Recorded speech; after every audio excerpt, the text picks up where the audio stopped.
and let his, assistant coaches talk. But if you found out that he, gave them the riot act in the locker room, but still played the same good cop in front of the media. Yeah. Okay, here's all I can tell you. I can't give him that benefit of the doubt because it's private. Right. So again, if I don't think he did. So again, if anybody at Comerica Park is listening right now and thinks I'm being unfair, you are more than willing to call in right now and publicly give us information we don't have access to. All I can go off of is what your manager said yesterday, which is that was competitive, which is false. It's false, and he knows what the question was asking, and it's why he even referenced the Arizona series at the end, where they were winning. Winning and losing is how we measure competition. Correct. AJ, come and they on. weren't even. It'd be one thing to say you're not competitive and you're playing these games that go to the ninth inning and they're 5-4, 4-3, and you get swept with 3 really good games. That's one thing. Hey, bullpen gave up one of the games late. We were competitive. Right. Yeah. That he could be pissed. He can't be pissed off when you get your ass kicked 3 straight times by a division rival. Again, the Royals won 56 games last year. I just think it would have been an opportunity for some accountability. I don't know that there has been much accountability during this stretch. They are 6-13 in the month of May. Stoney, you had a question about frustrations. Yes. And maybe the most frustrating part of this. Where are you at? I'm frustrated with the fact that the young players, in particularly Spencer Torkelson and unfortunately lately Riley Green, have just been bad. I mean, this was supposed to be the core going forward. Green, Torkelson, those are your guys, right? What was Torque for the Kansas City series? He was 0 for 17, I believe. Something like that. I think one of 19 on the season. On the season, they played Kansas City earlier season, but he was 0 of 12. 0 for whatever. Now, he was hitless. Some would argue those were competitive at bats. Oh, the velo was good on it? He didn't quit. He didn't quit. He stood in with a bat on his shoulder and he saw pitches. He didn't quit. Okay, and he and Riley Green striking out on pitches that they should be hitting. It's not that they're swinging at bad pitches for the most part.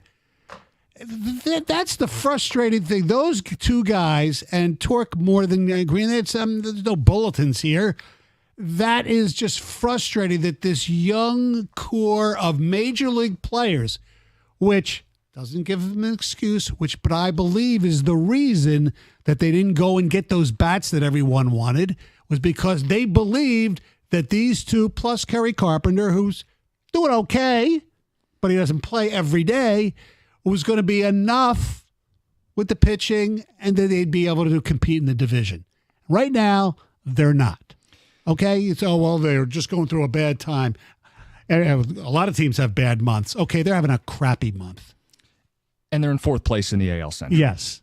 And we're going to have conversations about trading Jack Flaherty at the deadline. Mm-hmm. Again, this is not where anybody wanted them to be. Some of this they did to themselves with their offseason. Right. AJ, that's not his fault, but this is the team he's managing. And I think platooning and trying to find matchups and using the bullpen, these are things that he generally does very well. There's only so much he can do, but I guess where I get to then is just don't BS us. Yeah. Just don't BS us. If there are limitations to the roster, there are limitations to the roster. But Stoney, I think the most frustrating point is what you said, is it's the guys who have been here for a couple seasons that should be progressing more than they are. Right. Colt Keith, hey, he's getting overmatched. Right. May's been a better month, right. But it's still all ground balls. Yeah.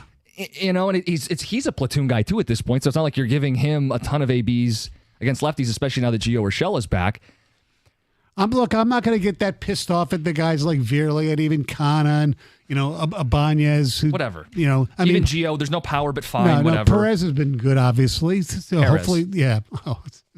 The way he see if I would have watched more games, I'd pronounce it correctly. But Torkelson, to me, is also the quintessential of these players that have failed in Detroit. And I'll explain what that means coming up next. We'll do it after the update. We got a bunch of Tiger talk. 97.1.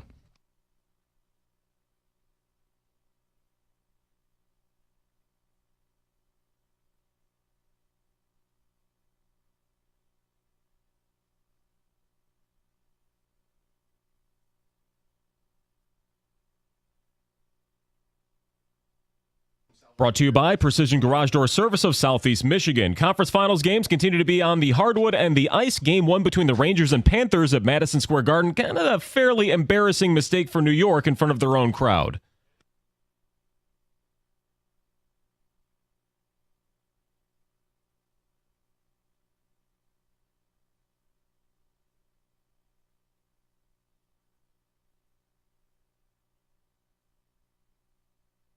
As heard on ESPN, the Panthers would add an empty netter to win 3-0. As for the NBA, Luka Doncic scored 15 of his 33 points in the fourth quarter to help the Mavs upset the Wolves 108-105 in their opener in Minneapolis. Now the Tigers, they'll come limping back to Comerica Park today, fresh off being swept clean in Kansas City and suffering a losing road trip. They'll now have 4 in a row against the Blue Jays, who have won 3 of their last 4, including scoring 9 runs in 2 of them. Jack Flaherty will get the nod for tonight's action. Detroit City Football Club, amazing run in the U.S. Open Cup. That is over now. They fell to the Indy 11 on the road, 3-0 in the round of 16 yesterday. And the Lions will have one more day of offseason training activities in Allen Park after putting 2 in the books.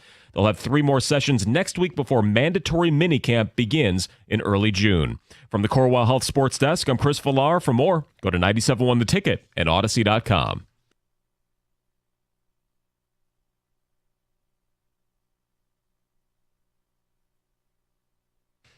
Stoney, before you memorialize Spencer Torkelson, I do want to put a last gasping breath out there for people, dying breath for the team.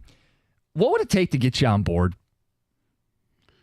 You mean to actually, purchase the Bally's app? Whatever that looks like to you. If you are holding out for the $20 a month or just your overall interest level with the team, what would it take to get you back? Because it could be a number of things. It could be, hey, they got to get on the right side of 500.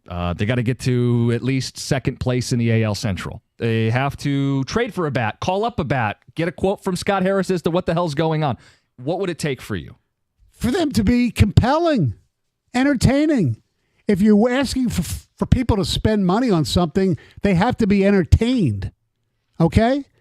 Tiger baseball, even when they're winning for the most part, is not that entertaining because of the lack of offense. Now, the past weekend in Arizona was entertaining baseball, but it's because they hit the ball.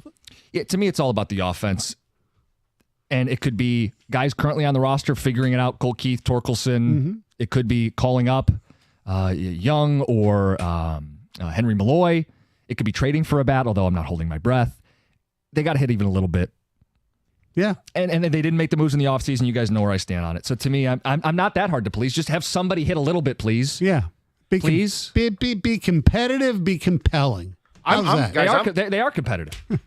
I'm frustrated, and I'm getting concerned about Green. So he's down to 239. OPS is falling off the cliff. It's borderline Javi-like this month. He's on pace for like 180-plus strikeouts, more than 1 per game. This isn't the guy I watched last year. And I know somebody pointed out that he was uppercutting. His swing changed a little bit before the year. So now I'm starting to think, okay, Riley Green made a change, and then the pitchers have adjusted. The book is out. And now they know how to pitch to Riley Green. I don't know why anybody would change Riley Green. He doesn't look natural anymore. And he's also playing out of position now, which I think has an impact on baseball players. He's meant to play center field. Stop trying to protect him. Let him be who he is. It reminds me of Kirk Gibson back in the day. They tried to make Gibby something he wasn't. And then they let Gibby just be Gibby.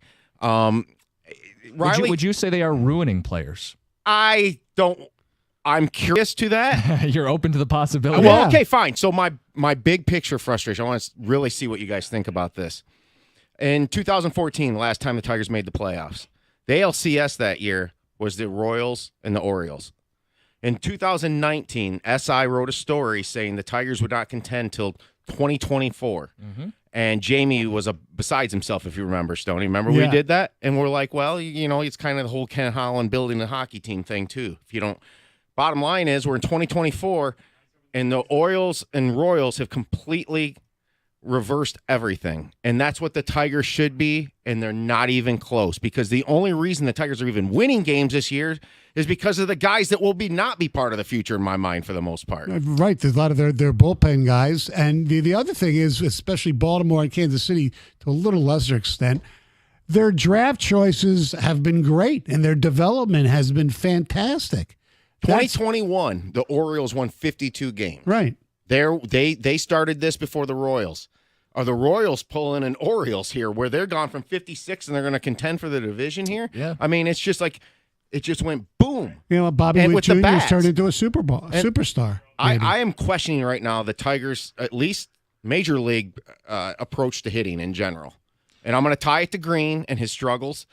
Because he's the one. They have 3 hitting coaches. Well, and then that's why it goes back to the manager. Again, we've been very critical of Scott Harris, Chris Ilitch.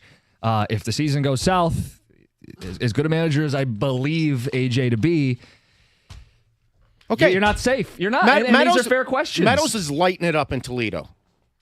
Is he a 4A? He's either a 4A player or you have a problem up here. There's no other answer. Well, Well, I'm sure his hitting technique has not changed. Never know what a moving voice. down. Well, we don't. You're right. We don't know because I don't watch the Mud Hens either. But yeah, he is starting to rake at a high percentage in Toledo. And the reason Riley Green didn't start the season in center field is because Meadows is such a great outfielder, and you want him in center field. and he's no longer on the team. How much a month to watch the Mud Hens? Let's go to Have Chris. you ever been to a game? No, it's a nice ballpark, though. Yes, Yeah. I have been. You should go. Okay, maybe I will. Chris in Oxford, good morning. You're on 97.1. Can't be any worse. Good morning. Good morning, guys. First, I'd like to say welcome to the show, Jim, and welcome back, Stoney. Thank you. Yeah, thanks. Glad to see you guys on the show this morning. Like you guys have said, hearing the comments is absolutely infuriating for me. And I preface this by saying I am a potential season ticket holder for next year. They tried to get me for this year. I said no because we kept the games in the 8th inning. And then to not even be leading, I'm a baseball purist, and I played the game for many years, including a cup of coffee at MSU. But when you don't lead for at least 1 inning in 3 games, that is not competitive baseball. End of story. And I can't believe A.J. Hinch isn't saying that. And your comment about what Leland would say is absolutely true.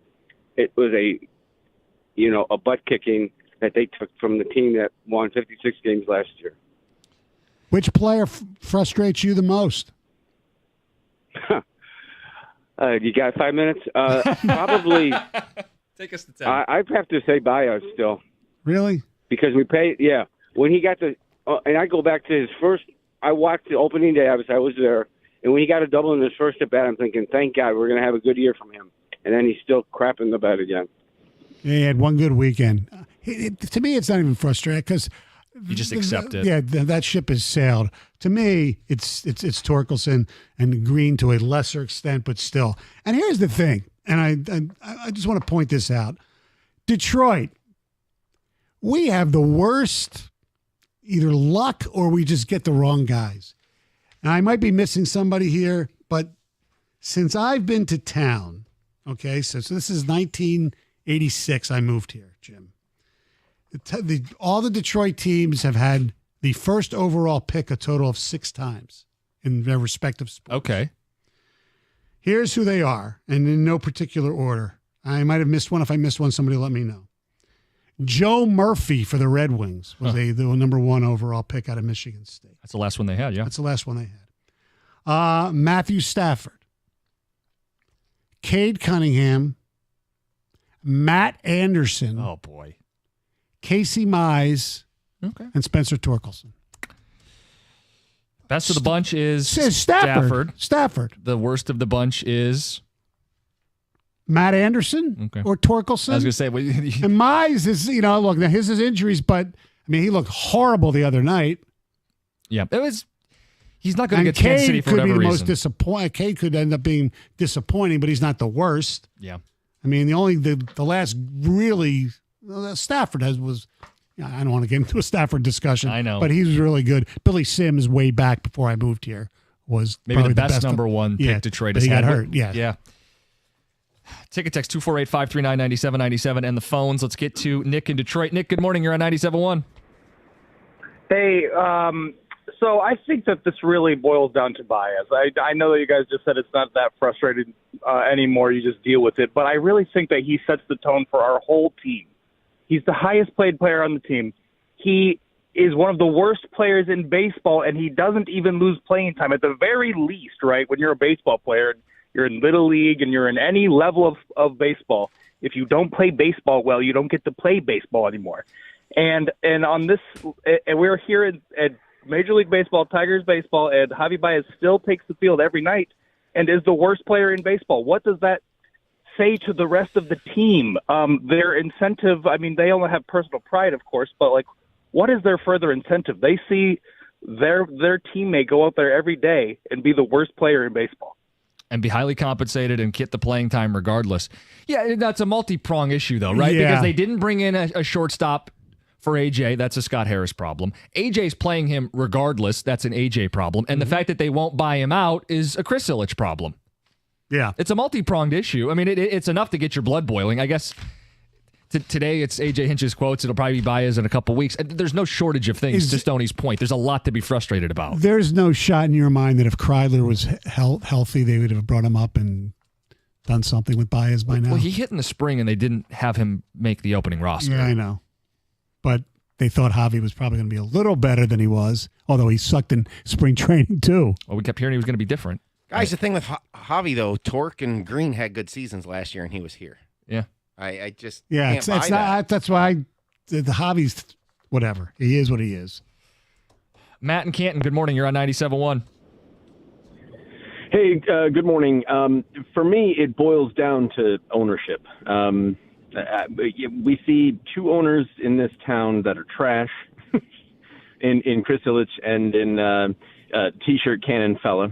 And we see that Sheila has turned everything around. William Davidson, when he owned the Pistons, things were great.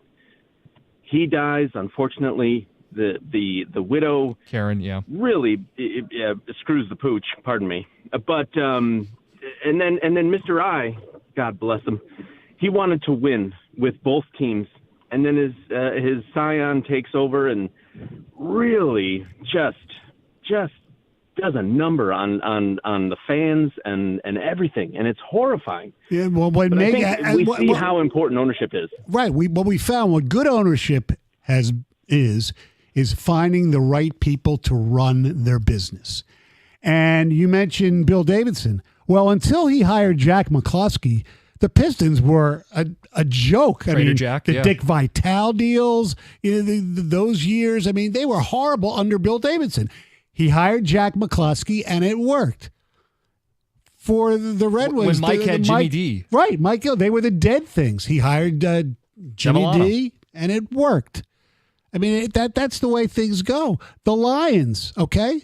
Now, if William Clay Ford Sr. was still alive, would he have hired, Brad Holmes? And I doubt it. Yeah, probably not. But it's who she hired.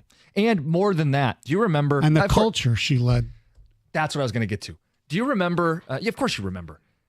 Before things got good, they were 1-5, 1-6. But at 1-5, Oh, yeah. Sheila spoke to the media. Yeah. And she said, we believe in these guys. Yes. And there was real reason to be like, well, I don't know. Didn't she say this about Quinn and Patricia? Should we believe you? The Ford last name. There was deserved skepticism. Mm-hmm. But she stepped out, a woman of her convictions, and said, no, we think we hired the right guys. Is we going to hear from Chris? I don't know. I don't think so. When's picture day? That's when he usually speaks. Costa, Jared Goff was 100% right about the negative media. You're the worst. You and Rieger and Valeni and Chapman, you guys are all too negative. Did you expect the Tigers to win the World Series? If so, you're dumber than I thought. No, I didn't expect them to win the World Series. I thought they held themselves back in the offseason. I don't think anybody should be happy with this. I don't think that's negative. Sorry, No. The team's not good. I wish the team was better. We'd be talking about a good team if they were good. See, Lions, Yes. Detroit. Yeah. When the Red Wings briefly looked like a playoff team, I was all gung-ho. I know. And when they fell apart, what did we do? We ripped them. They decide the coverage. Correct. Not us. Yes. The Lions PR years and years and years ago, when I started this in this format, used to call and bitch and all that kind of stuff. Yeah, I said, you know what? Just win games. You don't have to worry about anything else. Easy as that. All right, you got some frustrations. You want to talk about AJ's comments. What would it take to get you back? No shortage of options. It's 97.1.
It's AJ Hinch. Gets right to the phones.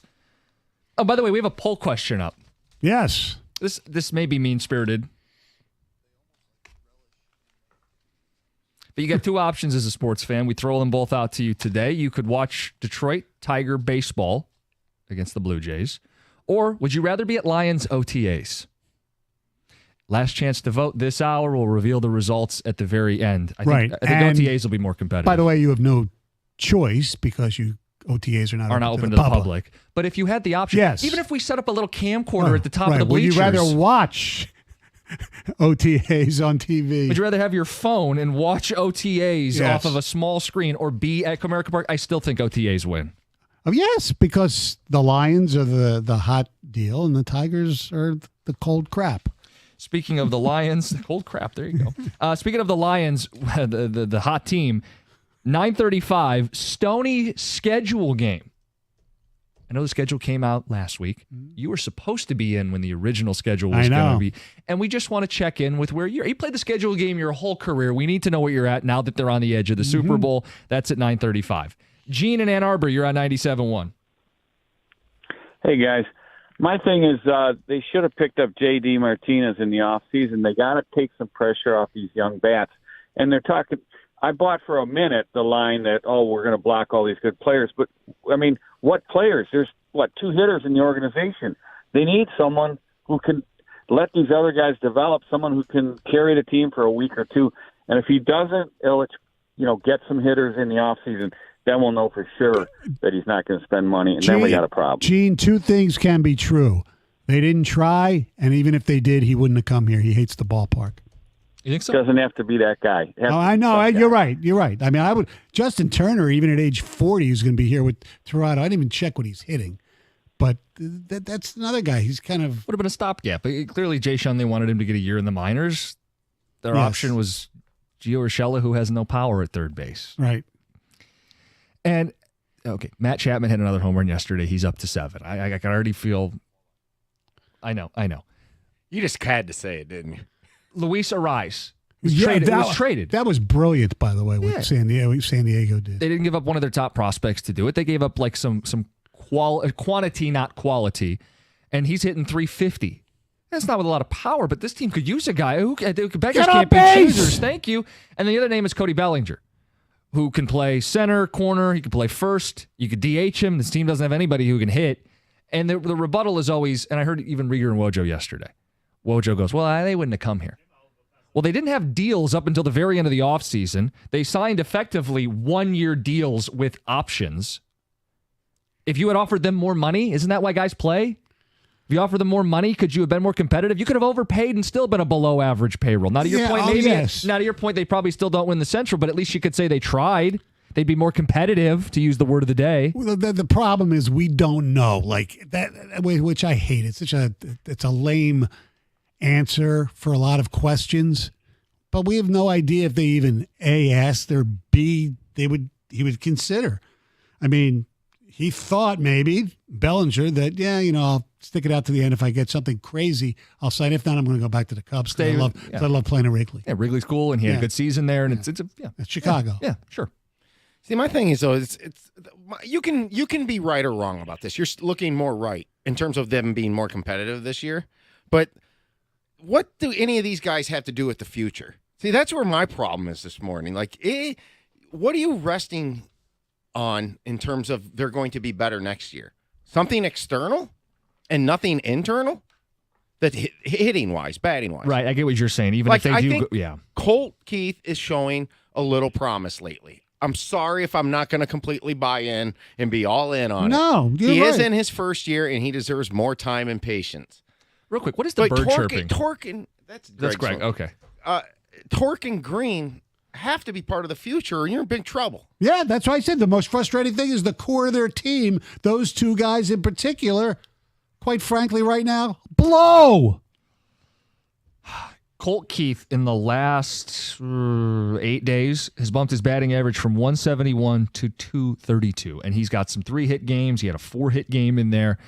Still no power. Still a lot of ground balls. Right, still a long way to go. But sometimes it takes time for young guys. Which was the whole point why you didn't want to put it on their shoulders this season. Right. Scott Harris made the line last year about how the jump from AAA to the bigs, it's as difficult as it's ever been, which I believe. So then why would you say we're going to pay Colt Keith, put him on the roster, bank on the fact that our offense is going to come from him and other young players when, as you just said, Stoney, it takes time. Well, I think for him, I think they wanted to show. Look, a lot of organizations do this now.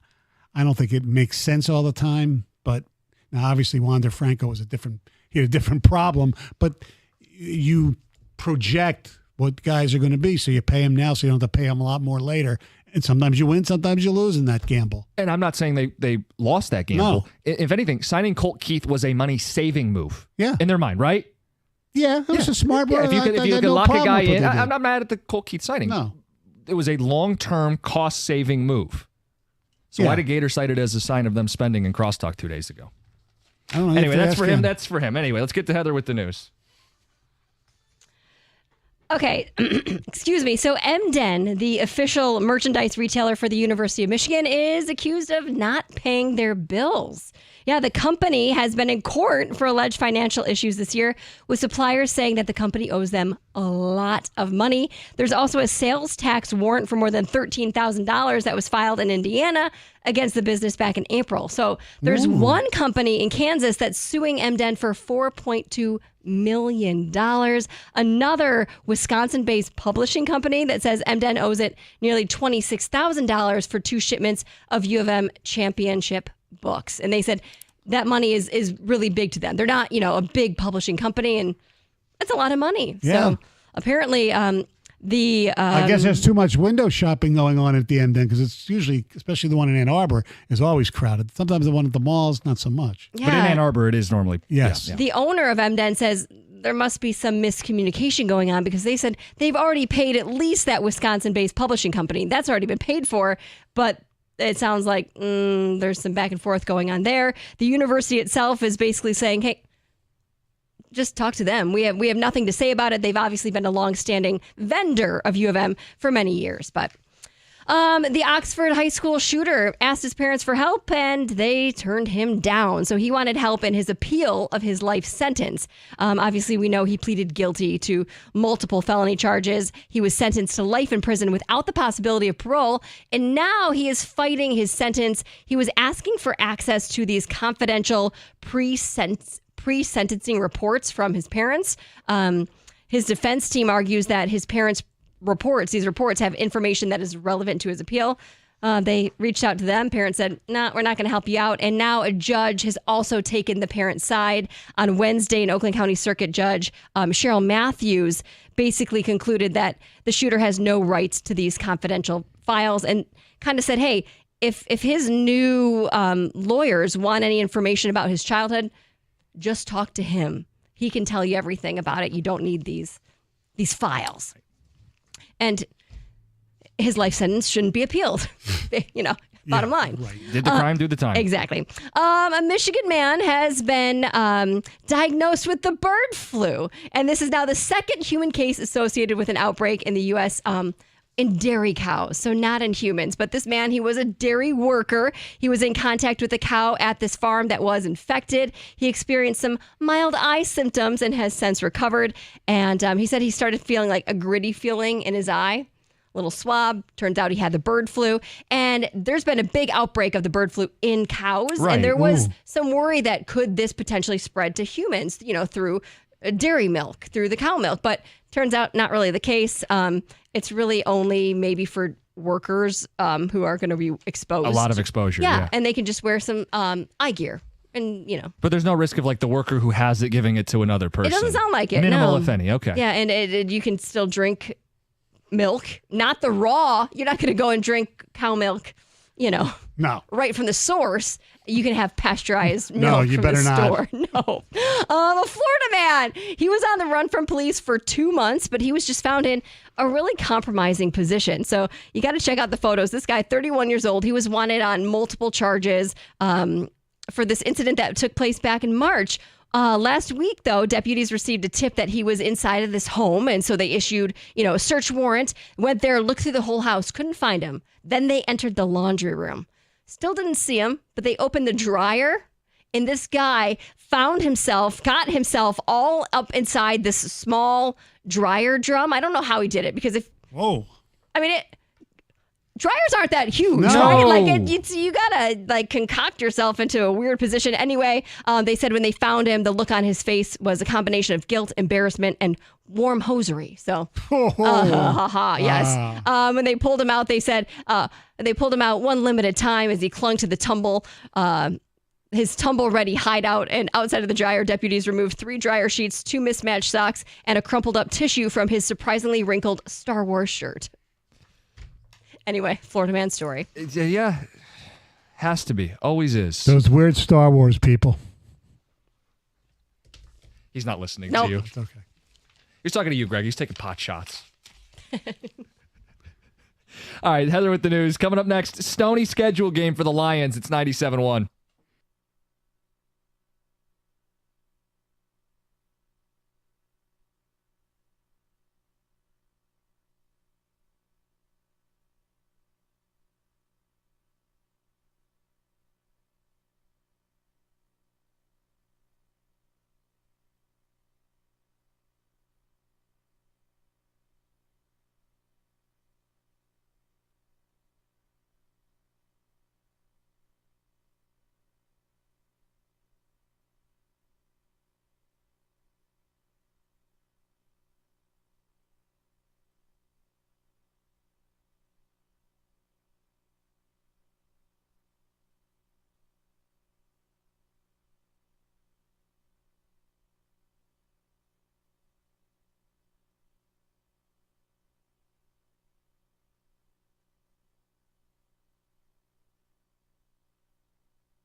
All right, here we go, Greg.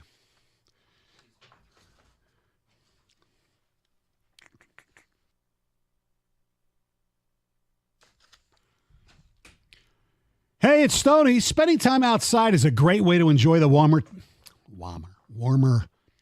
Hey, it's Stoney. Spending time outside is a great way to enjoy the warmer temperatures, whether it's playing lawn games, barbecuing, or jumping in the water. It's time to make the most out of the season. DTE Energy is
Hey, I've got some big news from Dr. Berkowitz at Michigan Hair Restoration. Aesthetic Everything just named him the top hair restoration surgeon in the Midwest and one of the top aesthetic doctors in America. Congrats to him, and it's pretty incredible that he is right here in Metro Detroit, making it easy to restore your hair by the very best. So if you've been thinking about going to see him, go get in now and look younger and feel more confident with a thicker head of hair by summer. Also, the sooner you see him, the more options you have. Dr. B does so much more than just hair transplants. He has the most up-to-date, well-researched medical therapies and natural pathways to stop your hair loss and improve thickness.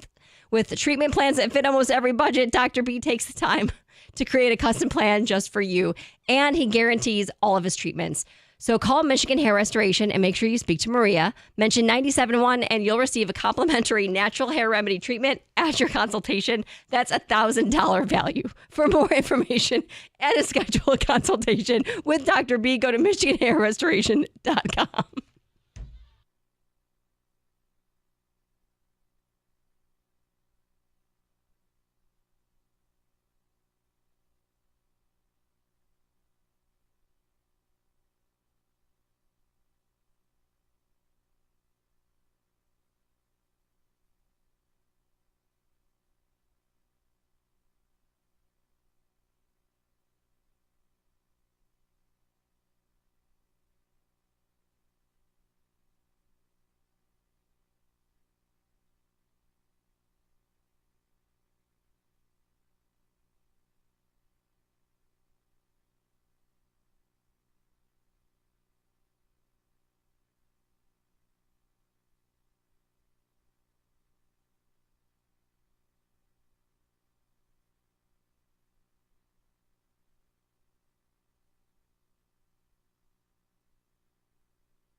Very competitive, high-effort baseball team. Mm-hmm. 97.1, Stoney, ticket text. People want to respond to your schedule prediction. All right, they should, and I'm sure most of them are not favorable, which is actually a good thing. And usually I don't relish the fact that people are in disagreement. However, the fact, now, I do want to come clean here. Usually when we do, we get prep in the emails and stuff, I'll usually go through stuff the night before, especially something like this. I would put a little more time into it than I did today because I got home late and I wanted to do some of my own prep and whatever. I didn't do the schedule thing till about 15 minutes before we went on the air. So my record, I don't think, would have changed at 11-6. I do think it's fair criticism that I didn't have them beating any of the really good teams. So that I think I would have done differently. Whether San Francisco or Dallas or whatever. Okay, but I'll give you a mulligan right now. 11-6. Who are they going to beat? Give me a big win. I'll give you the mulligan right now. We'll pretend that audio never happened. No, it happened. But so we'll leave it the way it is. San Francisco would be my choice, but whatever. Tom says don't let him off the hook. No, I don't want to. No, you Beano cooked this thing. No, exactly. You did. You played the schedule game. You had them lose all the tough road games. Right, exactly. Very predictable. Yeah, I did. Okay. Remember, I said earlier, I predicted what your prediction was going to be. You know me way too well. Speaking of you being predictable. But usually when I do these predictions, I usually say, well, there's one game that they're going to lose that you don't expect them to lose, and there's always one game that they're going to win that you don't expect them to win. So I didn't do that. That's whatever. the NFL. Yes. Old bit. Yeah. Right. Okay, couple things. Yeah. 11 wins is the most wins you have ever picked them. That's my point. The fact that people can be pissed off that one of us, in this case me, can predict an 11-6 season, winning the division, which I did say, so you're getting at least one home game, that people are upset and calling that a failure and a step back because they won 12. Come on. That's great to live in this reality where the expectations are so high. Well, that's what I was trying to get at, the perspective. You've played the schedule game how many times? I don't know, 20? since 94, 30? I guess. I don't know. Yeah, something like that. You know what I mean? Yeah. And the most you've ever had him winning is 11 games, and you're the bad guy. We'll read some of these ticket texts. I had him at 12 wins. I was the bad guy because the guy I was sitting across from had him winning 14. That's all right. And you also had them winning 14, Tom. Because I think they're the best team in the NFC, and they're going to win the Super Bowl. I had them beating the Niners, and absolutely. I think they're the best team in the NFC. Schedule's tough. That's why I had them going 12-6. You're going to lose some games along the way. Great teams beat good Or teams. 12-5, excuse me. You're going to lose some games along the way. What is Stoney smoking? Send him in for a drug test. Baseball fan in Belleville. Okay. 11-6. Get out. Dude's a moron. This whole game is dumb. 13-4. Go Lions. Keith from Dearborn Heights. It's wonderful. I love this. Is there anything more Stoney than saying they will destroy the Bears? Well, maybe they won't destroy them, but they will win. Andrew and Adrian. Yeah. Will they cover waffled in game. Will they cover the spread? I don't know. The loss in Dallas is the easiest to predict, reads a ticket texter. Not sure how they will be screwed in that game, but you can bank on it happening. Did Stoney also say the 11 wins they will not cover in all those? No, I didn't mention that. You don't think the Lions will beat any good teams, Stoney? Yeah, you addressed that. I addressed it. That's well, they are going to. I have them splitting with Green Bay. I think Green Bay is going to be good. So Stoney, you basically have them losing every tough road game. Yes, we established that. That's the one thing I would take back, but we're not taking it back. It's on. I can't even say tape anymore. It's out there. It's out there. By the way, Wojo also had them winning 11 games the night that the schedule came out. Oh God! Now I feel really bad. He didn't get ripped because his partner had 10. Oh, well, okay. I mean, come on. Because he's a troll. Yeah, well, he ended up winning their 10th game, the final game of the regular season. So the Lions are at 9 wins going to play Minnesota. Wow. 9-7 going into the last game. Wow. They probably need need it to for do the it. playoffs maybe at that point. You might be on the wild card bubble. I know. Got to beat JJ in that last game. And I do think they'll face JJ in the first game because, a little schedule note, the Vikings have a bye before the first Lions game. Yes. So that's the time you go, all right, we're going to backup. Sorry, But Sam. What if Sam has a great start to his season? Stoney, this means you don't think the Lions are a top 5 team, reads a ticket texter. No, I do. But I can understand where you could say that. I just think really good teams lose games sometimes. And I believe they're going to be just as good, if not better, but it's not going to show up on the record in the regular season.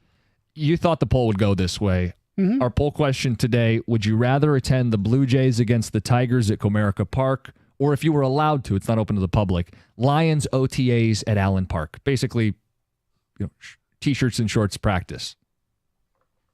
75, nearly 76% chose a practice at Allen Park. Lions surprise. OTAs. No surprise. I actually thought it might be higher. Yeah.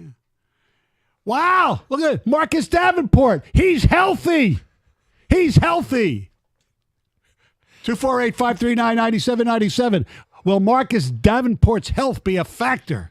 Absolutely. People are more interested, and I don't blame them. No. This isn't like some bold observation. No. The Lions are really good. They're on the edge of a Super Bowl. Correct. Some of us have coined the Super Bowl or bust. Others don't want to do it. That's fine. It's not the Lions deal that I'm even addressing. It's the whole National Football League with the oversaturation of the offseason. What did you see yesterday? You were watching ESPN. They were discussing the point spread of the Tennessee-Chicago game in the opener. You don't even know who's going to be the quarterbacks for these teams. I mean, chances are it will be Caleb Williams, but you don't know. What was the spread? I think it was 4.5 or something like that. I don't know. I didn't have the audio up. I just saw it on a monitor. I'd need at least 5.5 to take the Titans. This is ridiculous. This is May 23rd. I know. Exactly. The idea. Now, we discussed the line on the Lions-Rams game is 3.5. Total 51.5. Well, I said the Rams are going to win, so take the Rams at 3.5. Take them on the money line. It's so silly. The point you made is, do people care about the gambling angle? And I think like the week of the game, the day of, you wake up, you put your parlay together, you text your buddies, what are we betting today? There's a reason Mike and I aren't doing the gambling podcast right now. It'll come back in August and we'll do previews and games the week of. People are going to make their future bets in mid to late August, not now. I would, there are people that do it. Obviously, they wouldn't even have them up. But I think the reason they bring them up is not because they think everyone's logging into the app to bet when their show ends. I think they're using it as just another reason to talk NFL. It's content. Are the Bears 5 points better than the Titans? How much better are the Bears than Tennessee? I don't know why anybody would be wasting their time with that game of all the great opening weekend games, but it's the Chicago Bears and it's Caleb Williams. I'm already sick of that. There are people that think that and I was in Chicago a couple of weekends ago. There are people that think the Bears is going to be the Lions. They're the new Lions. They're the team that's going to give the Lions more trouble than Green Bay. Oh, it's the Bears. Bears. Maybe in a couple years. I don't think year one with a rookie. I agree with you 100%. Doug and Gator in the studio. Boys, what's going on? How are we doing? We're going good. How are you? Good. How you been, Stoney? I've been okay. Hanging in there. Good to see you. Yeah, you look healthy. I guess so. Out and about, playing some golf, just chilling out. How's the golf game?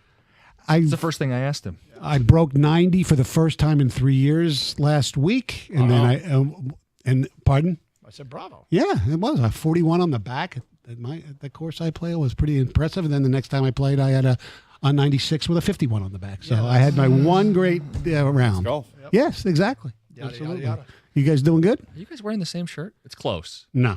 No, But mine's we're much, close. deep Yes. purple. Yeah. Did you get that place at Wyandotte yet? No, not yet. I was dying listening to that yesterday. Instead of paying for the Bally's app, I might buy a house in Wyandotte, so I don't have to pay for Well, the app. we did a Twitter poll. Would you rather? It's pretty obvious. It's facetious. Yes. Would you rather go to the Blue Jays game today or go to OTAs? You can guess how it went. Yeah, I can guess how it went. Yeah, exactly. Were you as offended by AJ Hinch as Jim Costa was? No. You thought it was competitive? No. Okay. I don't care. Okay. So what? He said something.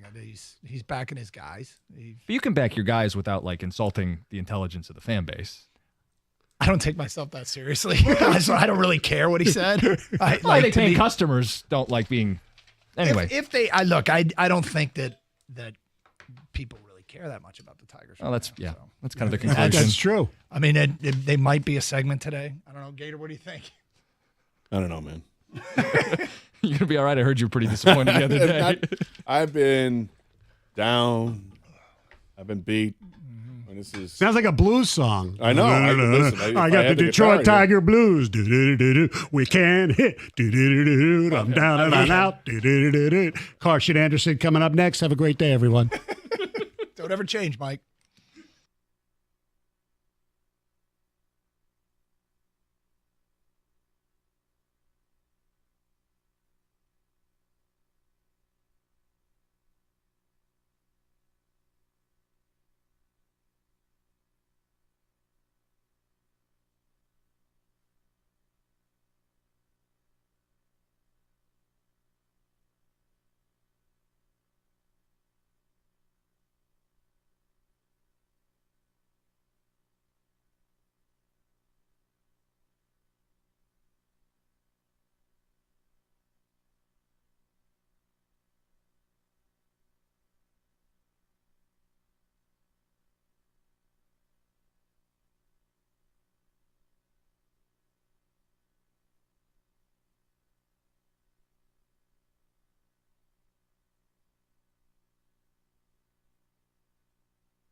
All right, Carson Anderson. Gator, I'll start with this. How are you today? As I usually do. I'm okay, Doug. Okay. It's a beautiful day yesterday. Mm-hmm. It was hot, but that wind really made it nice. Yeah. Went a nice evening walk. Did you? Yeah. Awesome. Watched some basketball and hockey last night. Mm-hmm. That was good. Both good, really good games. Yep.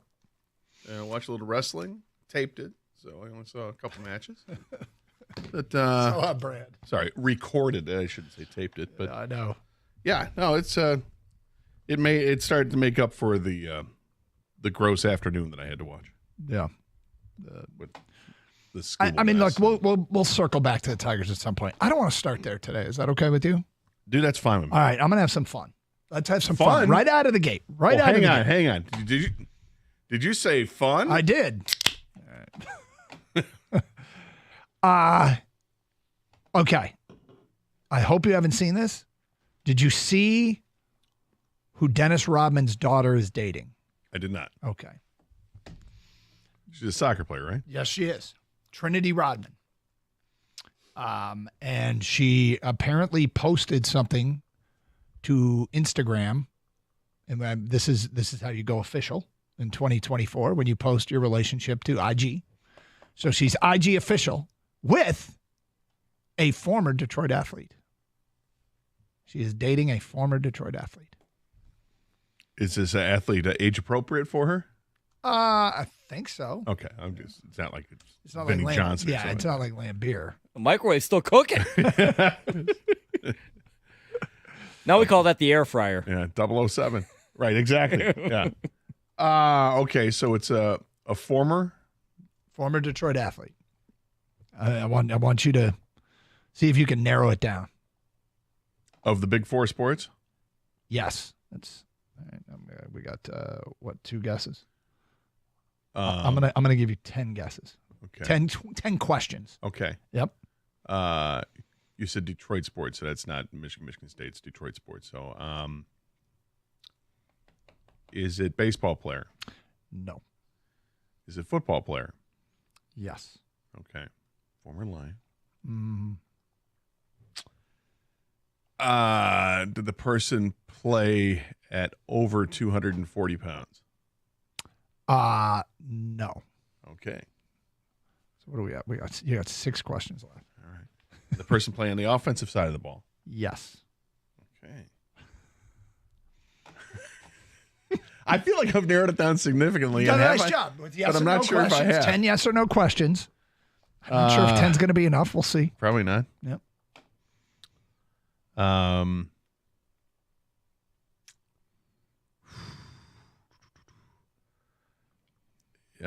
Is this player retired? No. Still active and still. I meant to say, is this player still active in the NFL? Is how I wanted to phrase that. I see his current status. I mean, he's just not retired. He's not retired. You asked if he's retired. There's no announcement of his retirement. Okay. Yep. We have 5 questions left. Is this player black? Yes. Okay. 4 questions left. Someone just said they'll shoot the boot if Gator gets it on Ticket Text. Really? Offensive side of the ball, under 2. So we're talking like running back, receiver.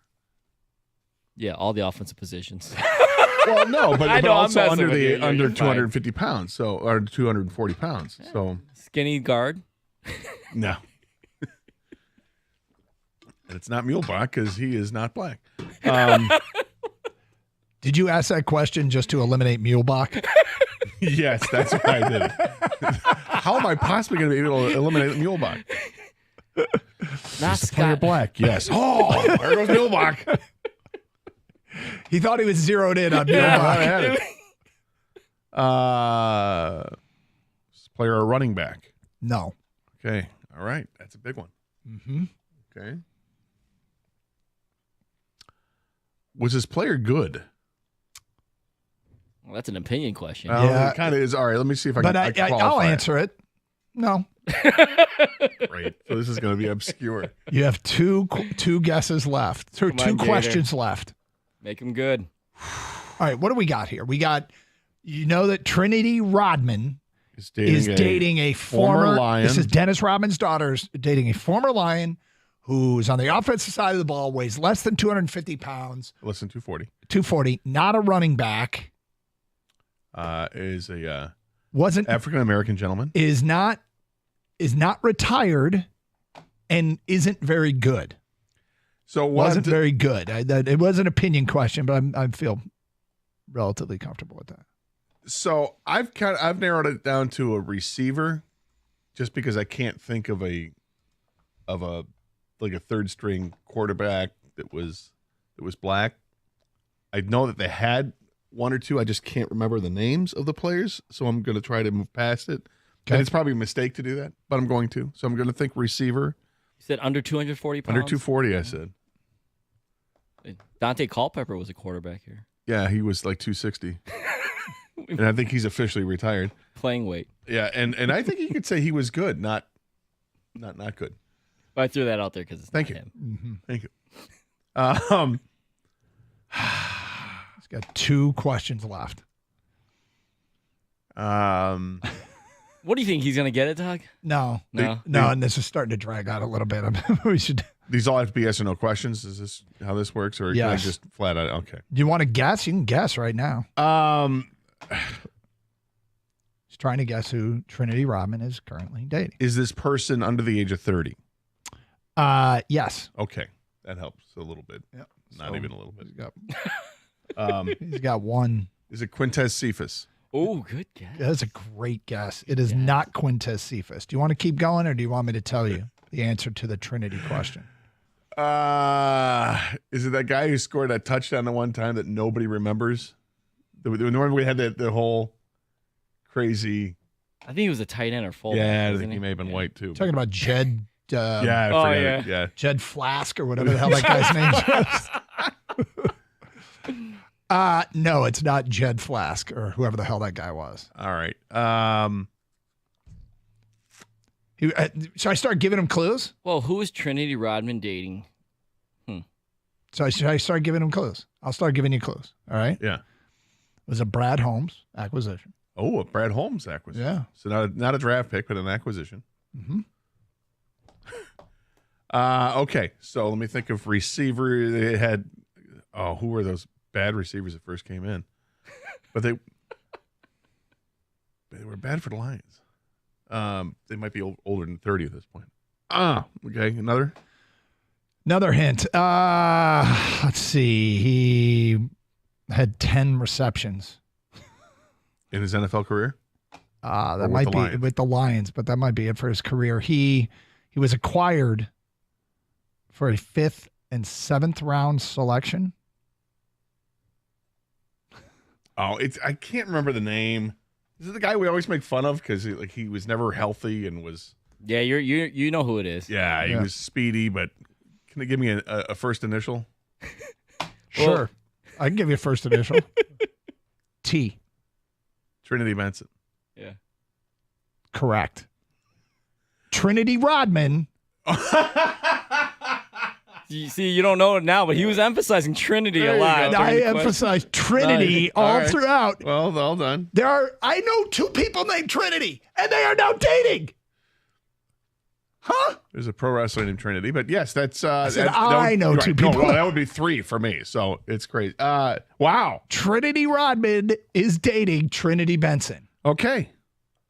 Is that awkward? You think at all? I don't know. Does anybody are there? You could see a Chris and a Chris. Yeah. Male and a female, same name. I mean, look, Alex and Alex. Yeah. Is this Nick and Nikki? Anybody else have this in their world? Not your name's Trinity and you're dating somebody named Trinity. Your name is the same name as your significant I'll other. bet we've had listeners that have dated somebody with the same name. 100%. I would think so, but I can't think of one example I know of it in my life. But Trinity Benson and Trinity Rodman. I don't know any women named Doug. Or Kang or Scott for that matter. No. So how about that for useless information? And let me ask you that to the entire audience. I would state that was better than talking about the Tigers. Carson Anderson. It was. Let me ask this question though. Yep. Okay. Is it a turnoff to date someone with the same name, either first or last? Is it a turnoff? Yeah. Is it something like you know what? Like once you find out they have the same last name, for instance. Like, I don't know. I had given this zero thought. I give it just a modicum of thought because my last name's a common last name. So if you ever fall in love with an Anderson? I think I would take pause, but I don't know if it's a deal breaker. But it would be, Yeah. It's interesting. Is this going to go anywhere? Probably not. All right. Well, there you go. And that No Tigers. that starts our show. Nice job. You know, remember that topic? Well done. What did they make you flip to? This is what did they make you talk about? Do you guys realize if Trinity Rodman marries Trinity Benson, she will also become Trinity Benson? If she takes his last name. That's a big if. Oh, I'm just if. Would you I don't know if hyphenate it's it? that big of an if. But Trinity Benson. These days, I think it's a big if. Trinity Rodman Benson. Trinity Benson Rodman hyphenate. I don't know. Hey, NBA playoffs have tipped off right now. At that point, they'd be obligated to have a child and name it Trinity, and then you have all three. The thing which is, would be it's a Trinity, yeah. You have to. Obviously, there's an obligation. Because they're both named Trinity. They're both named Trinity. I mean, you think he's ever asked for a Trinity? Is she? And is the requirement that the third person is also a Trinity. Who's a wrestler? It's a female wrestler named Trinity. Okay. Yeah. Well, these are the questions we would ask. NBA playoffs have tipped off. It's not too late to get in on the action with FanDuel because right now new customers get $150 in bonus bets with any winning $5 bet. That's right, any winning $5 bet. So just find a no-brainer, find a money line bet you like, lay that bet down and get the $150 in bonus bets when you win. $150 to use on same-game parlays, live bets, championship futures, point spreads, over-unders, so much more. And there's no better place to bet on the playoffs than America's #1 sportsbook. Just go to FanDuel.com/Doug to get started. FanDuel, official sports betting partner of the NBA. Must be 21 or over and present in Michigan. First online, real money wager only. $10 first deposit required. Bonus issued as non-withdrawable bonus bets which expire 7 days after receipt. Gambling problem? Call 1-800-GAMBLER.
Doug Harsh, Scott Anderson. We'll get to some Lion stuff today at 10:30. OTAs continuing. Just for the record, OTAs are unusually quiet. Yeah, because the media isn't allowed to see them until I think today is. Is today the first day? Gotcha. The last. I think today's the last day of OTAs. I feel like there would be more still reporting and anyway, but whatever. And the biggest news we got is Trinity Benson. No, he's a free agent. He's not even on the team anymore. No. Jay and Fenton writes in, never know if I'm supposed to swipe on dating apps with someone with my name, Jordan. I do, and nobody's ever swiped back, LOL. So if you're dating app, your name Jordan, you swipe the name Jordan. It's tough, right? Yeah. Don't know. NASCAR driver Justin Haley recently married Haley Mottinger, whose name is now Haley. Clinton Brighton, guys, men. Taylor Lautner, the wolf guy from the Wolf Vampire movies, married a Taylor. I don't know why that's funny. The Twilight movies, but the wolf vampire, they were about wolves and vampires. Okay. But it's just funny to say the wolf vampire movie. That's what it's about. The Twilight saga was pretty popular. Very. Anyway, guys, man, Taylor Lautner, the wolf guy from the Wolf Vampire movies, married a Taylor. This has been done for some reason. Did he date Taylor Swift too? Yes. Did he? Yeah. So wait, did she write a song about him? I'm sure she did, but did we gloss past the whole Taylor T-Square thing back in the day? Like, well, she wasn't a phenomenon. Like I don't know about you, Gator, but it was a big deal at my house. All right. Can't speak on behalf of your household. I don't remember us talking about this. It is a deal breaker, Gator. Dating a woman named Marvin would be very uncomfortable. Well, you got to call her Marv. That's right, Gator would. That's Gator's and only Gator. That's Gator's problem to many girls with the last name Anderson. I didn't say it was a deal breaker. I said it would give me pause though. Yeah, just a little bit of pause. Andrew in Utica says Madison Baumgartner and his wife are both named Madison. This is what I'm saying. I see. I did not know that. Well, good luck to Trinity Benson True love and Trinity finds a way, Rodman. Doug. Yeah. You know what? True love finds a way. It would overcome a minor nuisance like having the exact same rare first name. Like if your name is Marvin and you fall in love with a woman named Marvin, if you can find that unicorn, go for it. Don't let it stop you. Don't let it stop you. So there you go. Yep, that's what we just did. Coming up today. In lieu of ripping on the Tigers. Yeah, basically that's what we could do. They went into Kansas City. I feel like every time we said this, they did. Feels like some, and they accomplished it. They were 3 games. They played them all. And now they're 3 games below 500 with Toronto coming to town. And maybe I say thus concludes our Tiger discussion. It probably won't, but it was just disappointing. The whole series was really disappointing. Now, the important part to remember, and they do have that look of a team that's never going to win again, but they're going to win again, and they're going to win again soon, and they're going to win. They're going to string together wins soon. This is a team that's probably hovering around 500 for most of this season. And when they're playing like this, it's hard to shake that feeling that this team's never going to win again. But they're not immune to going through losing streaks. Everybody does, and they're experiencing one right now.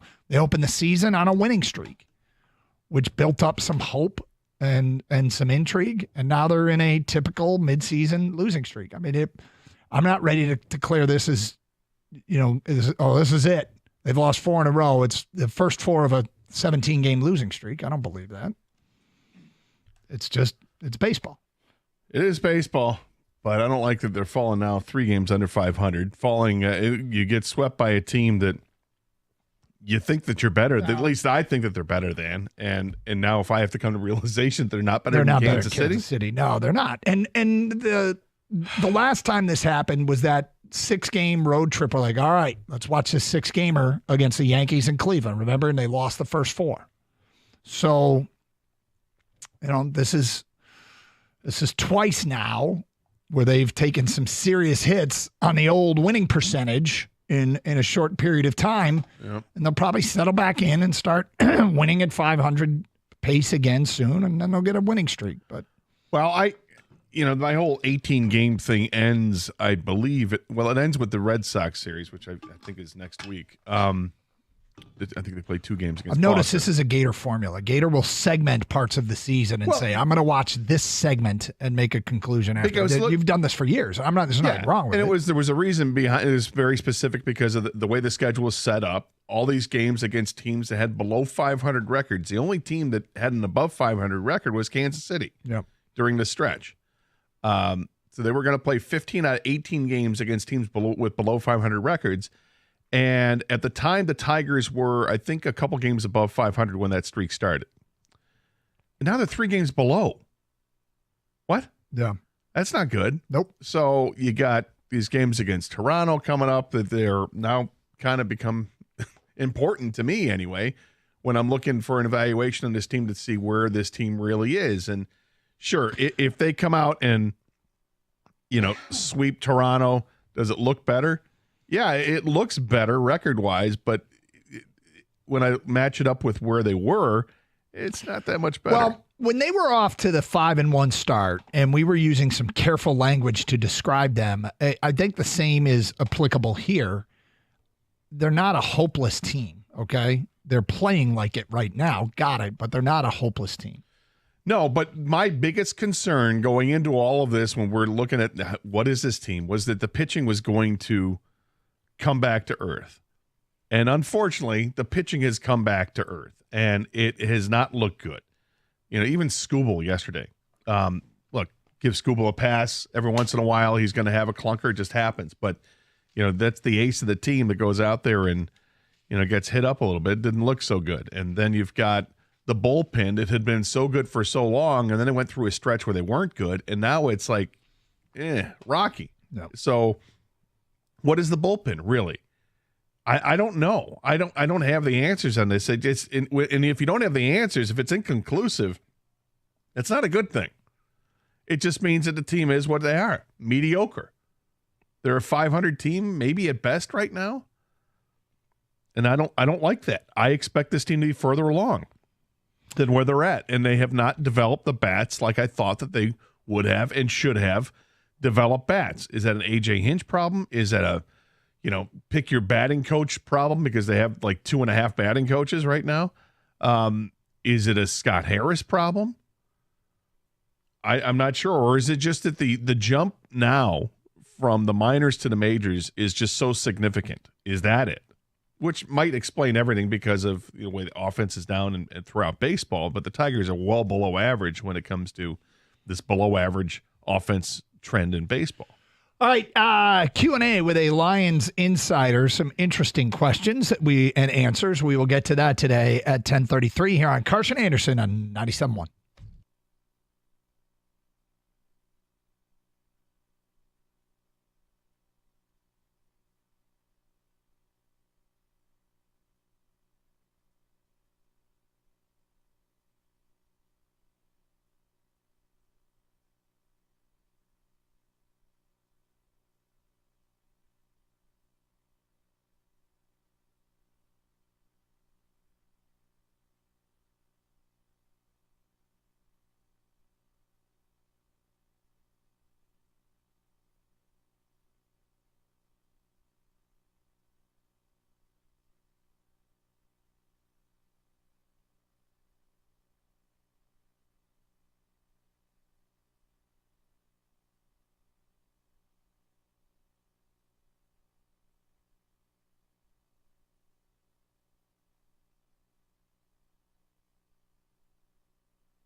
5 weeks from today. 5 weeks from today. Round 1 of the Rocket Mortgage Classic.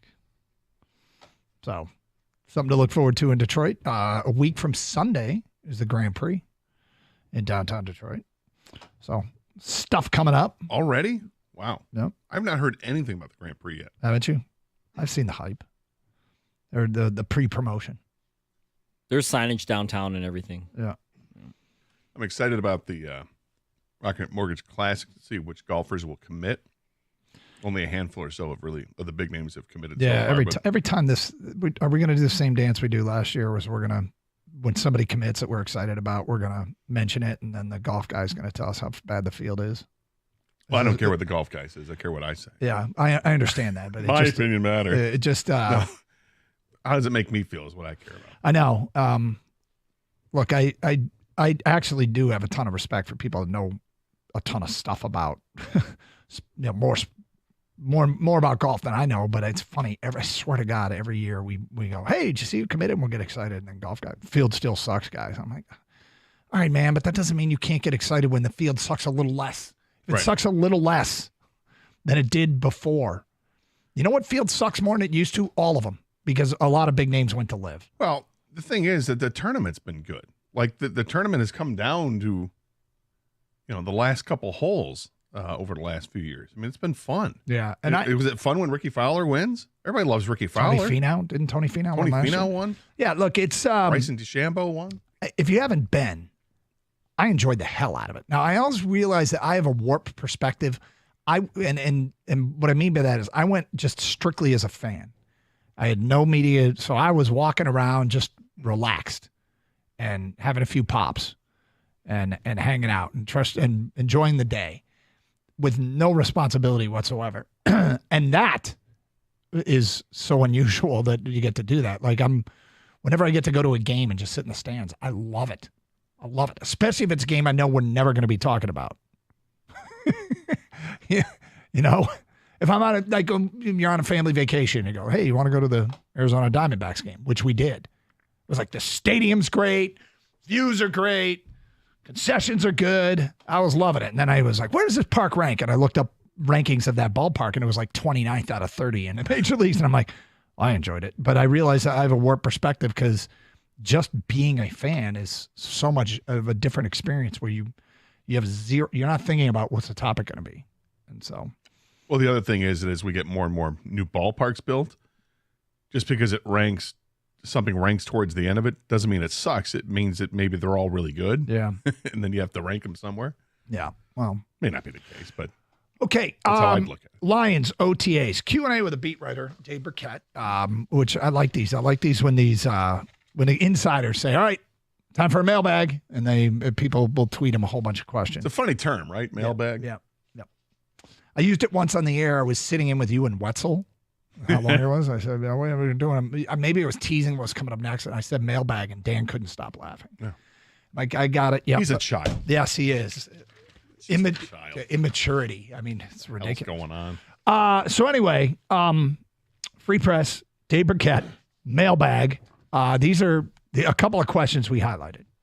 One is, if Hendon Hooker's in the 2024 draft class, healthy, same age as 2023, where would he rank as compared to the first-round quarterbacks as a prospect, and where might he have been drafted? What a fascinating question. I really was hoping you'd pass on this one, but but you're taking it. I'm taking it because of what the answer was. The answer was, Dave Burkett said, I posed this to a high-ranking college scout. So where would Hendon Hooker fit in this draft if he were healthy? I posed this to a high-ranking college scout, I know, and he said Hooker would rank 7th after all the first-round quarterbacks from this year's draft, but his evaluation included the knee injury, so I don't know how valid that is. That's what I'm saying. But he said, I wouldn't argue if you put him ahead of, this is now Dave writing, I wouldn't argue if you put him ahead of Michael Penix or Bo Nix, two players with a lot of evaluators feel were overdrafted because of need, but Caleb Williams, Jaden Daniels, and Drake May would have gone ahead of any quarterbacks drafted last season. And the biggest reason J.J. McCarthy wouldn't have gone ahead of Bryce Young or C.J. Stroud was his limited body of work. So I find it to be an interesting question because I think they might have scored huge with Hendon Hooker. And by that, I mean have a very competent backup quarterback. I mean, right? This could be, if they're right on Hendon Hooker, then they'll have a very healthy quarterback room. And, I mean, he'll really have to show a lot to become a tradable asset. But it's going to be more than spot duty here and there. The only way he becomes a tradable asset is likely a Goff injury that gets him some extended time. But of the players to watch at OTAs, he is near the top of my list, and I'm looking forward to the reports today from the media members that are there. Because Hooker's an important part of this season. Well, he is. His development is huge, because if they're counting him to be the backup, then he's got to be, far advanced past Nate Sudfeld. Mm-hmm. And if he's not, then do they have to think about bringing in a veteran quarterback to be a capable backup? Yep. Another question here for Dave Burkett. Do you think it's realistic we add another defensive back, such as Justin Simmons / Quandre Diggs, or just roll with what we have going into OTAs? Now, what do you think of that question, and what do you think the answer should be? Mike on. I thought it was a great question, and it was one that if I had a question for Dave, I would have asked him. I don't love his response because it doesn't jive with what I want. Yep. But this is where we can have a discussion. So, yeah, Dave says, I think the Lions stick with the status quo at safety for now. I'm shocked Simmons is still on the market. He's a really good player, and we all know what Diggs did in his first tour in Detroit. But neither Simmons nor Diggs is going anywhere to be a backup, and the Lions seem pretty locked in at starter right now with Kirby Joseph and Ifeatu Melifonwu and Brian Branch capable of playing the position as well if the Lions want him to move off slot corner. You know what I think this answer, I think if Brad Holmes is asked, you're sitting around, and let's say your boys with Brad Holmes and you're having a few beers and he'll tell you whatever you want to know, and you say, hey, why aren't you guys signing Justin Simmons or Quandre Diggs? I'm going to guess the answer is something along the lines of those guys are seeking multi-year contracts for this price. And with our cap situation, the only thing we can offer them is a short-term deal, and that's not what they're looking for. Well, if that's the case, then I totally understand, and I would say fair enough. If the reasoning is because you already have Kirby Joseph and Melifonwu, I would say, that doesn't work with me, because if you can get them, this is the time of the year that you do sign guys to 1-year deals. Now, if they're not open to a 1-year deal, then forget it. Yep. I'm not interested. Well, but if they're interested in a 1-year deal, then it wouldn't bother me one bit to slot one of those guys as a starter, because they're both better than what we have. What you got to remember, though, is to make things work, to build an entire roster and to fit it under the cap, you have to accept that we're going to take a chance that this cheaper player is a good starter and that we can afford to roll with these cheaper safeties because they're good. And I think Melifonwu and Kirby Joseph are pretty damn good. And they're both young and they're both cheap, and that allows you to do some other things. Is there better guys out there on the market? Yeah, but when you're balancing the books, which you have to do, having a starter who's a cap hit of $1.3 million in Joseph, and I'm going to look at Melifonwu, but it's about the same. I don't know if it I think it's moot. How much cap space do they have right now? Well, they've got plenty. Okay, so if you sign a guy to a 1-year deal for $6 million... I mean, if this is your top priority, is improving the safety spot, yes. But I don't think anybody, again, I go back to, I doubt they're taking 1-year deals. Well, did anybody think C.J. Gardner-Johnson was going to take a 1-year deal last year? Well, no, and that's sort of the waiting game here, is eventually do Simmons and Diggs say, I'll take that. But I do think when you're balancing the books, you're going, all right, we may need to spend big on a position. I'm cool with these two safeties. I'm not cool with wide receiver 3. I'm not cool with the other edge rusher. No, and that's why I say they have plenty of cap space. Now, the key to doing this is to signing a free agent to a 1-year deal. That's the whole key. And if they're not open to it, I totally understand and pass on it. But Simmons or Diggs are both better than Kirby Joseph or Melifonwu. They just are. They're better players. And Simmons is a multi-pro, all-pro, not even just Pro Bowl or all-pro, right? Yes, but you're building a roster. Like, the whole purpose of the offseason is to build the entire roster, not just improve one position. Okay, but if we understand that this is a 2-year window to win. Yep. and it's a 1-year contract on a player, you're not hurting anything else. The only thing you're hurting is perhaps the expedited development of the players that you already have with Melanfanu or Joseph. And that's the downside of it. But the upside is I'm getting somebody who's already better than what perhaps their ceiling I get might it, be. but the premise is where is the part that I think is the biggest hang up, and that is, would they take a 1-year deal? And I can't imagine that either of those guys, the only way they're taking a 1-year deal is if weeks continue and they're not getting what they want. May 23rd. I know. Those long-term deals are gone. Are they? I mean, I would imagine that the vast majority of contracts that are signed from this point through training camp for free agents that haven't signed yet Well, are 1-year time will deals. tell. I think they're both going to get multi-year contracts, but time will tell. 248-539-9797. It's Carson Anderson, 97.1, The Ticket. Well, we finally have some nice weather, but we've also had some rain. It's going to get some rain this weekend as well, unfortunately. But when it comes and if it's already happened to you, check your basement, check your crawl space. Is it wet? That's no bueno for you. And your air conditioning. Maybe you wanted to flip it on last night and it just wasn't working. Do the right thing and call the people that can help you out. Birmingham Plumbing, Heating, and Cooling. They're going to make sure that your AC is running cold. If you've got the pool in the backyard, make sure that's running warm. And you don't want to play the waiting game and get burned. So call Birmingham Plumbing, Heating, and Cooling today, or you can schedule an appointment online at birminghamplumbingco.com. Birmingham Plumbing, Heating, and Cooling, your Metro Detroit boiler experts.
All right, one more thing I want to take out of this Dave Burkett Q&A with the listeners. First question he was asked, are you getting good vibes about this year's Lions team? I thought this was an interesting question for him to choose, but I loved his answer. He goes, I picked the Lions to go 11-6 in my way too early schedule prediction. You'd have thought I picked them to win 6 games and finish last in the NFC North, judging by the amount of negative feedback I received. Then he writes, I think the Lions have the best overall roster in the NFC. If I was picking a team to represent the conference in the Super Bowl right now, it would be the Lions. San Francisco 49ers still will be very good, and I think they're 1B in the conference, and the Philadelphia Eagles should bounce back after a late season slide. The Green Bay Packers are going to push for supremacy in the division, but I'm getting only good vibes from the Lions right now. So 11-6 is the best team in the NFC. It does. I mean, you first say, how do those things, correlate? But it's probably a product of the schedule more than anything. But is it the most complete team in the NFC? I suppose it's good just to be in the conversation. Because if you're in the conversation, the answer might be yes. And there's a little bit of only time will tell. I'm going to have to do a long, hard look at everybody else's roster before the season starts, before I feel like super qualified to answer that question. But Gator, I'm still all these kinds of talks, I'm still getting used to it. I still find it hard to believe we're having these legitimate conversations. Well, I think you need to just lean into it, enjoy it, and jump all over it while it's here. As far as the rosters are concerned in the NFC, I think it's you're hard pressed to find a roster that's better. Mm-hmm. That's just what they've done. They've built this thing from the ground up. They've added some trades. They've been stingy with free agency money, but the drafting has been phenomenal, and it's an outstanding roster. I think that you could look at San Francisco and say, well, San Francisco offensively is pretty good. Purdy at quarterback, McCaffrey at running back, that's pretty great. And then you have the receivers they have. But are the receivers they have still going to be there when the season starts? Don't know. All the rumors about Samuel or Ayuk, you just don't know. Kittle tight end is very good as well, and their offensive line has done a great job. And defensively, they've got some stars on defense too. So it's a good roster. But if I'm going to compare the Lions roster with San Francisco and with Philadelphia, I think you could make a case for any of those teams. And that's what's great, because you're not out of line saying what Dave Burkett has said. Nope. And nobody's out of line in thinking this is a Super Bowl team here in Detroit, because they are. They're a Super Bowl caliber team. 100%. I just think people aren't used to it. I mean, you got to own this. It's almost like, hey, act like you've been there before, because last year you're in the NFC title game, and this is a really good team. Like Dave Burkett, one of the best rosters, if not the best roster in the NFC. I saw Amazon Football put out that, which team is going to be the last team to have the most wins at the end of the year. They only chose like 5 teams. The Lions were one of them. NFL.com put out a poll today saying the Lions have a top 4 roster. They're one of the elite teams in the league. We're just not used to hearing it from the outside, from nationally. And I think, own it, man. You got one of the best teams in the league, and you got better from last year. I got to be honest. I don't think I'm going to act like I've been here before, because I don't know how to act. And I love it. And, it's fun to have a good football team to talk about and final pieces to the puzzle and crap like that, instead of, all right, where does the rebuild start? How does this team trick around and win, half their games? Like, it's a completely different conversation. But yeah, the list that you mentioned at NFL.com was the most complete rosters. Okay, well, which teams had the most complete rosters? The Lions weren't number 1, but they were 4. Or were they in the NFC? Second. 2 behind San Francisco. Yeah, well, I'm looking at Philadelphia's roster right now. It's a good roster, right? But they have some major holes after the season. Either way, though, it's debatable. It's not like the right? 100%. That's what's fun about it. And then with San Francisco. So you look at their starting lineup is really good, but then when you get into the backups, when you get into the depth area, their backup quarterback is Josh Dobbs. Yeah, I know, but he's come in and played like a lot of big games. Our backup quarterbacks have not. Right, but I don't think Josh Dobbs is anything special. I mean, it's not like they have this backup. They're like, oh, okay, all right, hold on. He's solid. He's really good. And we don't know what we have here in Detroit with our backup yet. I'm just pointing out that that's an area that any team that you think has a great roster can get flipped over real quick if the quarterback goes down, and half the quarterbacks in the league get hurt. your point, because you went through and you looked at everybody's backup quarterback situation. And that's why, nobody should feel great if their quarterback gets hurt. Nobody should feel great if their quarterback gets hurt. Some better than others, but and that's why having a bit of a wild card in Hendon Hooker is a situation I actually really like, because he is a bit of an unknown. There's a little bit of door number 2. It's funny. I feel like I am taking the approach to the backup quarterback that Kang took with Trey Lance. Like, sure, take a chance, because if you hit, it matters. And, you would yourself admitted the evidence was thin on Trey Lance, but you were willing to swing for the fences. And to be fair, we've all got a resume. I don't mean to pick on you, Kang. Sorry. But I remember your philosophy. All 3 of our quarterbacks have been. I like Anthony Richardson too. Yeah. No, but what if Hendon Hooker doesn't beat out Nate Sudfeld, or he just doesn't look good? Is that like red flag code red? I'll be concerned. I will be concerned. I'll be majorly concerned. I mean, going into the season, if Hendon Hooker isn't better than Nate Sudfeld clearly through the OTAs practice, and I feel like this is unfair to Nate Sudfeld. It's completely unfair. I can just picture him right now listening and going double bird to everybody. Yeah. Yeah, sure. And he has every you guys. Yeah, he has every right to. But my God, please, Hendon Hooker be better than Nate Sudfeld. And that, if he's not, then that becomes, we're asking the improbable, which is to have our quarterback go injury-free again. And I'm not comfortable with that ask. I think it's asking a lot.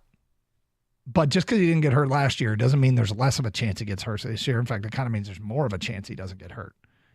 Doesn't appear to be an injury-prone dude, for what it's worth. The story on NFL.com about complete rosters said of the Lions, Jared Goff might not be elite, but last season he proved you absolutely can win with him. Then they write, there aren't any truly weak positions in Detroit now. Safety and wide receiver might be a little lean,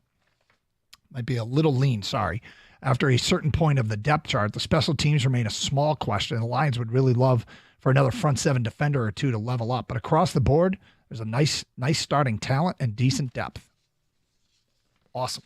So they've got the most complete roster in the NFL belonging to San Francisco, which is a problem. Baltimore 2, the Chiefs 3, Detroit 4, and Philly 5. So, in the conversation. Which is a lot of fun that they're in the conversation. Yep. Because we've never been in the conversation. It's hard not to think, though, that the NFL didn't see this and didn't very intentionally have the last Monday night game of the year be Detroit and San Francisco. They want that to be a battle for the number 1 seed in the NFC. Predicting these things are difficult, but I think that's absolutely the plan here, is to come down. Remember, the last Monday night game isn't the last week of the season. It's the week prior. Nobody plays a Monday night game leading into a playoff week. Correct.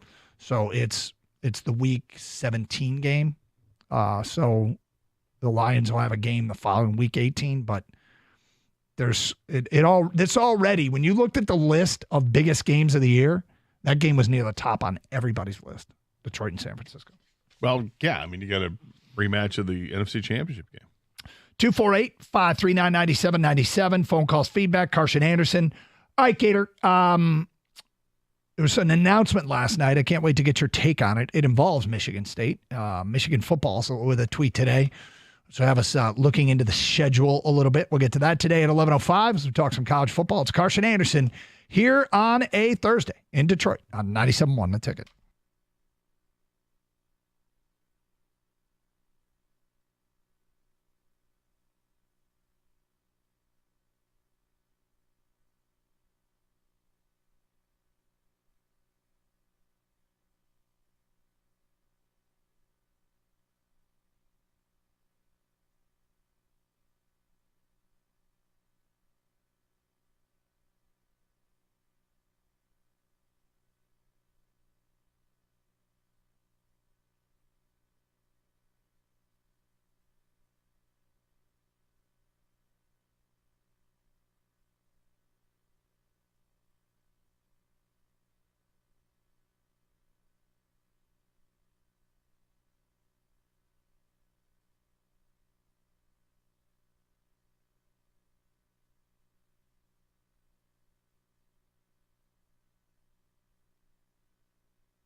Brought to you by Hamilton Chevrolet. The Grand Marshal of this year's Detroit Grand Prix Sunday race is going to be a Motown legend. The committee announcing that Smokey Robinson will take part in the pre-race ceremonies before the flag flies downtown for the second year of the return in Detroit. The Tigers need to stop the bleeding after 4 straight losses. They return to their home field tonight to face the Blue Jays for 4 games.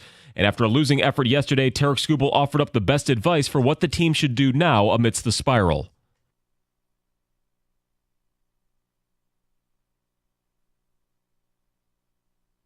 Yeah, Jack Flaherty will get his turn on the mound. Dan Dickerson's call will be right here on 97.1 The Ticket for 6:40. Being the first pitch. After placing second in their group, Team USA and the rest of the team in Czech Republic will hit the brackets on the ice. The Americans will face off against Czechia at 2:20 this afternoon for the quarterfinals, and a couple of Red Wings will battle in a different game. Lucas Raymond and Sweden will take on Olli Mata and Finland.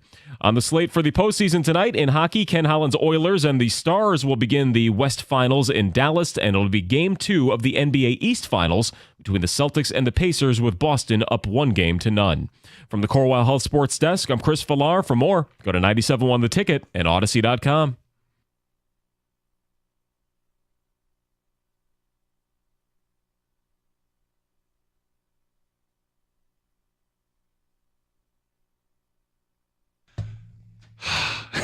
The more I think about, I feel like you two just scolded me a little bit, and I'm fine with it. I am not going to know how to act during a Lions season where they're favored in like almost every game and they get airtime on all the pregame shows and everybody's talking about them as the favorite in the NFC or one of the favorites in the NFC. Like, I seriously, it is a different type. Last year was uncharted territory. And so is this year, because last year it was like, are they? We're trying to buy in, are they? And now the belief is, yeah, they are for real. But still, going into a season with your NFL team being a favorite is going to be completely different. Yeah, you should be able to handle this easier than I have. At least you've had a college team that you've rooted for your whole life that has provided some sort of happiness and expectations. Right? Yeah, but for a long time, the expectation is extraordinarily high. And translate that to the NFL. We can do the same thing with the hockey team. Just treat it like the Red Wings. When the Red Wings, because you know what happened during Red Wings? When the Red Wings got good, and maybe it's just the way the sports are, the regular season was boring. When the Red Wings were good, it was a little bit of going through the motions in terms of fan intensity, because we knew they were good. All we cared about was the postseason.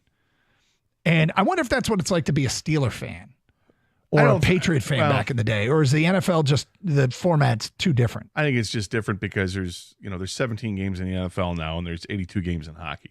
It feels like the hockey season and the basketball season, they feel like they last forever. The baseball season lasts forever because of the number of games they play.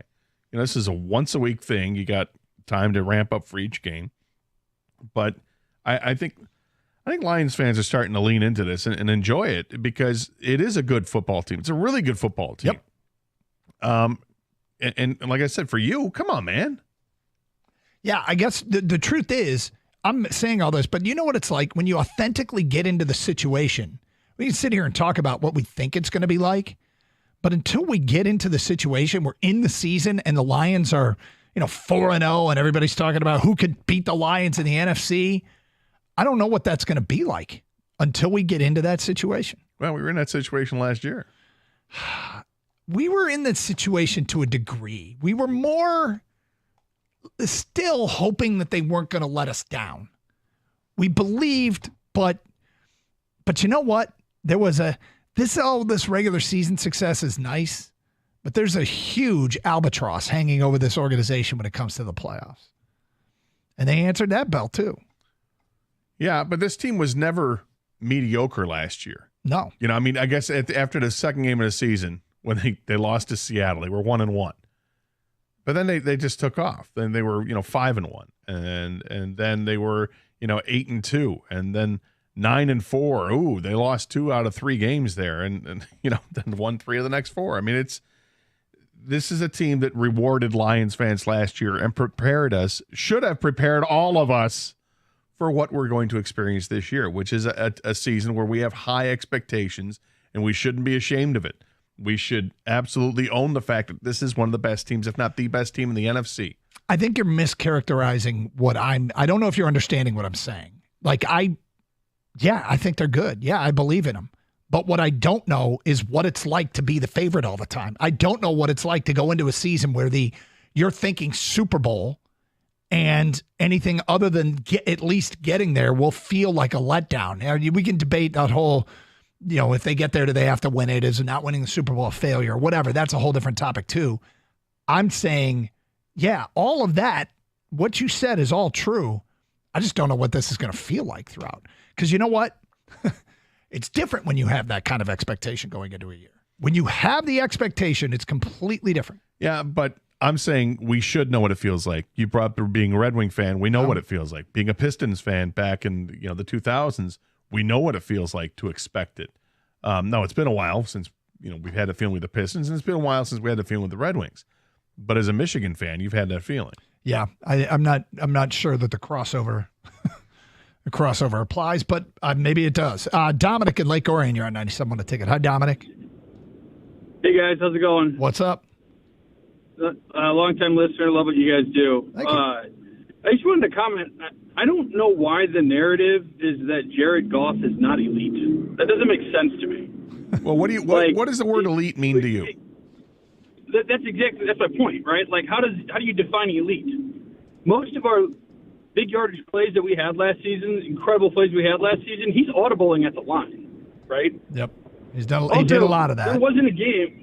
He did a lot of that, right? Also, he argued that his ability to audible and put himself in a position to not get injured, knock on wood, is also elite, right? Like, a lot of people argue Joe Burrow is a better quarterback, right? Joe Burrow would be elite over Jared Goff. Okay, well, Joe Burrow misses half the season every year. Yeah, it's not every year, but he has missed some time. injury I guess to answer Dominic, because I don't like how people interpret the word elite. I think they get real liberal with it. I think you need to be as conservative as possible with the word elite. I think it's 3 quarterbacks at most would be considered elite. And in fact, right now, I think there's only one quarterback that's elite, and it's Patrick Mahomes. So everybody else is fighting for second place. So, all right, so if that's the case, then he's not elite. Well, okay, fair enough. That's the case. He's not elite, but he does get a bad rep. Oh, no question. No, I'm not going to disagree with that, Dominic. I think he's a really good quarterback. I for people that don't think he's, a top 12 quarterback in the NFL, I just shake my head and go, I don't know what you're expecting. But I think as we've done this show for a while now, Doug, I think we've got the formula for why fans don't think he's elite. Yeah, I mean, look, it's. But that wasn't even a fan article, Doug. You read that was a writer, a reporter, so what right? I wrote, what I read, if that's what he's referencing, is it was an NFL.com story by Eric Edholm where he was ranking the rosters based upon who has the most complete roster. And he wrote, Jared Goff might not be elite, but last season he proved you can absolutely win with him. Here's the deal. If you have an elite quarterback, you're all set. Everything's fine. If you don't have an elite quarterback, you have to ask yourself, what accessibility do I have to getting and replacing my guy with an elite quarterback? And if not, if I don't have that accessibility, which everybody would prefer to have one, so it's like saying, what accessibility do I have to $1 million, check showing up on my doorstep today? But if you don't have that, you just, okay, can you win with the guy you have? Because Patrick Mahomes isn't winning every Super Bowl for the next decade. He's not. And with that said, I'll take the field, but yeah, okay. Yeah, you work with what you have, and I don't think there's any question, especially in the next 2 years, with the money that Jared Goff is making, that they can build a roster around him to win big. They kind of already have.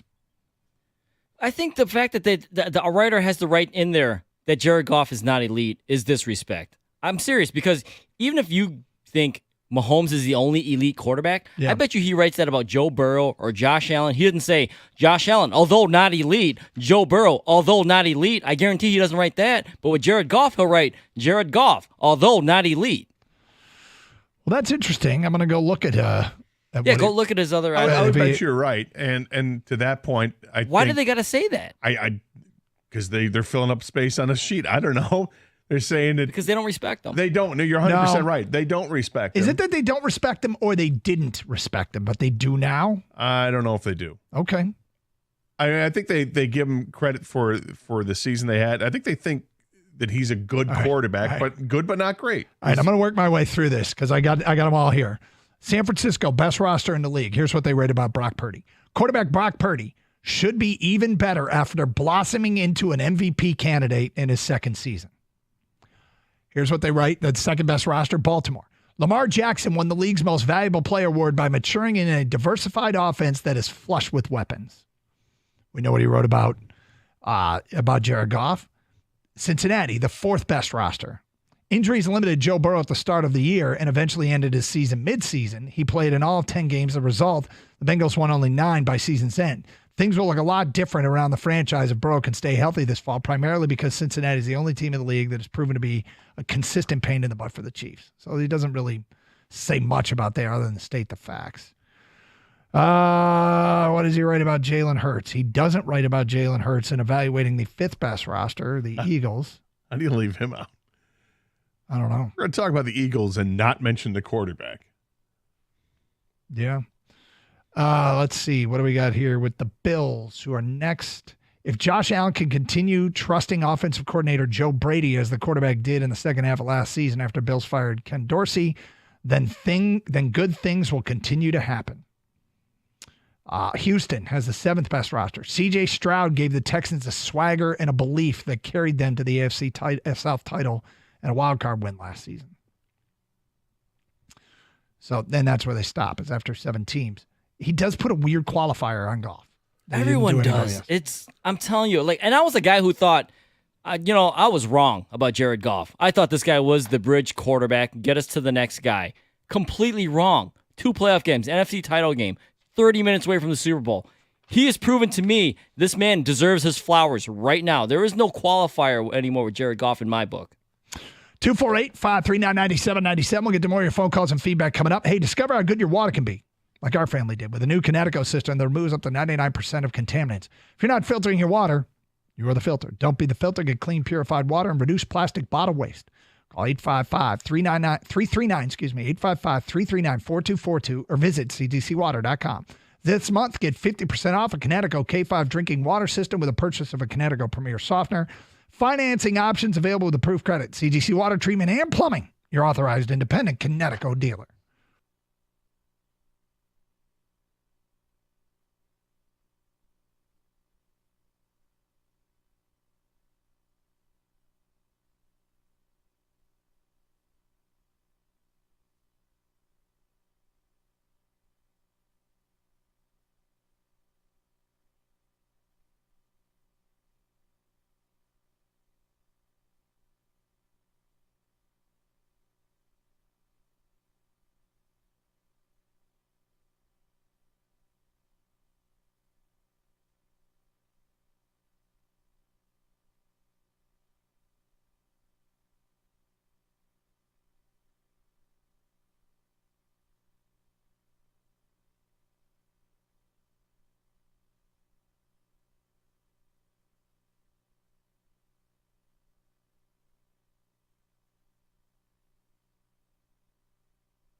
Doug Carr, Scott Anderson, 97 won the ticket. All right, Michigan football tweeted out 100 days. So we're 100 days away from the college football season. And, Gator, we haven't even taken a good look at week 0. Here we go. Yeah. Week 0, which is usually filled with a lot of SMUs and New Mexico States. This year has one interesting matchup, a noon kickoff on Saturday, August 24th. Florida State and Georgia Tech will play in Dublin. Florida State and Georgia Tech are playing in Dublin? Yep. Why are those two teams playing in Dublin? Dublin wants a game. Dublin got a game. Good. Huh? Yep. I guess you can only go to the Boston College or Notre Dame well so often. Exactly. Montana State, FCS Montana State will play at New Mexico. Delaware State's at Hawaii, and SMU is at Nevada. So I got 2 of the 3, right? SMU, New Mexico, not New Mexico State. SMU is at Nevada. This is a vintage classic week 0 schedule. Yeah, it's week WEAK. Yep, 0. but this is but when you get through the summer and you're like, oh, football's on. Now, let me just also say, I made a prediction. I think this is the last year that week 0 will have a chump schedule. I think there's no way the networks aren't going to say, what if we park a marquee game on week 0, Saturday night? What if, now follow me on this. Yep. What if they just have a normal schedule and it's called week 1? Well, it's just what if we do that? It's the way it's evolved. It's the way it's evolved. So then you get into the Thursday night games, the following Thursday, which has about 20 games. What is interesting? North Carolina and Minnesota is a moderately interesting game. At least it's a B1G school. Eastern Illinois plays at Illinois, B1G game. Any of the directionals? Central Michigan hosts Central Connecticut State. That's a Thursday night game. And other than that, there's about 18 other games that all stink. Now, am I correct? Michigan State is not opening on a Friday this year? I don't think it feels like they've taken that Friday night week of the opener and made it their own. But because they do have 2 Friday night games. Yes, and we'll get to those in a minute. The 2 Friday night games in week 1 that are interesting are Temple at Oklahoma, which is not that interesting, and TCU at Stanford. So those are 7:30 and 10:30. Week 1, Clemson plays Georgia in Atlanta. Great matchup in week 1. We've got. Yeah, I'm sorry. Florida Atlantic is a Saturday game. Is it? Okay. August 31st. Florida Atlantic plays Michigan State. Eastern Michigan's at UMass. Michigan hosts Fresno State on Saturday night. Western Michigan's at Wisconsin. That's kind of interesting. Other than that, the week 1 schedule is pretty bleak on Saturday. Well, here's an interesting one. I mentioned Clemson and Georgia. Miami of Florida plays at Florida. Okay. That's a pretty decent game. Notre Dame is at Texas A&M. All right. That'll work. There you go. Yep. And then you get into the thing they do in week 1, the Sunday and Monday games. Let me see if I printed those up. I'm not sure I didn't print those up. The Sunday game is LSU versus USC in Vegas. I don't know what USC is going to be. I was going to say, is that Southern Cal or is that South Carolina? It's Southern Cal. Oh. And the Monday game is Boston College and Florida State. Boston College gave Florida State headaches last year, but so that is 100 days away from the first Saturday for Michigan and Michigan State. The Big Ten and Fox announced the full slate of Friday night games yesterday. It included 2 Michigan State games, no Michigan games. Michigan State will play at Oregon at 9 p.m. on Friday, October 4th, and they will host Purdue Friday, November 22nd at, I believe that's 8 p.m. It's an 8 p.m. game. Yes. How do you feel about this? Love one, hate the other. I love the Friday night game on the road. Mm-hmm. The fact that it's Oregon is great. You know, I have memories of watching Michigan State play Oregon at night. So I'm fine with that on a Friday night on the road. I don't like that when my school has a Friday night home game because I think that it it upsets the natural feel of your home game experience. Did you feel that way about the opener? Because that early in the year, kind of get the stage early in the school year. That's the trade-off. But this is not the opener. Yeah, we're talking about late November. This is a week before Thanksgiving. So, there were a lot of people that weren't a fan with Michigan State playing a home game at Ford Field. Right. And does this bother you the way that would? Not as much as Michigan State playing a home game at Ford Field. That bothers me more. Okay. Because I think you have games on campus for a reason. That's the whole campus feel for it. And look, when they play Purdue in late October on a Friday night, will that be the marquee game?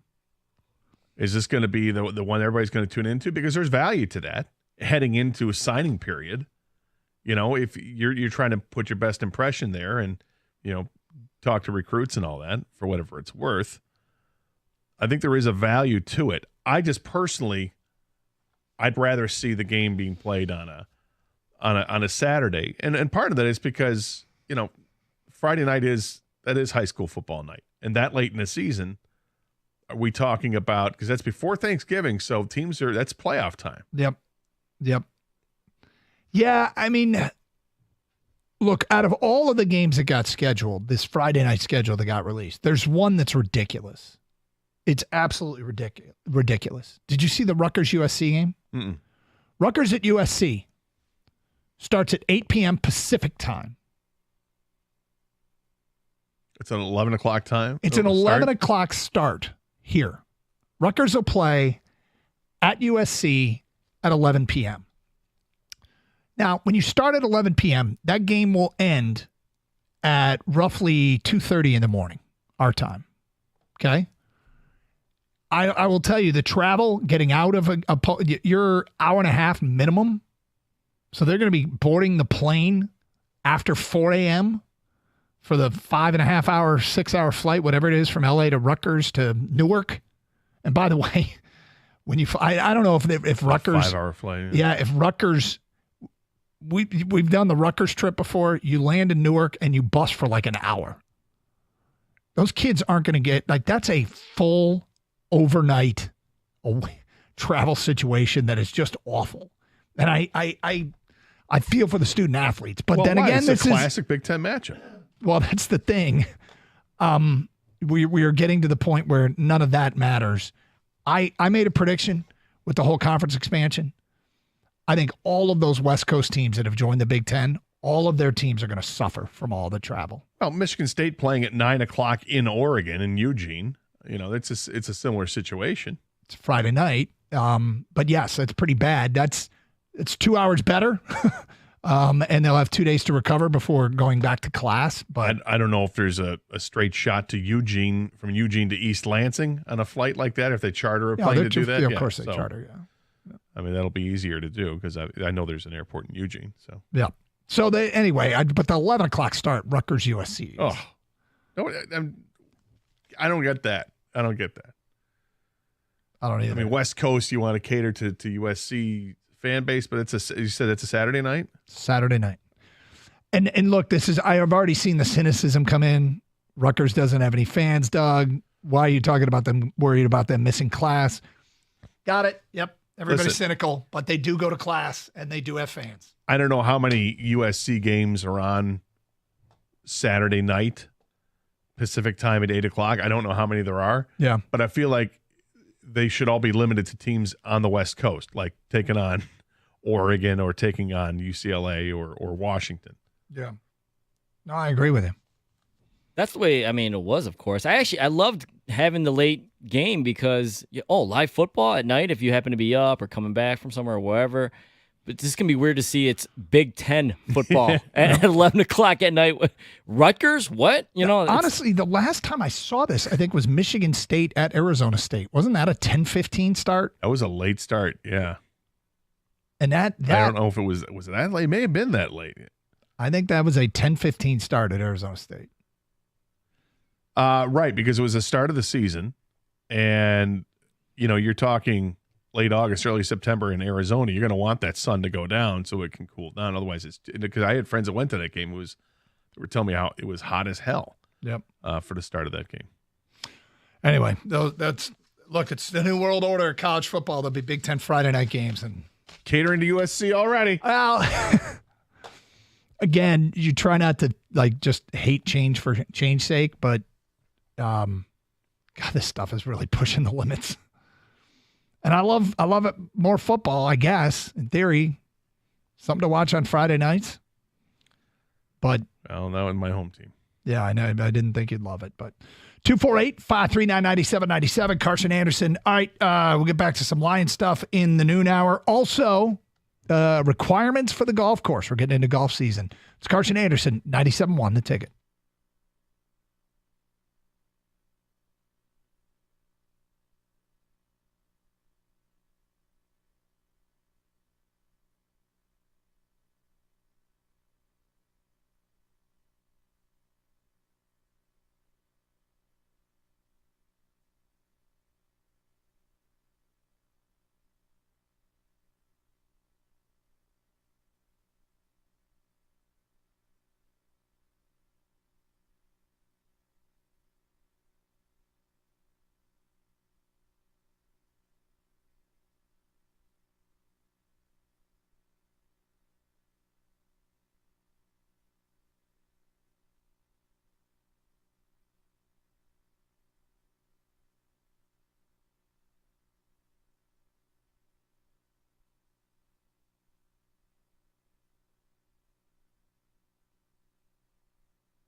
All right, so Dan Campbell is speaking right now. In fact, he's wrapped up speaking.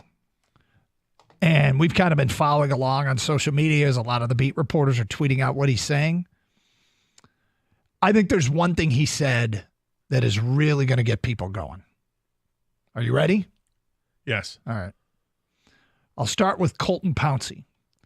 Dan Campbell with some high praise for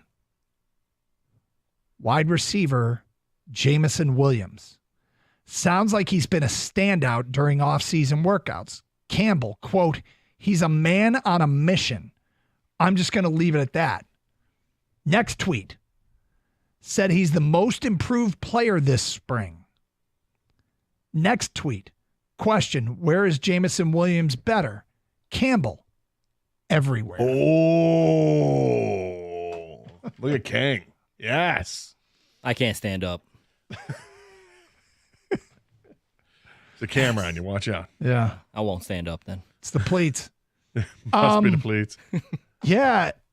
How about that? That's some high praise.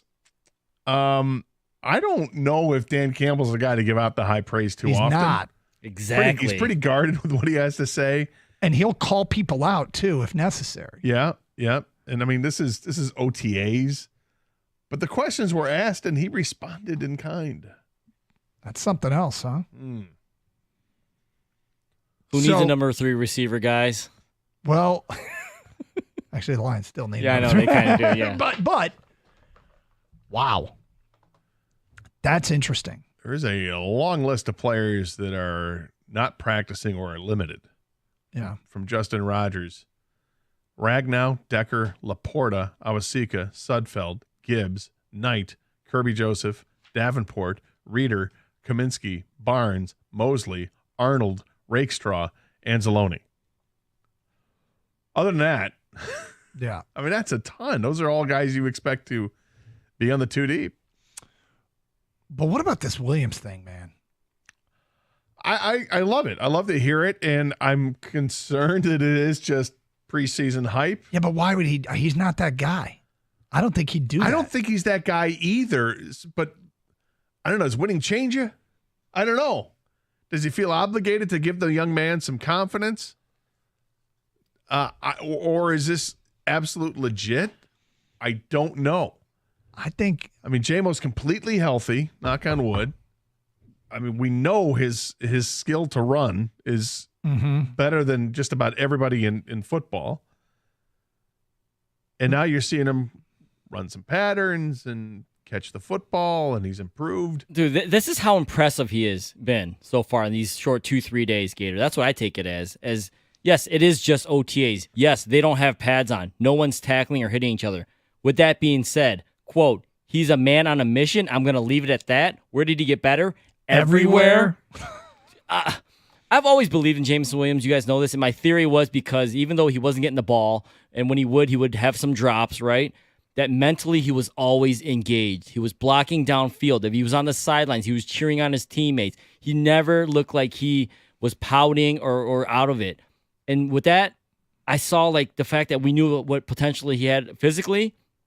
If he just got on the field and stayed healthy and didn't have this suspension, all this stuff, that he would become the player they thought they were going to get. And it's way early, but I love hearing this. This is, talk about, first of all, I didn't expect this. Nothing to do with J-Mo. Everything to do with the way Campbell operates. I didn't expect him to go there and to hype up Jameson Williams. And I don't believe it's trying to give him a confidence thing. This feels to me like, whoa. This is to me, this is a whoa. This is a whoa. I agree. It's a whoa. We all have been abundantly aware of Jameson Williams' physical abilities. But the question was, what can he get it together, stay healthy, stay in a lineup, and live up to those abilities? It sounds like he's poised to do that. I mean, because we do the whole Terrion Arnold, what if Terrion Arnold's a lockdown corner? What if Rakestraw is too? What if one of them is, what if Jameson Williams is Justin Jefferson? Oof. What if? Or what if he's Tyreek Hill? What if he, I mean, then you have 2 number 1 receivers. You got one of the best up-and-coming tight ends in the league. You've got a dynamic duo at running back. And these are your weapons to work with before you even get to your third, fourth, and fifth receivers. And the thing about where is he better everywhere, this is one of my my one thing I really want to see is how much Jameson Williams and Jared Goff hook up more on the deep ball this year. Because I have questions about Goff's deep ball like everybody else, but I also know, in years of being around the game, that the deep ball incompletion isn't always on the quarterback. The deep ball incompletion is a lot of timing. It's a lot of route running. It's a lot of, looking over the correct shoulder. I mean, there's a lot. And I want to see, you got now a veteran quarterback, and you got if this young wide receiver is better everywhere and they still are connecting on the deep ball, then they're going to have to find a way to win with a quarterback that just can't connect with Jameson Williams on the deep ball. And some people will find that unacceptable. But at the end of the day, if it's true that he's better everywhere, then let's see that deep ball, right? Let's see that deep ball. Yeah, let's see the deep ball. I am getting a little. I saw another quote from Dan Campbell. I'm starting to get a little bit worried though with the superlatives. Are you? Colton Pouncey has this one. Dan Campbell says he thinks Terrell Williams is the best defensive line coach in the league. So he said that before. Mm-hmm. So now you think he's starting to go the other direction? Well, I mean, I do get a little concerned with that. Maybe we need to pump the brakes a little bit.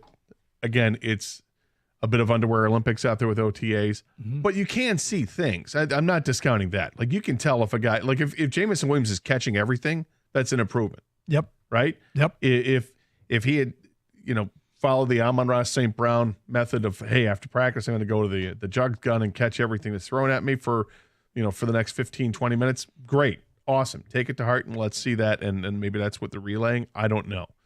But then when you're following it up with other stuff that he's following it up with, he's very positive. Yes, he is. He's very positive. And you know what? He's the leader of this team and this franchise.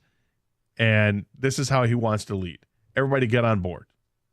You asked, we were talking about it before about how uncomfortable it kind of is. Maybe not uncomfortable. It's just new for Lions fans to experience the success and the expectation following success to continue that success and take it to another level that we're just not used to that territory as Lions fans. Now, as fans of other sports, we are, but not as Lions fans. Dan Campbell's leading the way saying, it's okay, follow me. We got this. The thing about this, though, the JMO comments about how he's better everywhere, most improved player, I don't know that he could come out and say anything that out there in the ether in Detroit would get people more excited. People love speed. They love flashy wide receivers. And that's exactly what we think this guy can be. And Dan Campbell's basically telling us all, yeah, expect it. This is awesome. This is awesome. And he's got credibility in this town. Well, maybe the deep ball misconnections that him and Goff had last year, JMO and Goff, were because of JMO's route running, and maybe he's learned when to slow it down and speed it up and get on the same page so those things are more on time. Someone just texted us, Mike in South Rockwood said, JMO saw Amon-Ra get paid. He is motivated. That's an interesting point, sure. The Lions have shown this past offseason they will pay their own players. Yeah. I mean, it's not just motivated by hitting the jugs with Amon-Ra, but that paycheck, right? I mean, is that part of it, you think? Better everywhere. He's better everywhere. It could be. Sure. What are you laughing at? You said hitting the jugs. It's funny. Gator, grow up. It is funny to say. It's funny. Of course it's funny. Let's get your feedback. 248-539-9797. Most improved player, Jameson Williams. Where is he better? Everywhere. Wow. Well, there's nothing like hype, huh? Well, and somebody's ducking the Lions. Yeah, you see that? I did. We'll get to that today at 11:48. It's Carson Anderson, 97.1.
At this hour here, Carson Anderson reacting to the news. Dan Campbell speaking with the media. And I don't know if I want to say raving about Jamison Williams, but saying he's the most improved player that they have. He's improved only everywhere. Everywhere, he said. Said he's a man on a mission. Also, Dan Campbell announced that the Lions will conduct joint practices with the Giants. Campbell did talk to Andy Reid about a second session with the Chiefs, according to Colton Pouncey. Oh, because they played them in the preseason. Chiefs said no.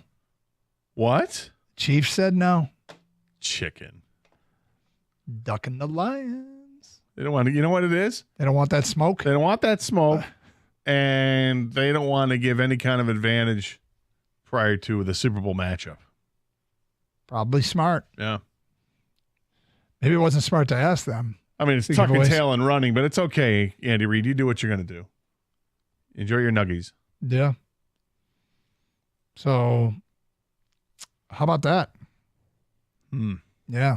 Ducking the Lions. Yeah, ducking the Lions. Feedback coming in on the Jamison Williams news. From an unnamed texter. Hearing Campbell brag about JMO has got me covered in goosebumps. Oh, my gird. Oh, my gird. Next up, maybe Hendon Hooker is the one running OTAs, and he can actually throw the deep ball to JMO. Yes, we can only hope. You want one to make you happy? Sure. From Danny Rogers out there. Yeah. Defensive coordinator Aaron Glenn calls second-year linebacker Jack Campbell a grown man, has transformed his body, and is leading out on the field here during spring ball. Now, keep in mind, Anzalone is limited or out. Yep. Jack Campbell in. Ball just sounds different off. Transformed his body. Ball just sounds different off Jack Campbell's bat. Next up, JMO feels like he's been an off-season acquisition since he's been here because he hasn't even sniffed, not scratched, hasn't even sniffed the surface yet.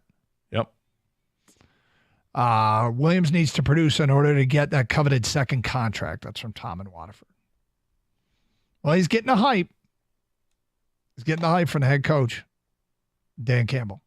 So, nothing wrong with that. Nothing wrong with that. Nope.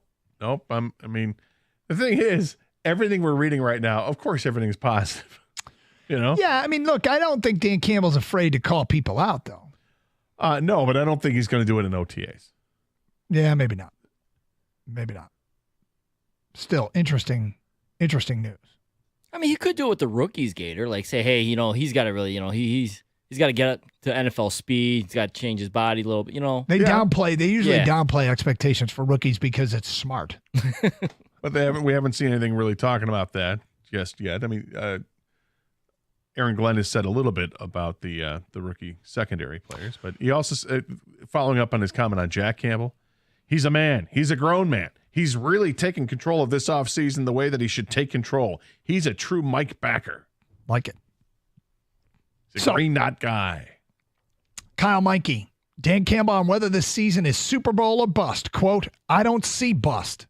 I see Super Bowl. Woo! You like that, huh? He doesn't see bust, just Super Bowl. To beat a man, you got to beat the man. Let's go. Well, and you kind of got to think like the man too, and that's it. That's what he's doing here, and that's what they should. When you're ready, that's exactly how you should be. You should be wired. How are we gonna get this done? You got to think like you're the man, for sure.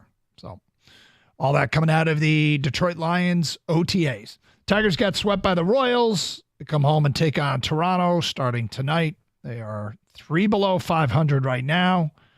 Tarek Skubal not good yesterday. We'll see if there's any shakeup coming. I suspect that there isn't just yet. But Tigers hoping to regroup here at home as they continue to spin their wheels of late. Not good. Not good at all. Gator, do you know that today is National Ethan Day? National Ethan Day. Is everybody going to gather on Ethan, Minnesota and try to set a record? Nope. There's no reports of that happening. But I started thinking about the best sports Ethans. And I didn't go to Google. I'm not sure what I can come up with.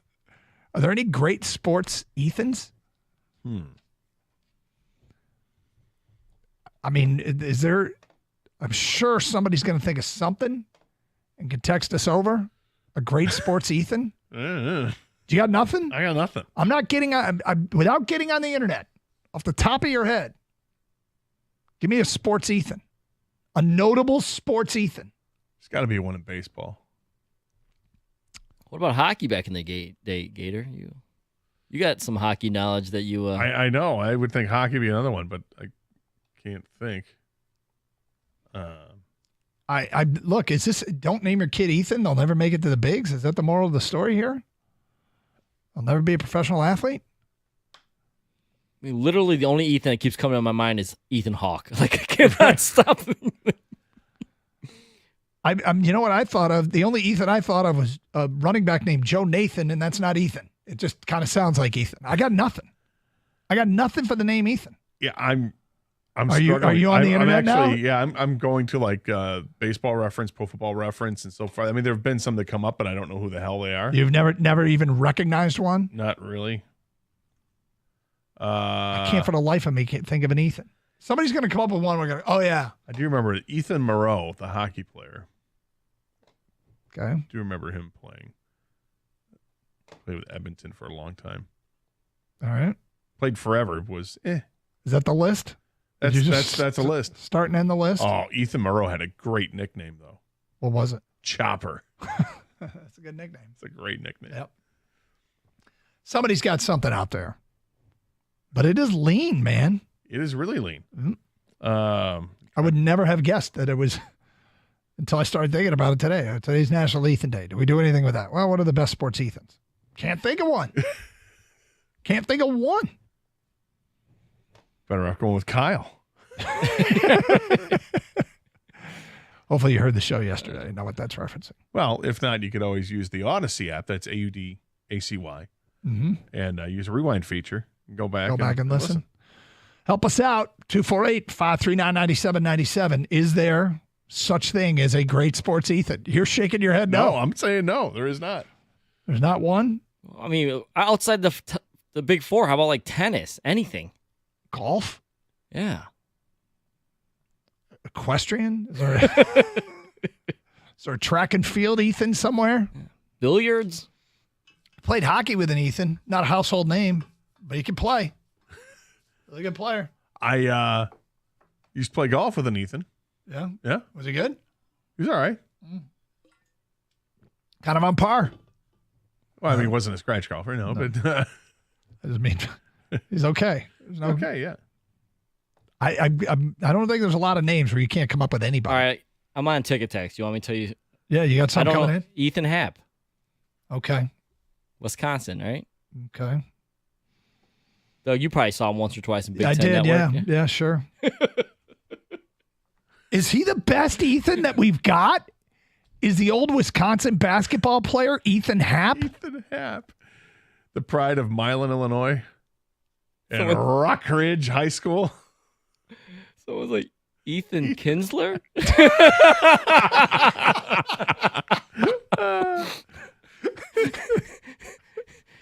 Ethan. My God, it's Ethan Happ.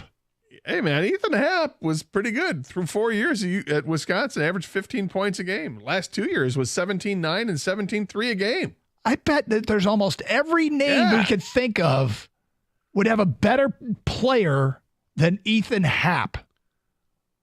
With all respect due to Ethan Happ, hell, congratulations. You might be the best Ethan ever to play sports in the United States. There's nothing. Name gives us nothing. The defensive lineman at Texas, you're going to have to know this name. Okay. Ethan Burke. All right, good. Is he a starter? Is he on there too deep? I haven't started my Texas chart yet. Yeah. I go to the Texas board. He's going to his junior year. He did have 41 tackles last year. Okay. I don't know if he's still there, but, 9 tackles for loss, 5.5 sacks. Pretty good player. If he didn't enter the portal. You know what the moral of the story is? Ethan doesn't deserve a day. Oh. There's not even one good Ethan. Well, there's one good Ethan. That's There's one. sports, but what about there's Ethan's in society? What about Ethan Longoria?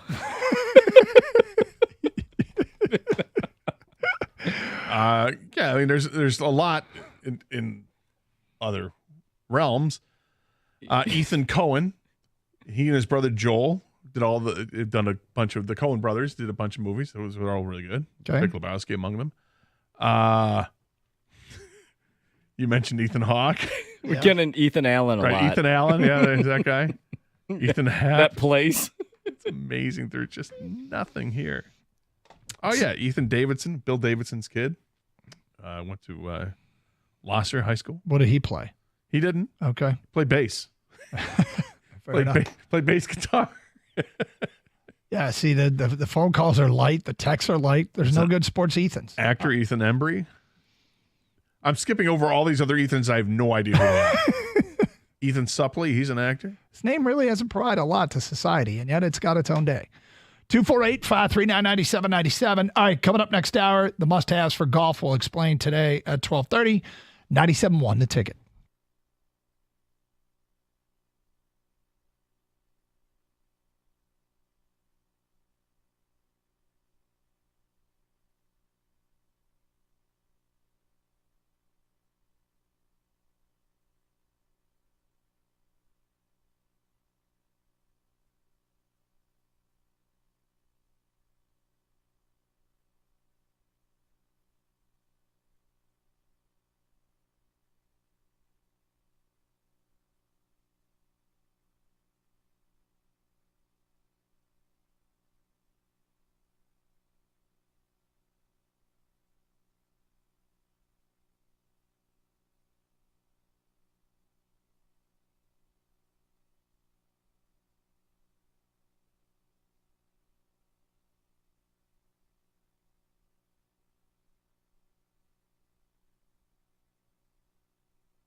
we are really struggling.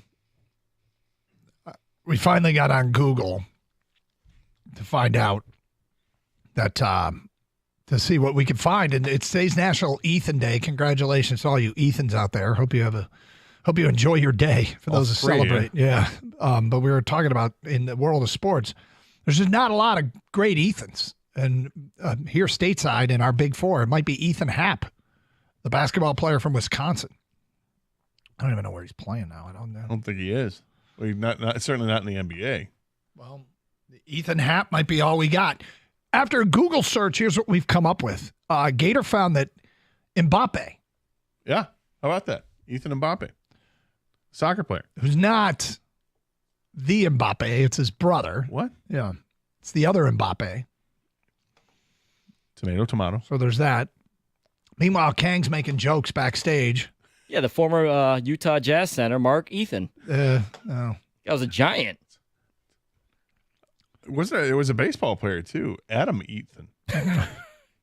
There's the running how back. how you get Ethan out, That's how you right? get Ethan out. Yeah. Ethan. Scott sent in the running back, Travis Ethan Ian. I like that one.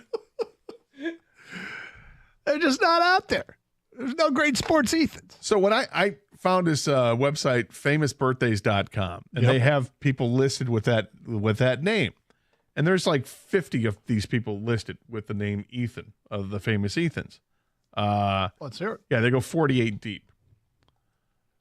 Stop me if you've heard any of these. Okay. Ethan Dolan. Now, are you reading from number one? Starting at number one. All right. The most famous, according to this website, the most famous person named Ethan is Ethan Dolan. Who is who? He's a YouTube star. Okay. Ethan Kutkoski. Okay. He's an actor. Ethan Garcia. Linebacker, Syracuse. Close. TikTok star. All right. Ethan Payne. Wrestler. Should be. YouTube star. Ethan Wacker. Oh, boy. Star of some kind. He's a TV actor. Okay, so wait a sec. We've gone YouTube, TikTok as the four most famous Ethans on the planet. YouTube TV, TikTok, YouTube TV. Then we get to Ethan Fair. Instagram. Wow. Number 7 is the first one any of us has heard of. Well, at least Kang and I have. Ethan Hawke. I've heard the name. I can't name one movie he's in. He's in Gattaca. That's where he met Uma Thurman. I think they got married for a while, weren't they? Well, he was in Training Day with the one actor you do know, Doug. It's true. Denzel Washington. Oh, okay, yeah. That was a great movie. And someone texted that his role, the officer played high school safety. So I don't know if that counted or not. No, it doesn't. Ethan Klein. YouTube star. So people named Ethan are more likely to be YouTube, TikTok, and IG stars than they are to be athletes. That's correct. Yep. Okay. Ethan Nestor, YouTube. Kang, have you heard of Ethan Feinschreiber? No. Martial artist, 19 years old. He'll kick your ass. Yeah, the rest, I'm embarrassed. For the name Ethan? Yeah. Ethan's got to step up out there. Come on. I mean, seriously, people. All right, well, we move on. We mentioned the Tigers. We've talked a little college football. There is OTAs going on. If you're just joining us, big news this morning. Dan Campbell saying at OTAs at the podium that the most improved player is Jamison Williams. He's a man on a mission. Asked where he is better, the head coach of the Lions said, quote, everywhere.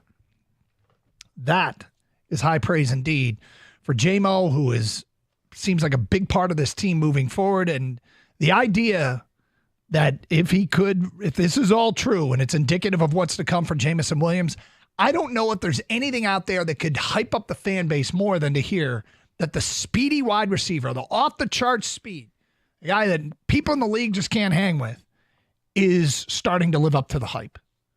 I mean, that's exciting stuff. Now, will we know it? Probably not until the beginning of September when they play a game, because it sounds like he might be a kind of player that barely plays during the preseason if he plays at all. And that's fine. So, what do we say? The Michigan football tweeted out we're 100 days away, so we're probably 108 days away from the first Lions game. And we might be 108 days away from seeing this come to fruition, that J-Mo's all that. But, boy, it would be big news if he was. It'd be huge news. Huge news. And we're all excited about it. And, from the moment they drafted him, I think people just had, visions dancing in their brains about what's going to happen. So you want to basically be able to build a roster where you answer every question. And we've already talked about earlier in the show how they've got 2 starting safeties right now that between them make about $3.8 million. And amongst the best free agents out there, one of the questions for Dave Burkett in his, when he took questions from fans was, is there any interest in Quandre Diggs or Justin Simmons or anybody like that? And he said, no, I think they're going to roll with Melifonwu and Kirby Joseph. And you want to be able to answer all possible question marks. You've got some money in reserve that could be a rainy day fund in case somebody gets hurt, and somebody will get hurt. But, Gator, is this maybe why they are so comfortable with losing Josh Reynolds and essentially not replacing him? I mean, if you look at the wide receiving core from last year, it was Amon-Ra, J-Mo, Khalif Raymond, Amon-Ra, J-Mo, Josh Reynolds, Khalif Raymond, Donovan Peoples-Jones. They have added really no one. I mean, Isaiah Williams is an undrafted free agent, is an intriguing prospect. But instead of Josh Reynolds, they just basically bumped Khalif Raymond and Donovan Peoples-Jones up the food chain one peg. And now the question becomes, is this why? Well, if you can imagine how excited they are about Jameson Williams and saying that he is vastly improved. Yep. From the end of the season to right now, can you have maybe not the same improvement, but can you have improvement year to year for a guy like Donovan Peoples-Jones or Antoine Green? You could. Well, Donovan Peoples-Jones is such a weird career arc so far. And was up and down at Michigan, gets to the NFL, kind of down, and then he has one huge year, or maybe not huge, but it was a pretty big year with like 800, 900 yards receiving. Yep. And then goes to being unused and traded to the Lions. And the Lions didn't use him all that much. But now they've got some space in here, some competition. Hey, we need a third receiver to emerge. Will he shine in practice? Will he be that guy? He's got the size to play outside. Can he be that guy? He's 25 years old. I mean, he's still pretty young. Yeah. And very young. There's no reason to say that he's done, but it's been a strange career arc for him. I don't think after the season, it was 2 years ago, the 2022 season, 61 catches, 839 yards, 3 touchdowns. So he did that at the age of 22. You would have thought the next step was going to be something great. Now there's been injuries mixed in and all that. I guess he did at the age of 24. My bad. In fact, I got it wrong again. He did at the age of 23. Came back and he had about 150 yards receiving last year between 2 teams. That didn't feel like the next step. So he's interesting. However, if Jameson Williams is poised to be all that, then look out. Look out. Because this offense could be even better, and they didn't even add another wide receiver. I mean, you look at last year's offense, was pretty prolific, and yet they didn't get much of an impact from Jameson Williams. Nope. In terms of total yards and total touchdowns. He did show up at the end of the season, but for the whole season, no. And you mentioned Josh Reynolds' numbers were fine, but they weren't anything like life-altering. So if he is what they say he is, now you got a 1-2 combo at wide receiver without having to stretch and saying, well, it's a 1-2 combo with a tight end and receiver. You want it to be with 2 receivers. You want to have different threats. And obviously Jameson Williams, with his speed, it's so tantalizing what he can do. And yeah, it's true. Last year, even just running routes, he was occupying the safety, which opens things up for everybody else. But now if he's able to, use these skills that he has learned in the offseason and use this ability to catch the football in the offseason to no longer just be a decoy, but yeah, we're dragging him across the middle. We're going to hit him in the pass and stride. He's going to go for 60 yards in the score several times a season. It changes this offense dramatically and what they can do. Like you're not just relying on Amon-Ra catching the pass at the sticks and then using his yard after catch abilities to get more. No, I mean, like it's adding another power hitter to your lineup. Yeah. It's nice to have guys that are like singles, doubles guys and, methodically move the ball down the field. Yep. But to have a guy that you can't teach the speed that Jameson Williams has. He can take the top off the offense. Like you have a guy in Jahmyr Gibbs back there to add one to the receiving core is big because if he's that 1A, 1B type receiver, that need for that third receiver isn't as big as it was years past. Josh Reynolds was very clutch in third down catches, moving the chains, right? Contested catches. But you may not need that as much if you have a guy like Jameson Williams. Can he be Jalen Waddle to the Tyreek Hill? This could be one of the best tandems in the league if Jameson Williams has really improved this much as Dan Campbell has said he has so far. Well, it's an interesting story developing out there at OTAs today. The hype they say is real. Meanwhile, one of the assistant coaches just said something. Well, I don't know if he said something or not. I'm going to read a tweet about one of the assistant coaches, and you tell me how you interpret it because I think Lions fans will like to hear this. We'll get to that today at 12:16. It's Carson Anderson, 97.1 The Ticket. Hey, congrats to all the Michigan Wolverines drafted in the NFL for 2024. The University of Michigan Credit Union is cheering you on loud and proud. UMCU is a proud partner of Michigan Athletics and the official credit union of the Detroit Lions. One might say they're the leaders and best in financial services. I just suited up with UMCU, and you can too. No matter where you hail from, you're eligible to join, and signing up is easy. Here's the thing, too. They got debit cards with the Block M, the winged helmet. They got a Lions debit card. They even got one coming out to match the black uniforms. You got to check it out. You have the coolest debit card around. And that means when you've got it, you can call plays at millions of stores, hotels, and restaurants worldwide. Need some cash in your pockets? Hit up thousands of surcharge-free ATMs conveniently spread across Michigan and beyond. Open your account today, umcu.org, and get in the game. Took me less than 10 minutes. While you're there, check out the resources for student auto and home loans.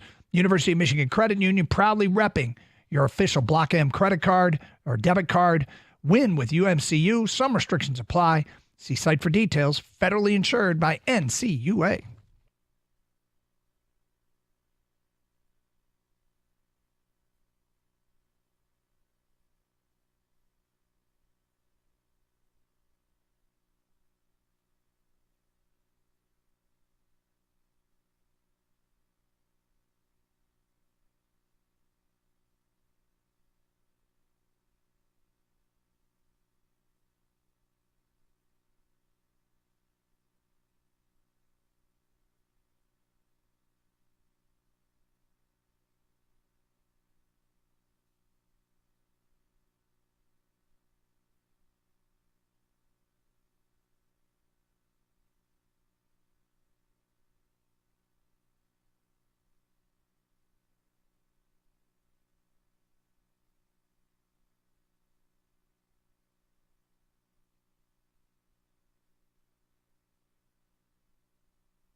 All right, so we've been monitoring all morning the Lions meeting with the media.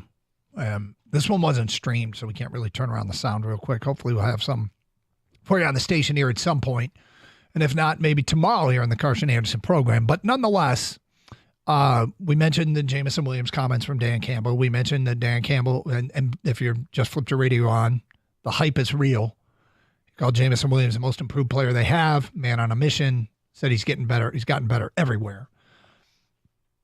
He also mentioned that they have one joint practice scheduled with the Giants. They tried to schedule one, with the Chiefs. Andy Reid apparently said no. Ducking them in a joint practice. And then there was defense coordinator Aaron Glenn saying that Jack Campbell's transformed his body. He's a true middle Mike linebacker, green dot guy now. Mm-hmm. Then there's this. From M Live, Corey Woods tweets out, Dave Phipp, the special teams coordinator, on Michigan Panthers kicker Jake Bates, quote, I'm not going to go into any specifics on an individual player. And then Woods tweets, says he's aware of Bates' story and is happy for him. Colton Pouncey tweets, yes, Dave Phipp is familiar with Jake Bates' game.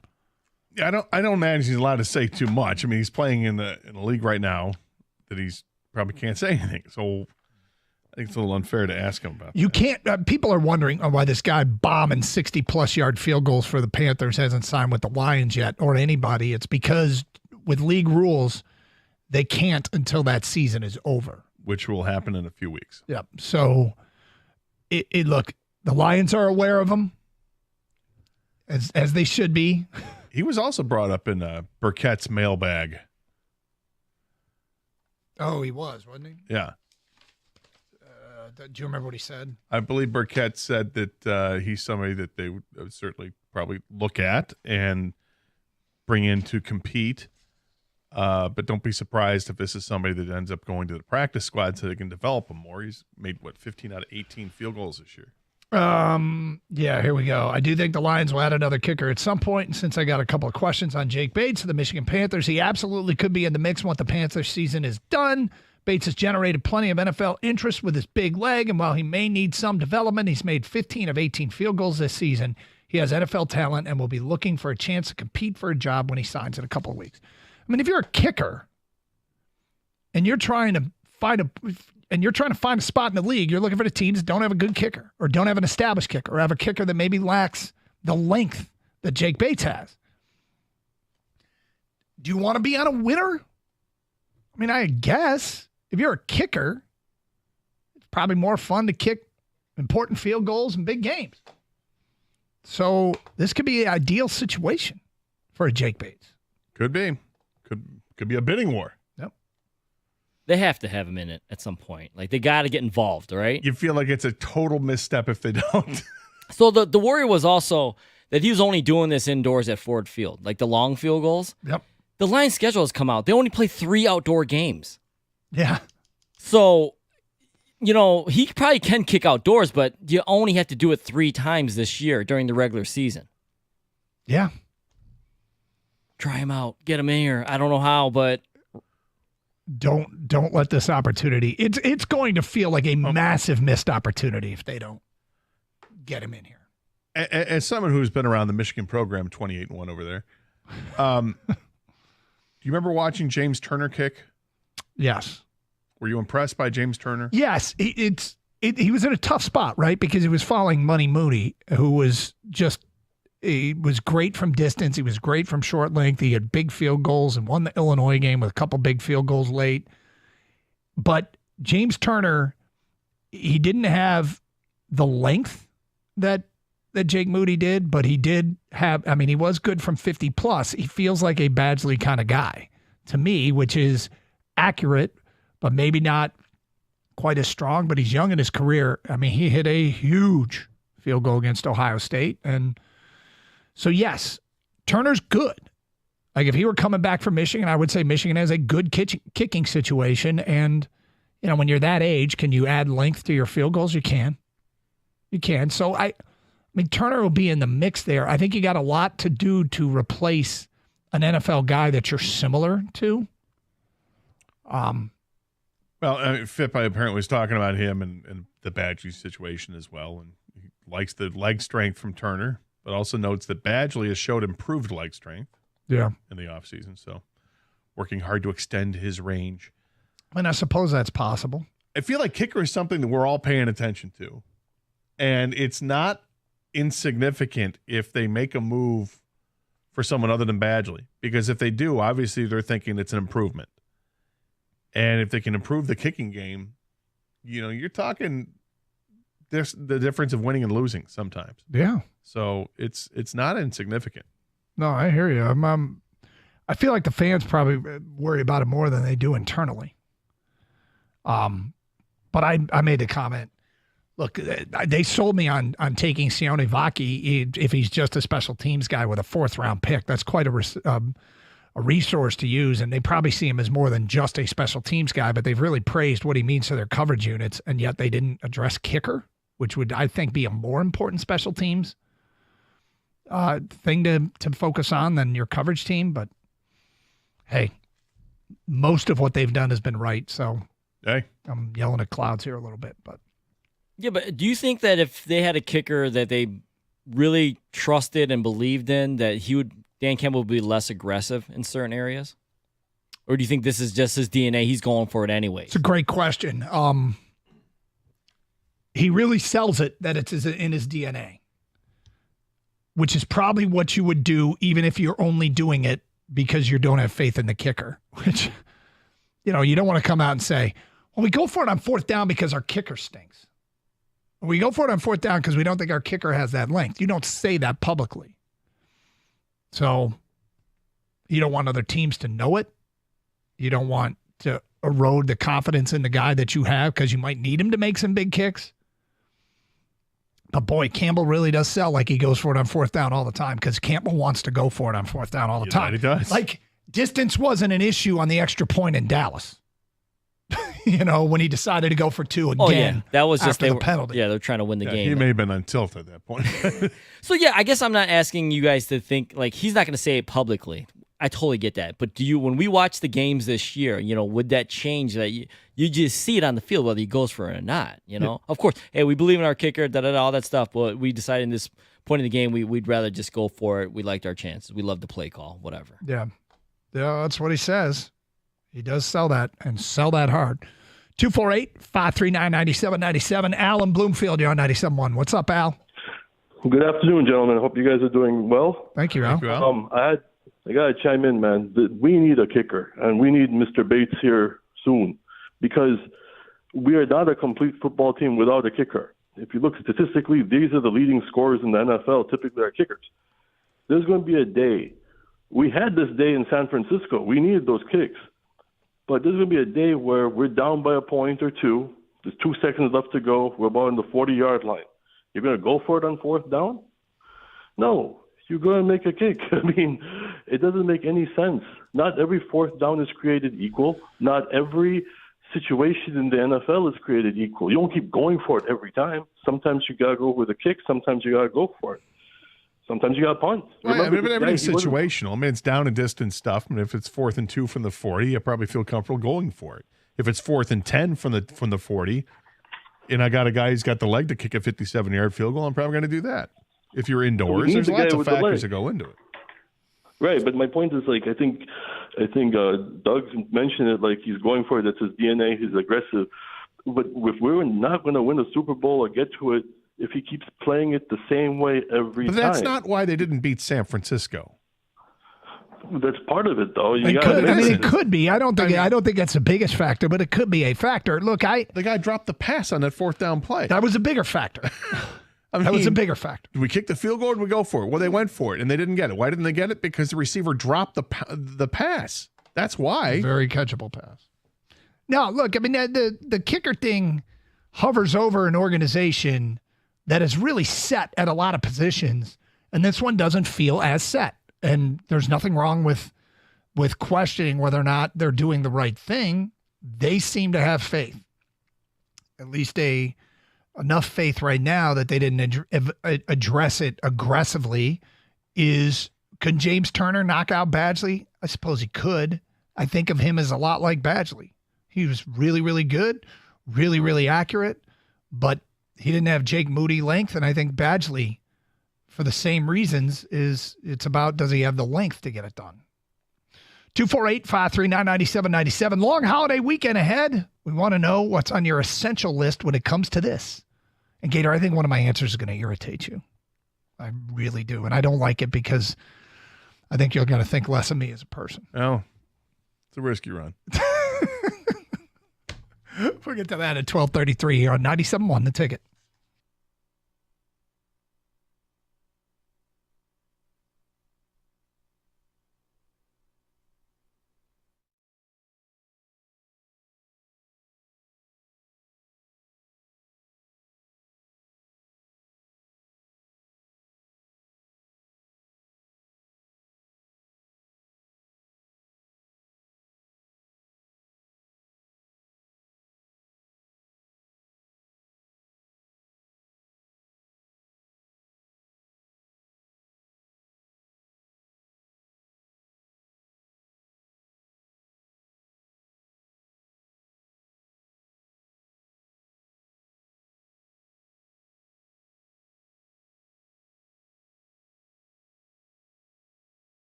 All right, Gator, long holiday weekend.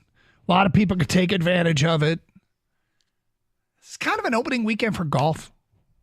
Or do you think the hardcore golfer's been out there for months? Golfer's been out there for a month.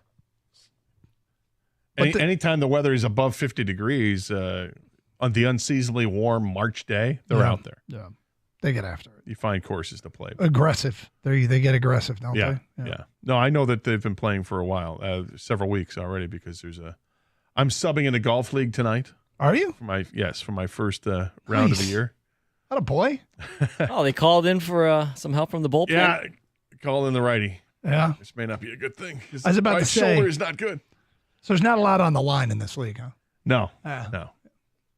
Oh, you got jokes. Look at that. I wouldn't expect me to get asked either. Paybacks are a bitch in 3, 2, 1. It's first time I'll get out there. I went to the range over the weekend, and that was not a good range session for me. It hurt. It was painful.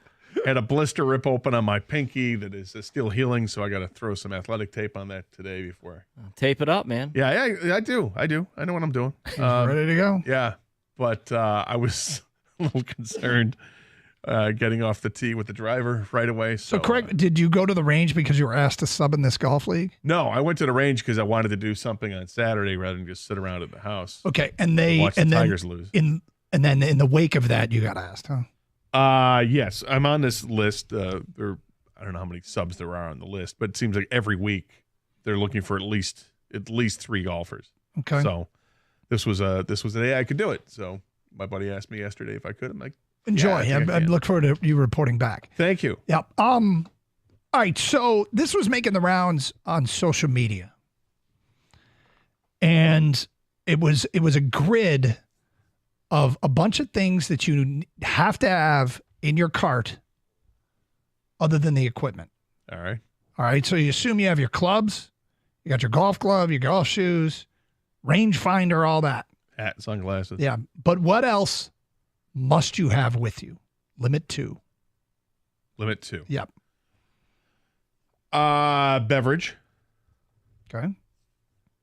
And I'm trying to think for me what I need personally. Some kind of a snack. Okay.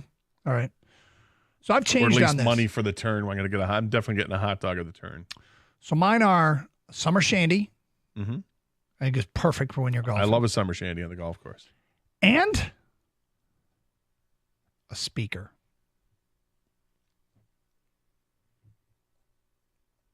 You're that guy. You're not alone though. I mean, it's not like you're this small minority out there. I think it's a growing minority that may end up being the majority. You know me. Do I love music? Yes. I love music. I don't love it on the golf course. It's funny, and this is where I knew you would think less of me for it. I don't think less of you. I mean, what I said sounded like I think less. I really don't. It's just it's a matter of taste. I'm surprised I don't like music on the golf course. I'm surprised at how much I do. Okay, and it's not like a recent deal here. This has been going on for 7-8 years, whatever. I went out with we were in Cabo. It was one of those trips. I'm there, and my wife's cousin's kid, Brady, who's like 30 years old, brought a speaker. And I'm like, okay, yeah, I got no problem with it. Cabo, party time, yeah, whatever. And I don't know that I've played golf without a speaker since. I loved it. I absolutely loved it. I'm not too loud. I don't want to be too loud. And it's for the cart, in the cart so only. you don't think you're too loud? I don't think I'm too loud. But if anybody else can hear me anywhere else with the speaker, then yeah, it's too loud. You're trying to keep it just to yourself, right? But yeah, I'm at a point now where I need a speaker. Gator, would you like it better if it was a live band? I know you love live music, man. No, here's the thing. What it comes down to is if I'm going to hear the music, it better be music I like. Because if it's not, you're miserable. Like if you're paired up in a cart and somebody pulls out the speaker and they just, I'm going to put on some tunes, and the first thing to do is a genre of music that you can't stand. You can't say right away, hey, can we listen to something else? Like, you have to endure it for at least a few holes, and then you can say something. But those initial few holes, while you're given the license, okay, he's got the speaker out, he's going to pick his stuff, I got to deal with it. Can I do this before anybody else? So when I break out Celine Dion, there it is. Did I beat all the texters? Did any of them get that text in? You beat them. All right, good. Yeah, I agree. There's got to be, usually I'll negotiate. I'll say, all right, what do you want to listen to? Because I agree. You can't torture somebody with. No, please don't torture us. Something you don't want to. Oh, is that Gaelic music? No, you got to be something that. Well, no, but I mean, it's not even some people like country, some people don't like country. Some people like classic rock, some people don't like classic rock. Yep. Some people You want got to find a middle ground. Yeah, so maybe that's what earbuds are for. Doug, are you such a music guy that you'll listen to music on the Bluetooth that you don't like? Or would you rather, all right, fine, I'll go silent? I'd probably rather go silent. Yeah. Okay. I'm not that addicted to it. But, yeah, I'm the two requirements for me, summer shandy and speaker. And for you, it's beverage and a snack. Yeah. Now, Evan apparently answered this last night with you, Kang. Yeah.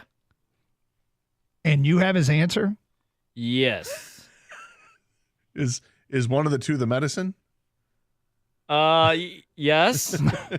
Well, the original question was 3. So I asked him to pick 3. And he went with the dip, a Mountain Dew, and the green stuff. And the medicine. Okay. Yeah. All right. So that's his. Because Evan doesn't drink. No, he doesn't. Beer, well, so. no, he drinks Mountain Dew though. Right. I'm saying he doesn't drink beer. So.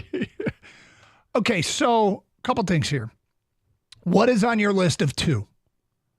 You've got, assuming you have all your equipment and everything else, what must you have in your golf cart to enjoy your round of golf? Now, I will say this about the music.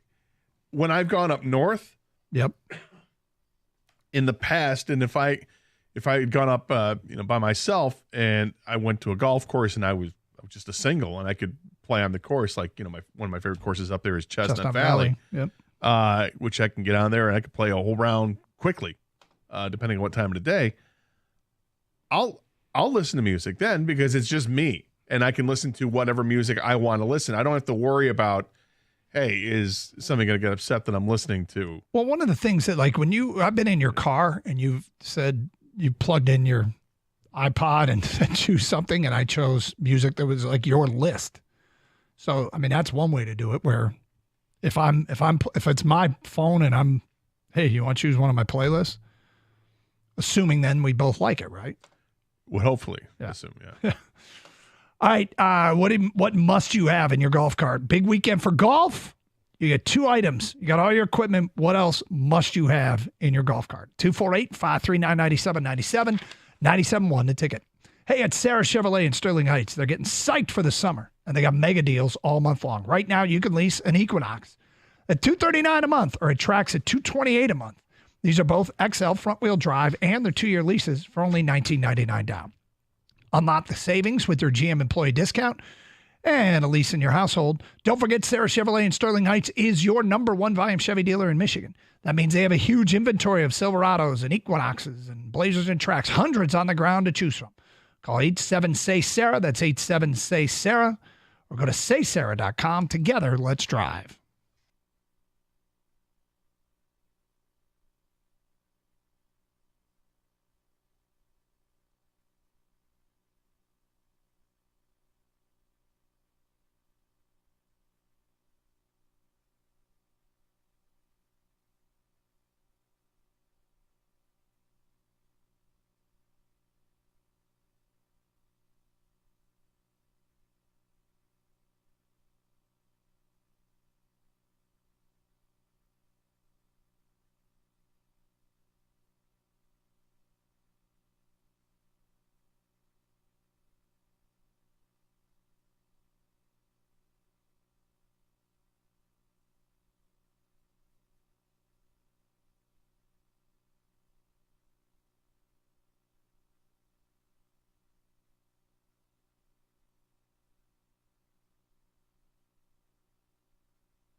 Has this evolved into me being on trial, Kang? Is that a good way to put it? No. A little bit. Half the texts are answering your question about the two things you have to have in a golf cart when you're playing golf. And the other half are whether you should have music or not, or a speaker. I think it's become the norm, man. Like I'll guarantee tonight in my foursome, one of the carts will have music. I'll guarantee it. Mm-hmm. I don't know if both of them will, but meaning I don't know if ours is going to, but it depends who's in the cart with me. I don't know who's in there with me. Feedback coming in. Doug, I'm with you. A very cold beer and a Bluetooth speaker. Next one from an unnamed texter. A joint and a beer. Is that too much to say? No, say whatever you want. Hey, Doug, how about a video machine, too? A quick lesson on each golf shot. Golf is a quiet game. Go to the beach, dude. Not me, man. I'm a party animal. Yeah, Doug. I need the music. Doug can't stop, won't stop. No, well, once the music's in the background, I will say this. There are less excuses to when you say, hey, I heard something in my backswing or something like that. If anybody dares to, I always hated that excuse anyway. Oh, when somebody says that. did you sneeze? Right, yeah. Hey, dude, guy, I'm lining up a putt here. But if music's playing in the background, it gets you in a rhythm at least where, you can block other stuff out. You haven't putted until you've pucked with Luke Bryan playing. Oh, God. Is that what you're going to play? Is that what I'm subjected to listening to? I'm not making you listen to anything, man. I'm not making anyone listen to anything. The rules are you got to agree on the playlist, A, and B, it can't be too loud so anybody else hears you. Here's Doug by this sixth hole. Here's what Doug's doing. Ready? Luke Bryan's going on. The hat is going backwards. Without question. It might even be from hole one, the hat goes backwards. Carry the beer up to the green. Set the beer down on the green. He's got the chelada, the whole bit. I mean, that's there's a whole thing with Doug. He's relaxed, man. Yeah, when that hat goes backwards, you know that Doug's no longer cares so much about the golf. He's just there to enjoy. LFG. Which there's an element of really awesomeness about doing that when golfing with Doug. I enjoy golf. I do enjoy golfing with you. Good. But when that hat goes backwards, you know that Doug is all about just having fun. It's over. The competitive spirit is gone. The show is over. That's what it means. Yeah, he's lining up the shot. He's got the bottom lip is underneath the teeth, and he sprays the shot, immediately goes to the beer. All right, let's go. Yeah. But not until the hat forward, Doug's all in. When the hat goes backwards. Pre-shot routine lasts 4 or 5 holes. Yeah. When Doug starts singing country songs you've never heard of, there we go. A name texter, 2 things I need in my golf cart, a cigar and a lighter. We got a lot of cigar love in this topic. All right. Thinking which is worse, cigar or music I don't like? Cigar guy bothers me too, because cigar guy ashes all over the green. Yeah. Come on, man. Is there a lot of cigar guy? Because I don't golf. There's cigar guy. If you do a golf weekend, there's going to be plural cigar guys. There's a lot of text on it. That's why. Yeah. I could put up with like when I've golfed with my buddies for the years we were doing that tournament. My one buddy always brought with him backwoods with those really small rolled up cigars. Yeah. And those are the only ones I could ever tolerate. Because they're kind of sweet smelling. I'm like, those are fine. I'll deal with it. Plus, they're tiny rolled up, so they don't have these giant ashes that people leave all over the freaking green. From an unnamed texter, I don't want to listen to any music while playing golf. I don't even want people messing with their cell phones for those few hours out on the course. I like to enjoy the challenge and being outside. That's a pet peeve of mine as well. People that are paying attention to their cell phone the whole time, like, I got to answer this text or I got a phone call. Turn your phone off, dude. You're out playing golf. Enjoy it. Enjoy the company with the guys you're with for the next 4.5 hours. You do realize that there's perhaps pressing issues that need to be addressed. Not when you're on the course. That's where you get away from it all. Mm-hmm. Says single guy. What about Well, what did you do before there were cell phones out there? You just went out and you played golf. Yes. And now you get nagged the whole time you're out there. Yes, dear. Yes, dear. Yes, dear. Hold I'm on. on it, dear. You don't have to address everything. If there's pressing needs, I take care of it. Is it okay to just play the music from the phone and not a speaker? That sucks. Yeah. It's not. I agree. It's not as good. I'm literally on 11 right now. Hopefully, you're not too loud. That's from Jacob in Allen Park. You're listening to the show while golfing, Jacob. Good for you. I bring spare contact lenses. Wow. And some shot skis, a.k.a. swing juice. It's from an unnamed texter. Yeah, a little swing oil. Johnny, with the swing oil term. Johnny on his way to Westburn Golf Course, a speaker and Bud Light. Billy in Chesterfield, sunflower seeds and water.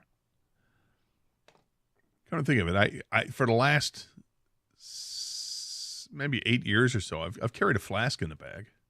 Yeah. I usually take a nip once a course. So the same thing's been in the flask for 8 years? No, it's changed Okay, now. all right. It's either the beginning of the year is always fun. Is it bourbon or is it tequila? What's in here? One of the two. Something left over from last fall? Yeah, and you wait until it's done, and then you wash it out and fill it back up. Abe in Southfield says, case of beer and a coconut. You never know when you might need to defend yourself. A lot of fights on the course I've been seeing online. And you're already wearing golf shoes. Yeah. Golf course fights Hilarious. on the internet. They're the best. I swear to God, it's embarrassing for our gender. What are we doing? And 84% of them are overweight guys. Well, and where their Joe comes flying out of the shirt. The shirt gets untucked. And Joe meaning your gut. Yeah. Immediately the shirt is off. Guys are all puffy and red because they have the farmer's tan going anyway. They're constantly hiking up their shorts. And then somebody ruins it by grabbing a club like they're going to hit you with it. Like, oh, hold on. Wasn't there one that went viral recently where some guy who wouldn't stop yelling, walk up? Yeah. He was like yelling at the group behind, walk up. And his friend's like, all right, settle down. Walk up. He's not going to walk up. That's like, God, we seriously. We love confrontation. And on the golf course, the amount of disproportionate disdain you have for the group in front of you and the group behind you. They're doing the exact same thing. And that group that you're hating that's in front of you, the guys behind you feel that way about you. Why? I don't know. I've dealt with it. It's a weird emotion. Like, these guys are so slow. And the guys behind you, those guys are really fast. Like you. Everybody's got something going on in their Yep. life that's going to set them off. You're going to get triggered by different things. I must have a cigar and a coffee whenever I golf. That's who Andrew's working on a golf course. Len in And a a truck. bathroom nearby. I need a Bud Light and Skull Mint long cut. Oh boy. Don't need a speakers. Phone speaker is loud enough. Don't want to disturb golfers around me. Jared in Gibraltar, I have to have a beer and sunflower seeds. Sunflower seeds are a must snack for me on the course. And then this one, I need sunscreen and a speaker because safety is sexy. Doug, you don't wear a helmet on the course, do No, you? I don't do that. It depends on the course. Depends if the group behind me is really fast. Is it a muni? There have been some courses I played where you need a helmet. I got this one. I picture you sitting in a tee box meditating like J.J. McCarthy. You seem like a visualization guy. No, that's not Doug. No. Not at all. I wish I had I don't think I have the patience and attention span to even get better. I want to take video of Doug from the first tee to the fifth tee to the 12th tee to the 18th tee and see the difference, the evolution. I mean, the first one I got Yeah, right. Trying to figure it out. dropping the hands, and then work on that follow through. Get that. Swing with the driver is just the best. Oh, my swing with the driver's a mess. Everything else you're fine. The thing with the driver, seriously, I'm going to do this. I've said I'm going to do it for years. I'm going to do it. I'm taking that big, long driver shaft, and I'm cutting it down to the length of the 7-iron, and I'm going to play the game that way with a tiny little shafted driver because I think that I can't. My arms are too long. There's some sort of lever thing that I can't make work, and I cannot get that club head to swing through. And hold me closer, tiny driver. yeah, I'm going to have to be a tiny driver guy, but with the hat on backwards and the bride. Out on the fairway. All right, maybe no speaker. There you go. All right, well, we'll keep taking these. Your 2 necessities in your golf cart when you're out there golfing. Just a reminder, you can listen to the show with the Odyssey app. Download it for your mobile device today, AUDACY. Then you can listen to the show anywhere in the United States from sea to shining sea. You can also listen through our website, 971theticket.com, and stream with audio. Go to twitch.tv, search up 971theticket, go to youtube.com, same thing. Participate in the streaming chat. So now I know why there's always fights on the golf course, or it seems like it, according to the internet. You guys always a group loves something and a group hates something. Like now the sunflower seeds came up. Yep. Barrage of ticket text saying I hate sunflower seed guy. Really? Yeah. Can't stand them. Because they're always spitting them out. Yeah, of the seeds. Yeah. So it doesn't matter, like speaker guy, not speaker guy, cigar guy, not cigar guy. You guys are opposites, and you're golfing on the same course, man. Golf and the hostility we have towards one another. It's brought on by the distance. You're so far away. So the guys in front of you are always these effing guys, and the guys behind you are those effing guys. What do we know? This is where we're at in this country in 2024. No, but I'm saying with golf, it's more than like a basketball pickup, or it's like you just play. You know, this golf is like there's a certain guy in every foursome. I got this one. A golf course is one of the most peaceful places this side of heaven. Yet if a ball flies by me too close, I will orphan that guy's children. Okay, there's how many different basketball guys are there? Yeah, there's fights at pickup games too. Yeah, of course there is. In all sports, but I think like you show up and you play. There's not like another, you know what I mean? Like, but there's guy who shows up with. Well, he didn't show up with a cigar and a speaker. No, but there's guy who wears like the extra long shorts guy. There's but no the one guy cares. There's the Jordan jersey guy. Yes, but whatever. There's the wearing 10 armbands guy. Doesn't affect me. There's the I don't pass guy. That affects me. Sucks. That affects me. That guy sucks. There's the chirp in your face the entire game guy. There's a million guys in basketball. Golf's worse. You guys can't get along. I'm Come not on. saying golf is should. better. I mean, they're all over. We should get along. All right, is there trouble brewing under center at another NFC North town? Oh, we'll get to that today at 105 here on 97.1.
I don't see bust, I see Super Bowl. Dan Campbell's words earlier today when asked if the season is Super Bowl or bust for the Lions. Speaking ahead of Detroit's first OTA, MCDC also said Jamison Williams has improved, quote, everywhere and is a man on a mission.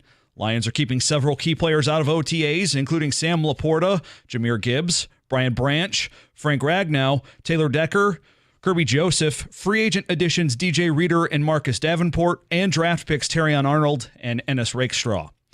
The Tigers are back at Comerica Park tonight, eager to turn things around. Detroit has lost 4 in a row to drop 3 games below 500 and 9.5 back in the AL Central. 6-game homestand starts with the first of 4 against Toronto. Jack Flaherty throwing for Detroit, Kevin Gossman for the Jays. Here on 97.1, coverage starts at 6:15. And Emden, U of M's official merchandise partner, is being sued by multiple suppliers for a combined $4+ million in allegedly unpaid bills. The store, which has 4 locations in Ann Arbor and 2 in Metro Detroit, also reportedly owes $13,000 in back taxes. From the Corewell Health Sports Desk, I'm Beanie Howell. For more, go to 97.1 The Ticket and Odyssey.com.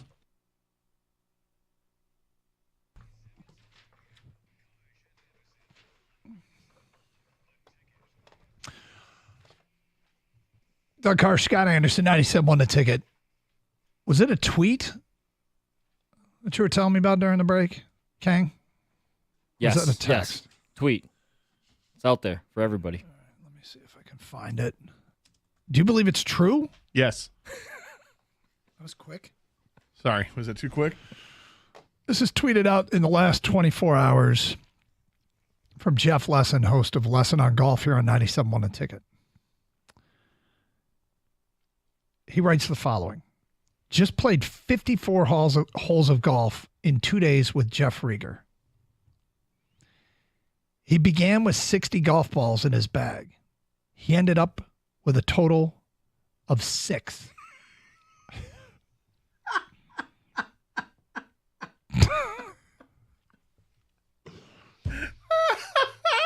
He literally lost golf balls at a ball per hole rate. And you asked me if I believe this. I did some recon during the break. And you said yes immediately. Immediately. I needed to know where they were playing. And there were 2 different courses they played. One was Arcadia Bluffs, and the other was Tullymore. I've never played Tullymore. I hear it's great. I have played Arcadia Bluffs. Arcadia Bluffs is gorgeous. It's right along, the shores of Lake Michigan, the cliffs of Lake Michigan. Mm-hmm. In Arcadia, Michigan, up by Frankfort and Bear Lake. It's awesome. Great course, beautiful course. However, if it is at all windy, you have no chance if you're a less than average golfer, which is putting it kindly for what Rieger is. I have lost a ton of golf balls. I'm not a very good golfer, but I've lost a ton there, and it's brutal because you hit it left or right of the fairway, and you can't find it because it's like a links almost style course, all this heather and crazy brush that you can't find your ball unless you step on it. Very difficult. So I can absolutely 100% see how Rieger would lose literally a ball a hole. At Arcadia. At Arcadia, and I'm assuming that Tullamore is tough as well. But at Arcadia, I can absolutely see it. That's pretty funny. It's an insane amount when you think about it. 60, right? He brought 60. He brought 5 dozen golf balls with him. 5 boxes of golf balls to play 3 rounds of golf. Is that right? Yeah. Yeah, 3 rounds of golf. 5 boxes to play 3 rounds. Wow. Yep. And he went through 54 of the 60 balls. That's crazy. That's unbelievable. Yep. Like, how many balls do you have in your golf bag right now? Probably about 7. Okay. Seriously. I carry like an extra dozen always in the bag somewhere. Like a box of balls is always in there, and I probably have maybe 8 balls that are good balls, and then there's like 8 junk balls in the bag somewhere. Yep. Let's hit the junk ball for fun. Hit the junk ball when you're looking at when you're 120-yard carry over a pond up to the green. I'm standing there with my 9-iron going, I think this is the right club. Yeah, so I'll hit this rock.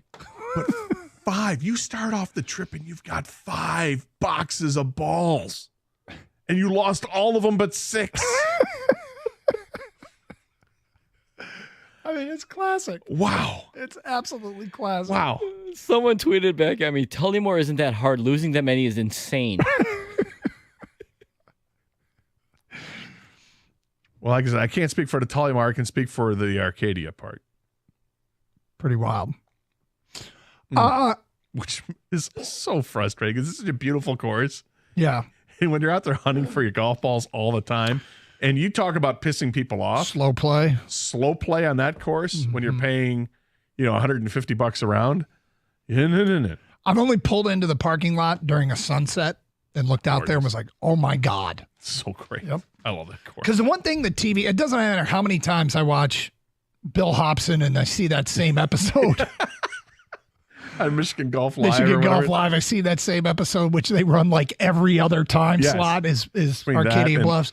The undulations, the changing of this week we're at Arcadia Bluffs. You don't have an appreciation for it watching it on TV. You just don't. No, that's true of everything. And the sunset there, you go on the 18th green, they have 30 Adirondack chairs lined up at the top of the hill. Yep. For spectators just kind of hang out and have a drink, and that's exactly where you go. And then they bring the bagpiper out there at sunset. It's great. Okay.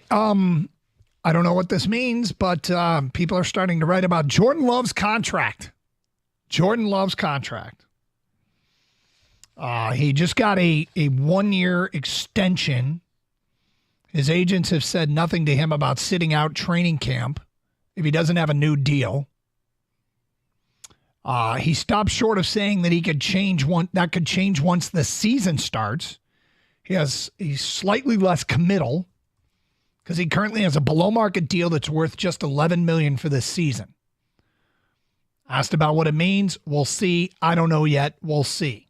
Love was hesitant. This is according to ESPN. Love was hesitant to talk about anything else related to his contract, but he gave no indication he was concerned about something getting done before that would even become something to seriously consider. The likely scenario is that Love and the Packers come to an agreement on a massive extension before the regular season opener. I'm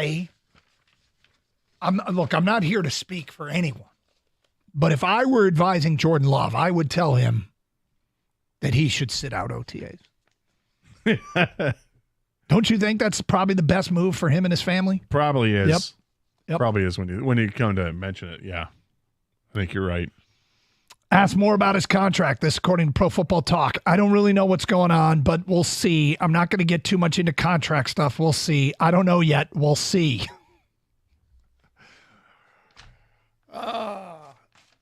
If this is the beginning of a long and hard negotiation period, perhaps two sides that are getting ready for a long, drawn-out contract battle. You hate to see it, but it's part of the business, Gator. Yeah, it's just part of the business. It's just doing business. Yep.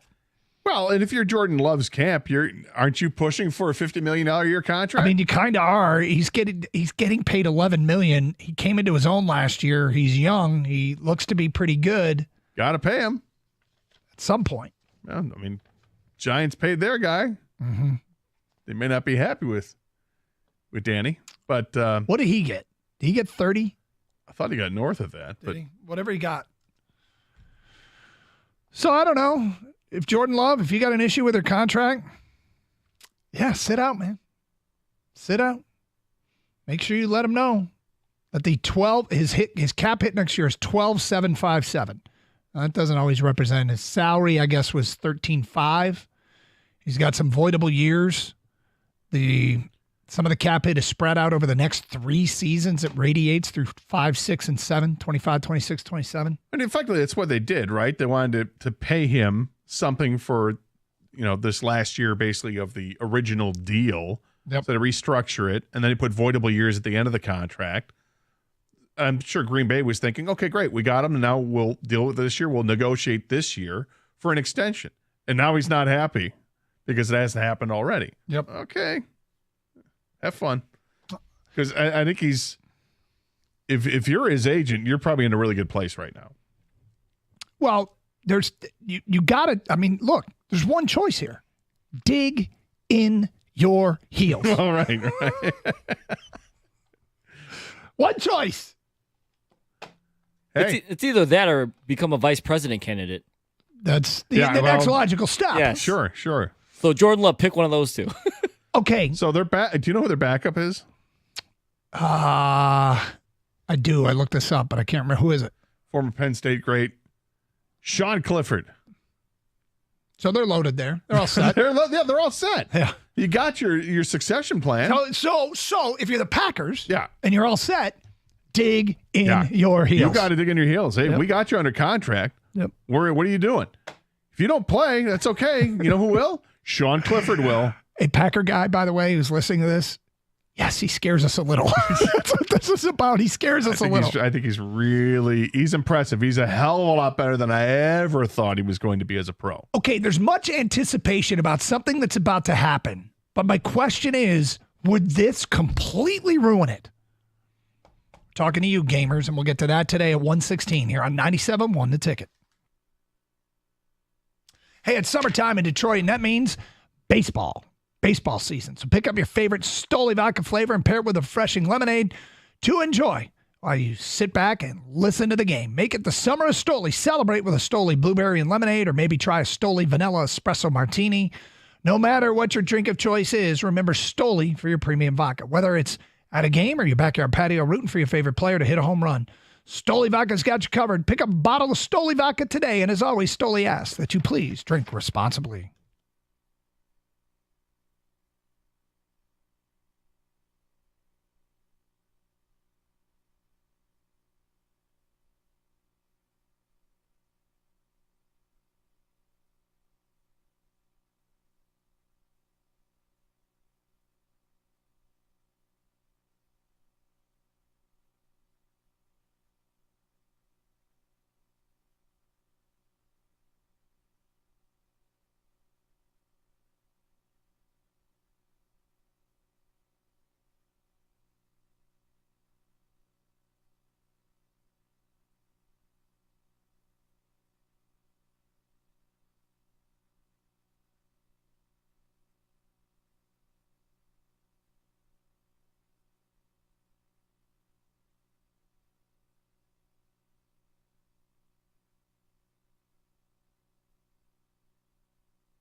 All right, so I hear about this every single day from my boys.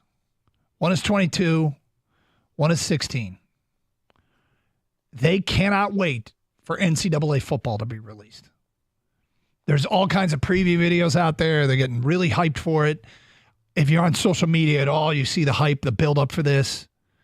It honestly looks so good. I'm like, all right, I might have to get in on this. And the boys are like, yeah, Dad's going to play. I'm like, we'll see. I said I might. But they have really, it looks like they have done a hell of a job with this game.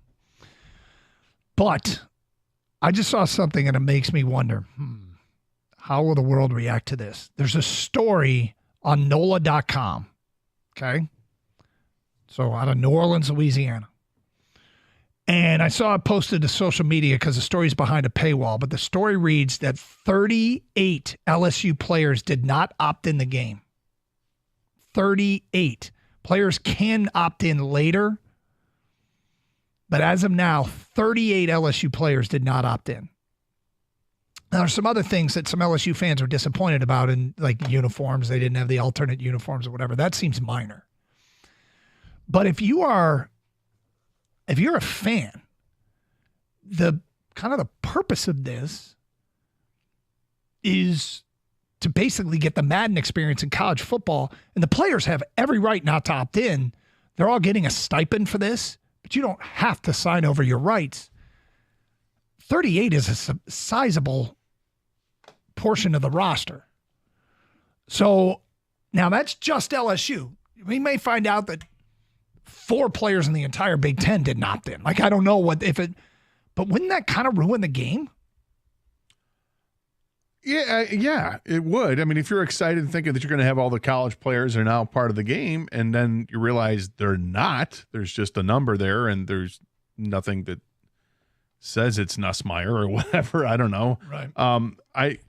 I think it'd be very, very disappointing. And I think what's happened is that the players probably thought that they're getting a ton of money for this. Oh, I'm quite important. I'm probably going to get, $50,000 for this. And then they realize, no, it's like $800 or something. Right. Because there's a ton of college football players out there, and EA Sports is not going to be paying everybody, some huge sum of money. This is an NIL windfall that I think some players probably expected to get paid a ton of money, and the reality is it's not there. I remember I guess every player that opts in gets $600. And remember, we actually read this on the air earlier. There's an elite tier of players that get more. But how much more? Twice as much? I don't know. What I'm I saying? don't really remember. But there was you could make more if you were one of the elite players. But these are guys that are the elite players in college football now are commanding monster NIL payments. Mm-hmm. So if EA Sports comes out now, they want to pay. Yeah, well, we'll pay the quarterback for LSU. We'll give you $5,000. I mean, he's like, "Are you kidding me? $5,000? Pff, you don't even answer my phone for that." Because that's where it's gotten. The NIL's gotten so out of control, and this is like a legitimate NIL thing. This is what it was all fought about in the first place. This is what started the Ed O'Bannon case, which is where 30 years ago. Yeah. This is where it is. And that's the first time I think I heard the term name, image, or likeness. And now it's just become, well, we're going to take the, under the counter or backroom payments in a paper bag. We're going to put, now it's OTC. It's over the counter. Now it's all above board. And because the NCAA, they're not doing anything about it anymore. It's, it's legalized, booster involvement, and everybody's getting paid. So now it's all there, and here's a legitimate case of NIL, and they're scoffing at it because it's nowhere near what they can get in what is now a legitimate world of flat out paying players. I don't like it, but it is what it is. I do want to hear from the gamers out there. 38. Look, maybe you'll never play with LSU or care to play with LSU and doesn't impact you in any way. But whatever team you were planning on playing, maybe you don't even care. Like, because I know a lot of people, I don't know a lot of people. That's not correct. I've seen posts on social media where one thing that apparently people like to do is they like, all right, I'm going to be Eastern Michigan. I'm going to recruit. I'm going to build EMU into a powerhouse, and I'm going to go dynasty mode, and this is a long range play. I'm gonna try and win the Natty with EMU. Like that apparently, and so eventually you cycle out of the current group of players anyway, right? So maybe it doesn't matter. Maybe it doesn't matter to the gamer. Maybe that's your ultimate goal is this isn't going to affect my plan. I'm UTSA, Roadrunners, let's go. I don't even know who's on the roster. What I do know is I'm going to build UTSA into a power. I'm trying to schedule Bama. I'm recruiting 5 stars. Like so maybe it's inconsequential, but I guess I want to hear from the gamer. 248-539-9797 or those that have great anticipation over this game. I mean, eventually what's going to happen with the players opting out of this is that you're just going to have the video game representation of, hey, here's quarterback number 12 for LSU, and he'll have the attributes of a 5-star or 4-star or whatever. And there won't be a name attached to it. There's just a number. And then that's what you're going to go with. Or you can name them whatever you want. They give you the freedom to create the player, and there he is. So maybe you'll add Nussmeier in there. I'm just picking out Nuss. Isn't he the quarterback heir apparent there at LSU? Yeah. That I don't know if he's opted out or not, but saying he has, if you can just put him in the game and type in the name yourself, there's nothing to say you can't do that. Nick in Berkeley says the game used to come out with no player names. It'll be just fine without actual players. The dynasty mode, those players leave after 4 years anyway. I'll give my take. The new game will be just like Madden and is going to be pure greed. The trailer already revealed the game that in-game purchases for the Ultimate Team. It's capitalizing on the desire for a college football game and is a slam dunk. EA will churn another out every year, copy pasted from last year. Unnamed texter, the last game they released in 2014 had no names. It was all just jersey number. Names are new for this one. Another unnamed texter, all I want now is for LSU to go 0-12. You mean real LSU, not gaming LSU? If you play Dynasty mode, the real players graduate over the first couple of years, so no deal breaker. 248-539-9797. Travis, you're on 97 on a ticket. Hi, Travis. How we doing today, fellas? Good, sir. How are you? Good. I was just bringing up, I played the game back in 14 and all throughout GameCube era, and honestly, I don't think it's going to be entirely like Madden. Basically, like that ticket text just said, once the players graduate, you're typically just stuck with random names. So I don't think the LSU 38 roster spots will be a big deal for anyone in all aspects of things. Yeah, I mean, look, if you're just going dynasty mode and whatever, if it's, I mean, I don't know who your favorite team is, Travis. Who's your favorite team? Oh, Michigan, of course. Okay, so if Donovan Edwards isn't in the game and they just had a running back with a 7 on it that had many Edwards properties, I mean, I don't know if they can even do that now. Make it his likeness. If they can even do that legally now, or they just had, somebody back there. He's on the cover. Right. I know. I'm just using it as an example. And it's Montgomery or somebody that doesn't exist. That doesn't matter to you at all. No, I mean, especially it's been a long time. It's been 10 years since the last game, and I feel like anyone who has played is already used to that number 7 thing. Like, I've played the whole time, and it's just going to be a better version of the game, Madden-like, but I think a lot of fans will be happy in the fact that LSU is opting out. I think they're just missing out with it. I wonder if it's like a head coaching thing. So I wonder a little bit, too, how many of those players will regret it? Like, don't you think that would be a ton of the fun is playing with yourself? All right, here you go. Say it again, Doug. Say it for the people in the back. Don't you think it's fun to play with yourself? It's a ball. Listen. Every dude would want to. Yeah, I think I think it would be fun to look back, pop in the game, and you're pointing out to your kids like, see, that's me right there. Well, how was that? Well, see the name? It's my name right there. Yeah. That's me. This is how they model the game. That says Montgomery. Yeah. This is Montgomery. But if if it's not, but if you know the player is you, even though they don't have the name, but they got the number, right? Because they put numbers of roster players, and then it's up to the people to figure out who it is. If it's the same attributes, does it take away? If it's the same thing, the only thing that's different is the name isn't on there.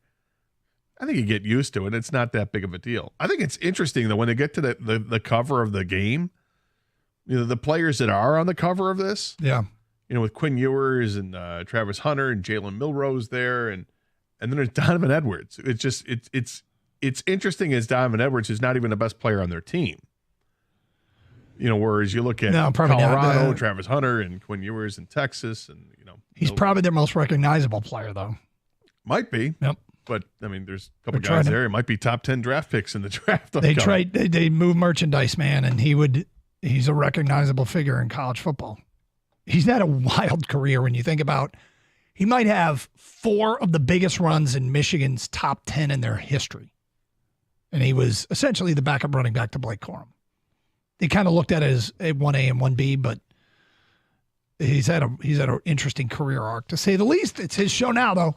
248-539-9797. Hey, congrats to all the Michigan Wolverines drafted in the NFL for 2024. The University of Michigan Credit Union is cheering loud and proud. UMCU is a proud partner of Michigan Athletics and the official credit union of the Detroit Lions. One might say they're the leaders and best in financial services. I just suited up with UMCU, and you can too, no matter where you hail from.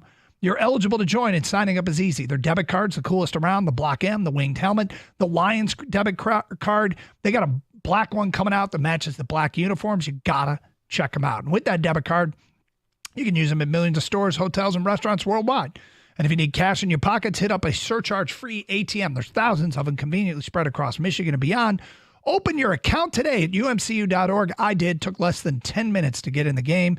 While you're there, check out their resources for student auto home loans. University of Michigan Credit Union with the coolest debit cards around. Win with UMCU. Some restrictions apply. See site for details. Federally insured by NCUA.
Question for you.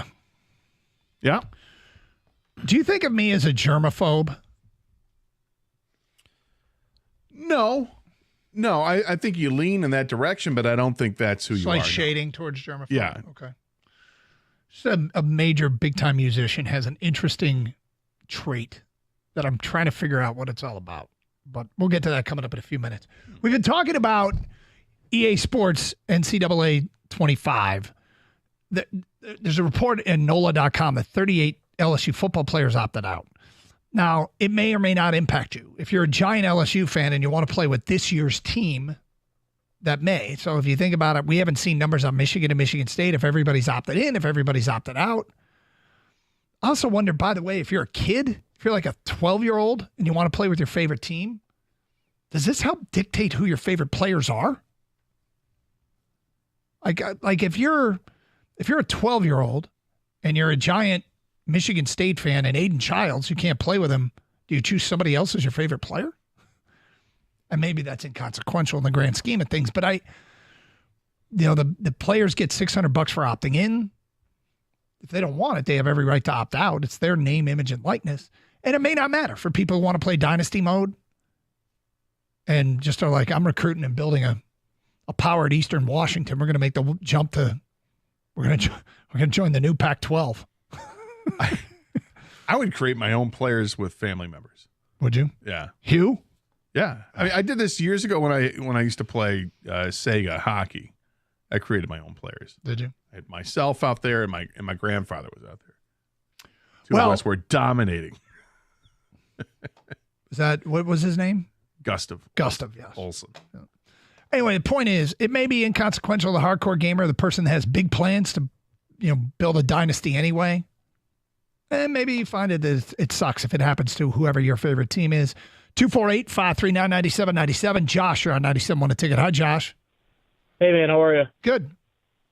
Good. Yeah, a lot of people have been saying it now, but I think it doesn't really matter because in 3, 4, 5 years, I mean, these guys graduate, these guys get drafted. It doesn't really matter. And if it comes down to it, it's tedious task to do 38 players, but you can just create the guys anyways and shift them into, what they look like, their number and everything. It doesn't matter anyways. So I don't think it's really that big of a deal, but I mean, I play it all the time and I love the game how it is, so I don't think it's a big deal. Okay. I mean, I'm kind of wondering how many people are going to suggest that. I'm waiting for the call. Well, you can just jailbreak it because that seems to be a solution for everything.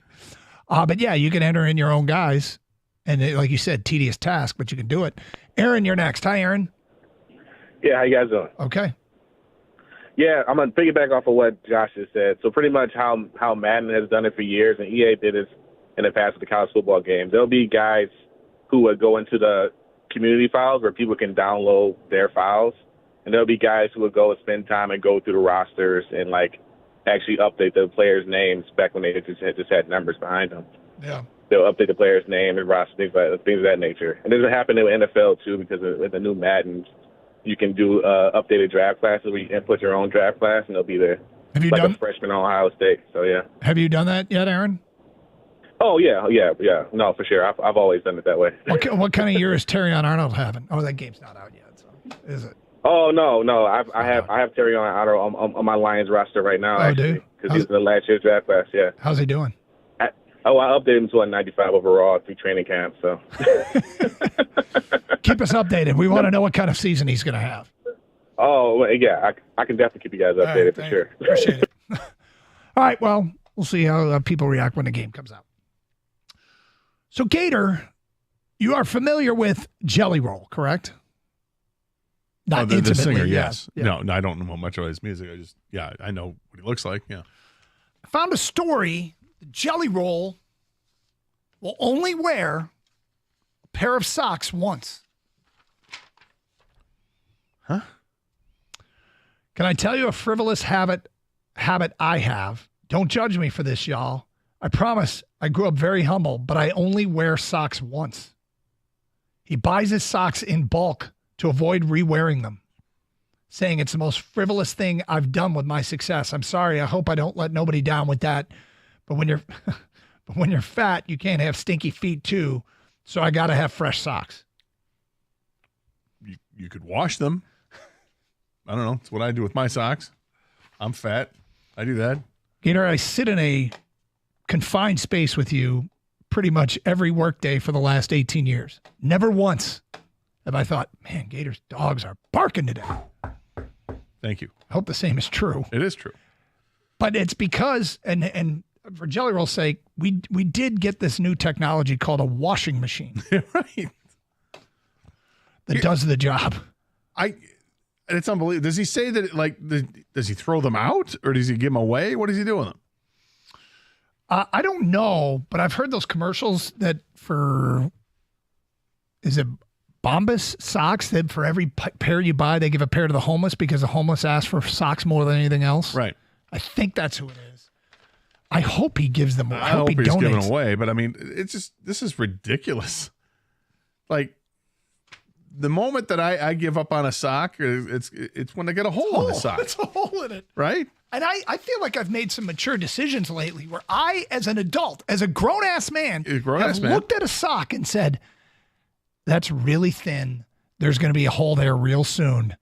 I am moving on. I've done that too. And I feel like this is a step towards maturity. Yes. Where before it would be like, you're in your 20s, you're wearing, there could be several holes in a sock. I was you gonna don't say, care. At work, usually the guys are holding on to them too long. Yeah. Not Without like right. question. Not too. Hey, get rid of this quick. No, it's more like, is that even a sock? Well, I can put it on my foot, can't I? It's one of those. This collection of thread still fits over my foot.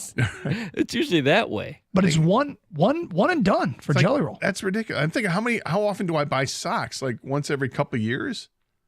I buy a big thing of socks, maybe 12 new pair or something like that. You're cycling some in, cycling some out. This feels like it's almost trolling for an endorsement deal with Bombas or somebody like Right. that. Is that, hey, man, only wear socks once a day. And then, hey, I used to only wear socks once a day until I got super socks. Hey, man, I've never had Chick-fil-A. Hey, man, I need a new driver. Just saying. Playing with the same old one I had in 19. That's right. It starts with a 9. So, it sounds like he's doing it just because he can. And I guess if you got the money, more power to you. I hope you donate the old ones. But it doesn't sound maybe necessarily that it's a germaphobe thing. Still kind of weird, though, isn't it? It's weird. I mean, what it is, it's success. That's what it is. It's like, I'm successful now. So now he has people buy socks for him and just make sure that they're always restocked. When I'm done with the socks, they hit the floor, you do whatever you will with them, but I need new socks. Seems stupid. Well, I don't know if I would have admitted that if I were him. He told it to Odyssey Radio ahead of the 59th annual ACM Awards last week. So that's where we got it from. Jelly Roll, one and done with the socks. Hey, listen, that's how Jelly rolls.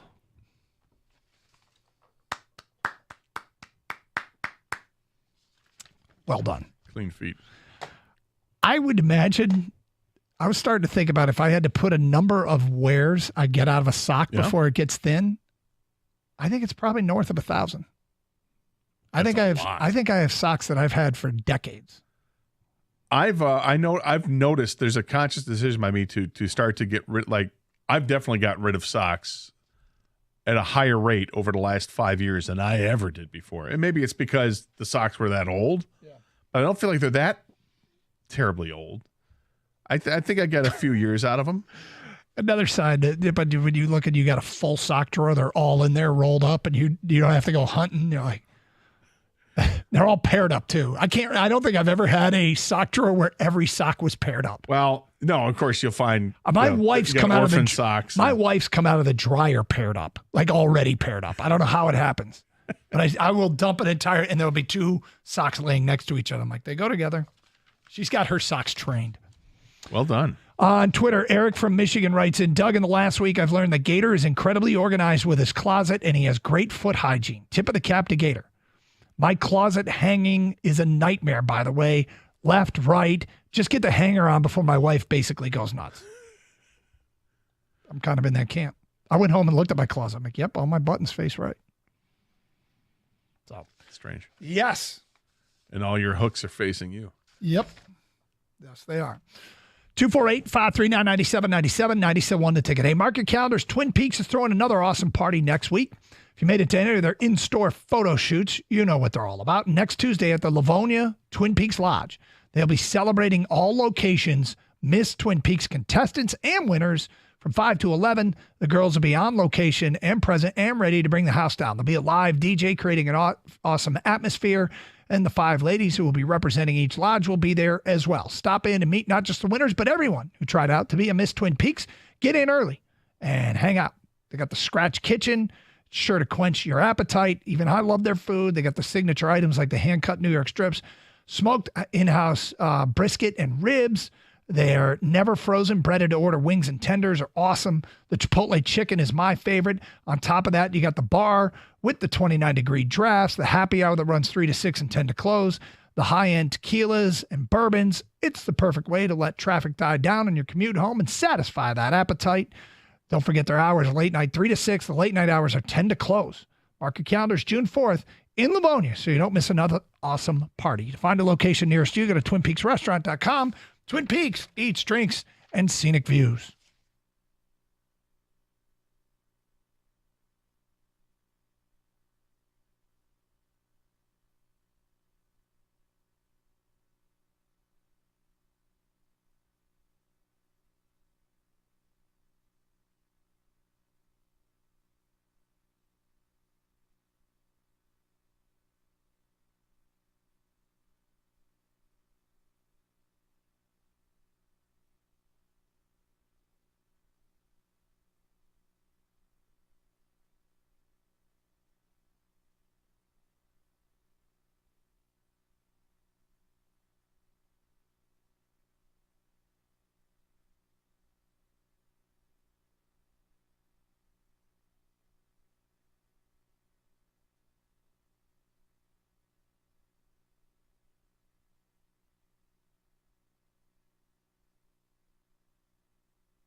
All right, back to the Carson Anderson Show here on 97.1 The Ticket. Taking calls and texts. Same number, 248-539-9797. Doug just had to go get a new pair of socks, but seems to be okay now. You got socks? You good? Sorry, I got distracted. Sales guy.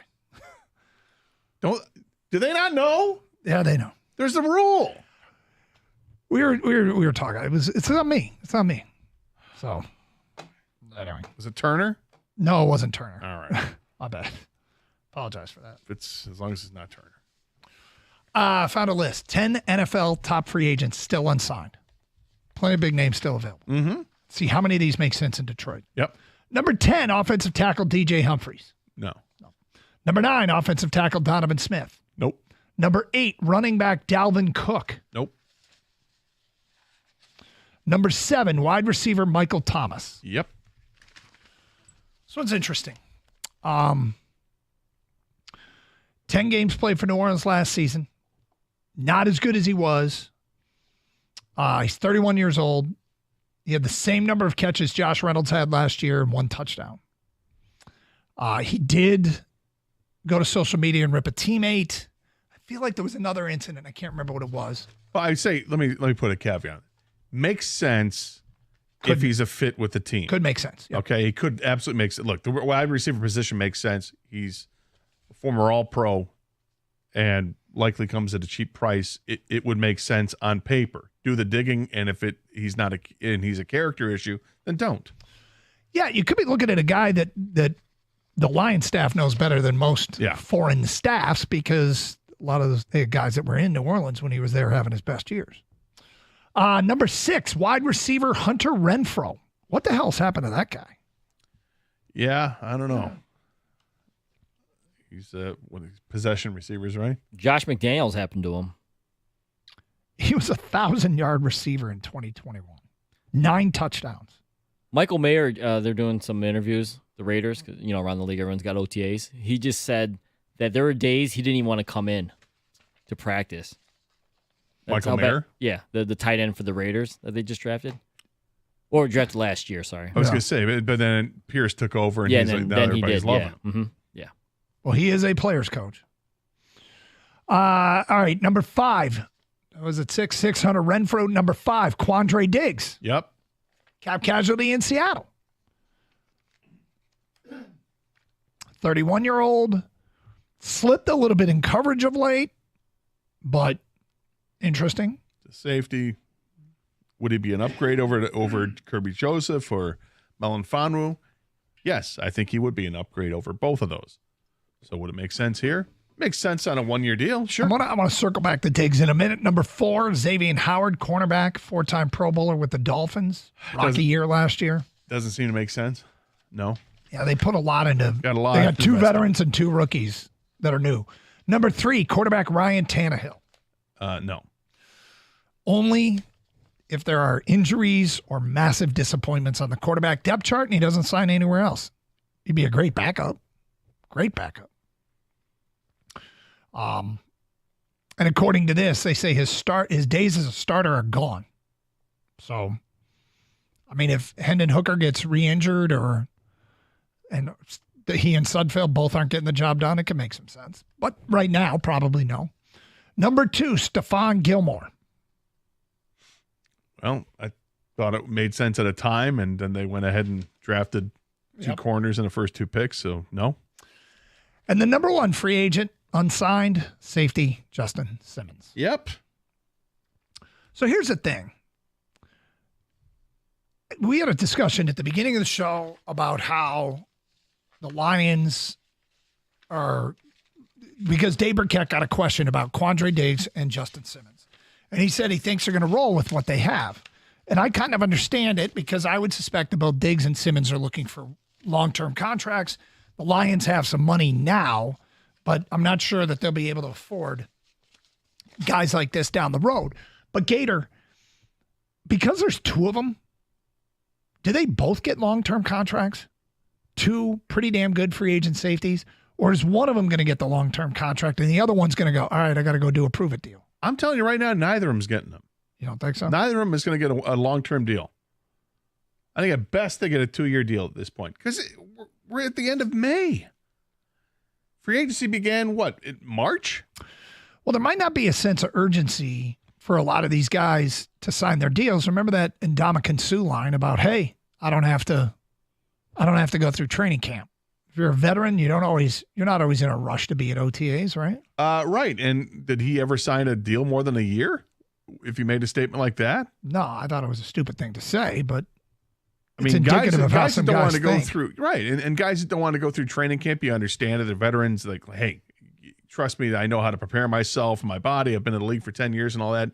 Okay, yeah, we trust you. And here's your 1-year deal. They don't get 3-year deals. Like we looked last year, C.J. Gardner-Johnson got the 1-year deal. It was a steal for the Lions on paper. Unfortunately, he got hurt. He got hurt, goes back to free agency, and turns into a 3-year deal in free agency this year. So if you're Quandre Diggs or if you're Simmons, I think you're probably looking at this point, your agent might be telling you the same thing. Hey, guys, look, the ship sailed on the long-term deal. Let's find the best situation to showcase what you can do on a 1-year deal, and then you can get your multi-year deal at the end of the season. It makes sense for Detroit. I think the only reason they haven't is because they're still looking for long-term deals, and they may get them. But if they don't, come over here and win the Lombardi, and then go get paid. Gator, big news in Metro Detroit. Sanders has confirmed that Bumpy Cake will be returning to store shelves in coming weeks. Sanders was forced to halt the production of Bumpy Cake this past fall, according to WXYZ's website, after long-term bakery partner 8 Hourys closed. They didn't identify who the new partner is, but they found a partner. Bumpy Cake is coming back. Are you a Bumpy Cake guy? I've never been a Bumpy Cake guy. It's fine. I'm not saying it's bad. To me, it's very thumb-like. To me, it's okay. It's fine. It's all right. Yeah. But the hype that it gets, Bumpy Cake gets so much hype, and is getting more now because they had the slow production considerably, and people couldn't find it for a while. I don't know. I remember the first time I had it because there was all this hype about it. I'm like, yeah, all right. It's good. You're not. I don't buy into the hype of it. I mean, it's fine. It's not like, I don't turn my nose down at it. I mean, it's cake. I love cake, but I don't think it's the greatest thing in the world. Kang, you a Bumpy Cake guy? Yeah, I enjoy it, but it's not a must-have for me. Girls, did you ever have your girls ever get the Bumpy Cake? Dude, anything chocolate, game on. Yeah. They'll devour it, huh? It's bad. As kids do. It's like you and kale. I mean, we can overstate the case every once in a while, but I don't dislike kale. Yeah. No, you don't. It. No, you love kale. You have a problem. Kale, Jack Campbell, Brad Holmes, Tony Gwynn. Willie D. Here is looking at my Gucci. It's about that time, Rico. So what's up? How are you, Rico Beard in studio? So did you figure out the whole Kendrick Drake thing? Yeah, because I realized I did become old guy. I became my father. I just didn't care. Yeah. I would be up at like midnight and 1 o'clock, and all of a sudden Twitter would just blow like, oh my God. I'm like, and I still don't care. My kids were so excited that I cared. They started telling me details of the diss tracks going back and forth. And I think Kendrick accused Drake of being a pedophile, right? Yes. And then the one line in the song, you tried to hit a note, but it was a minor. And I'm like, wow. That's a direct shot. That is shots fired. Yeah. Okay.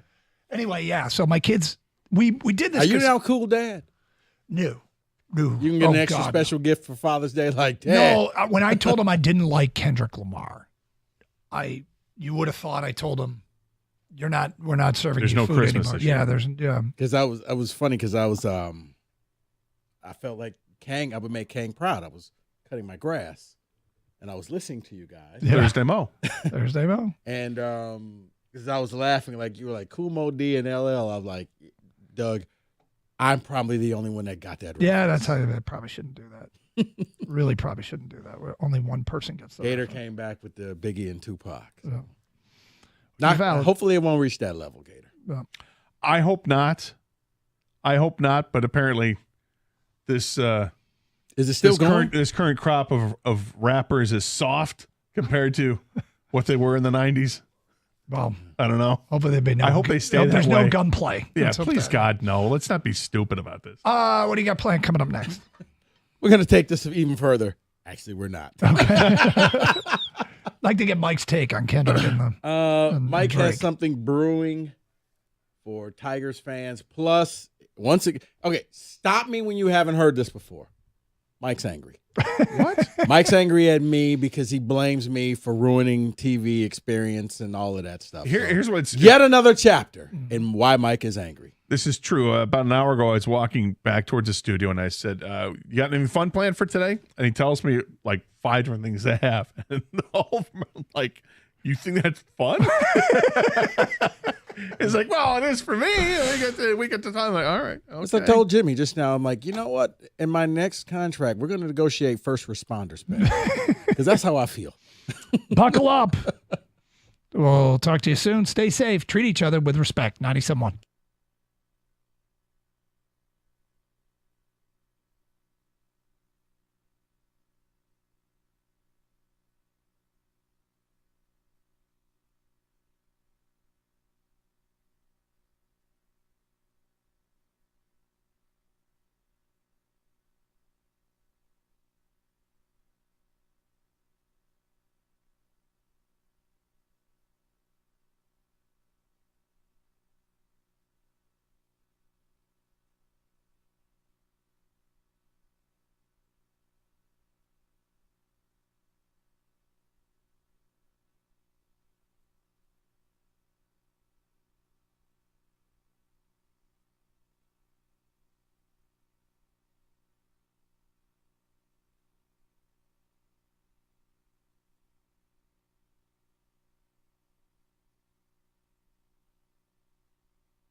All right, apparently our update guy passed away, so let's move it on.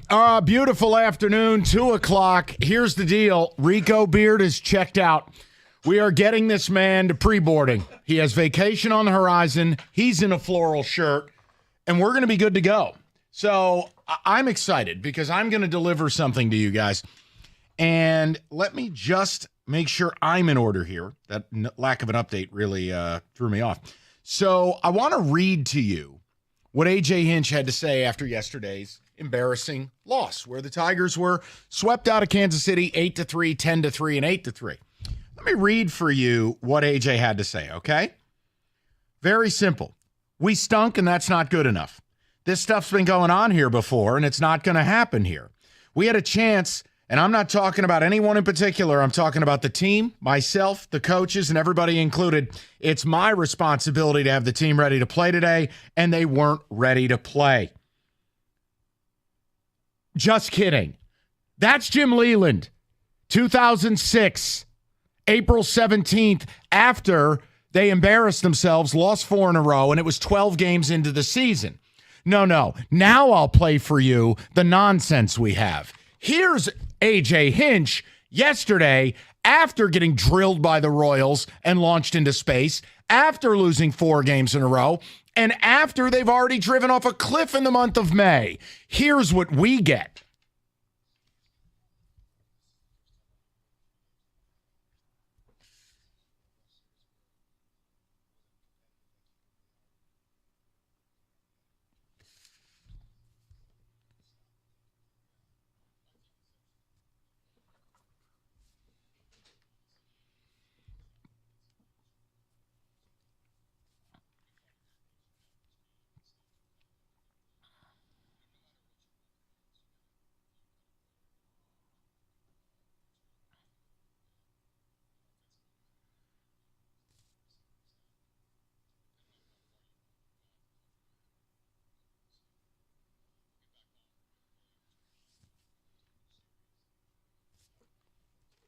Let me give you a translation to what that means in my world.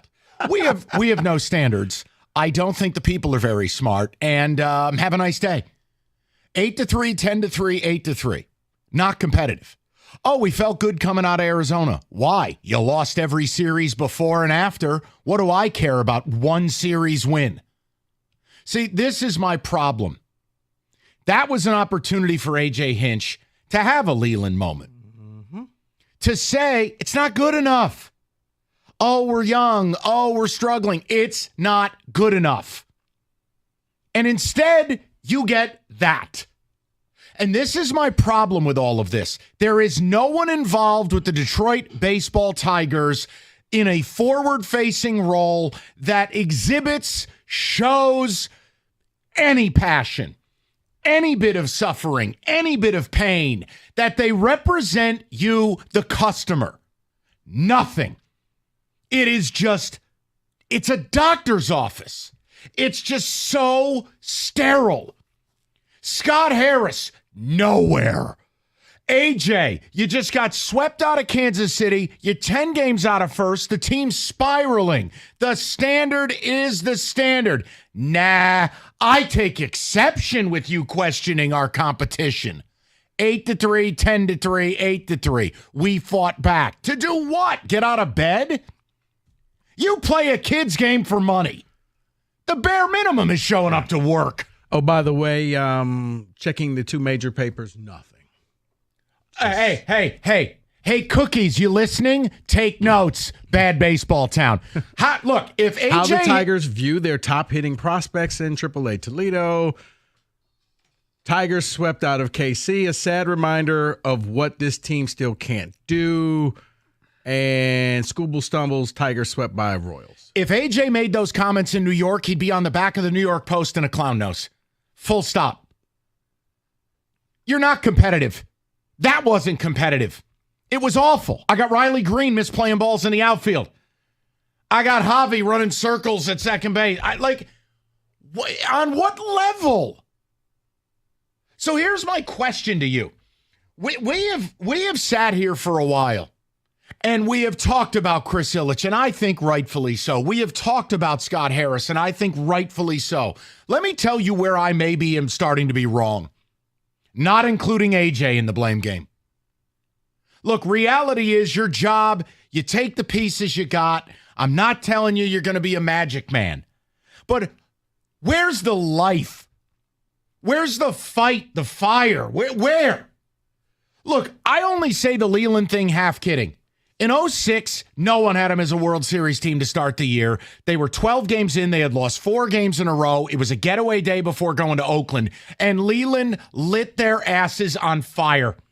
They go out and win 12 of the next 15. They go out and end up 30 games over 500. Don't tell me that was some great team. And don't tell me you can't do that here. Who the hell am I worried about offending in that clubhouse if I'm AJ Hinch? Seriously. Nobody. Exactly. Look, it's already bad enough that you tell your customers you have no standards and there's no accountability because you trot out the dead body of Javi Baez every day. But it's worse when you get drilled. Kansas City wrecked you. And you have the audacity to tell us I take exception about competing? 8-3-10-3-8-3. Yeah. People, answer me a question. 26-9. That's not competitive. Is what's missing from this Tiger team and your ability to care about them, is it really just feeling like they care? Is it really just feeling like from owner to team president to the manager, none of these guys do anything, say anything, show anything that makes you believe they care, that they understand the pain you're in, that they understand they are captaining a boat that hasn't been to port in a decade. Port is the playoffs. On no level do I feel there's a passion running through the bloodstream that is the Detroit Baseball Tigers. That comment yesterday drove me up a wall. And did I immediately think about Leland? I did. I don't think that's acceptable by AJ Hinch. It's not, because here's what happened. He entered the chat because we would talk about, well, maybe it was management, because I was the one saying maybe AJ has just kind of been told, this is all you're going to get. Work with it. This is why we brought you in here. But it's not working. It's not. But when you, in my opinion. Fine. In my opinion, it seems like that comment yesterday there is a standard there that they've all agreed upon, and this team is holding to standard. It's doing what they're supposed to do. It may not be the standard that you and I want to see, but apparently all is well. Look, allegedly. Here's the bottom line. In my opinion. They're not a good defensive team. No. Right? They don't do the small things right. The approach at the plate is a joke. I'm sorry. It's not good enough. No. That's not their plan. So start holding people accountable. And you do it publicly. And the one guy who you thought, okay, well, Riley Green is good. Well, as of late, no, he's not. Last 17, 18 games, he's unplayable. Like a 440 OPS. But when you have, as you like to say, when you have 9 spots available, what are you going to do? You got to play them. I'm sorry. Did we have a team of all-stars at the beginning of the 06 season? Why don't you do this? Homework assignment. Go pull up on April 17th of 2006 the Detroit Tigers lineup and tell me how many all-stars you had. You already know the brain surgeon Monroe was in the lineup. I mean, come on. Okay. No, this is what I mean. I want to hear from you, the people. Seriously. And I know already a lot of you who would love to watch this team can't because they're not on TV. More on that later. But when I play for you the commentary about that game yesterday and that series, and AJ is never, look, this is the easiest town in the world to be a baseball manager. There's not 80 microphones in your face. There's 8. And it's a town that has a love affair with this team. Yeah. It's so bizarre. For him to take exception to what was a very easily asked question. It could have been done in a way different way. Here you go, buddy. Curtis Granderson, Placido Polanco, Pudge Rodriguez, Mags, Carlos Guillen, Chris Shelton, Craig Monroe, Alex Gomez, Brandon Inge. Yeah, I must have missed where that's the 27 Yankees. The point is, Leland blew them up. And it absolutely turned that season around. And I'm not telling you he has to do what Leland did, but you can't do that. Right. You do that in New York, Boston, Philly, Chicago. You're on the back page, and you are getting bombed. No. What do you get in this town? Have you been to the Sphere? It was insulting, is what it was. It was insulting to Tigers fans. Think we're all idiots?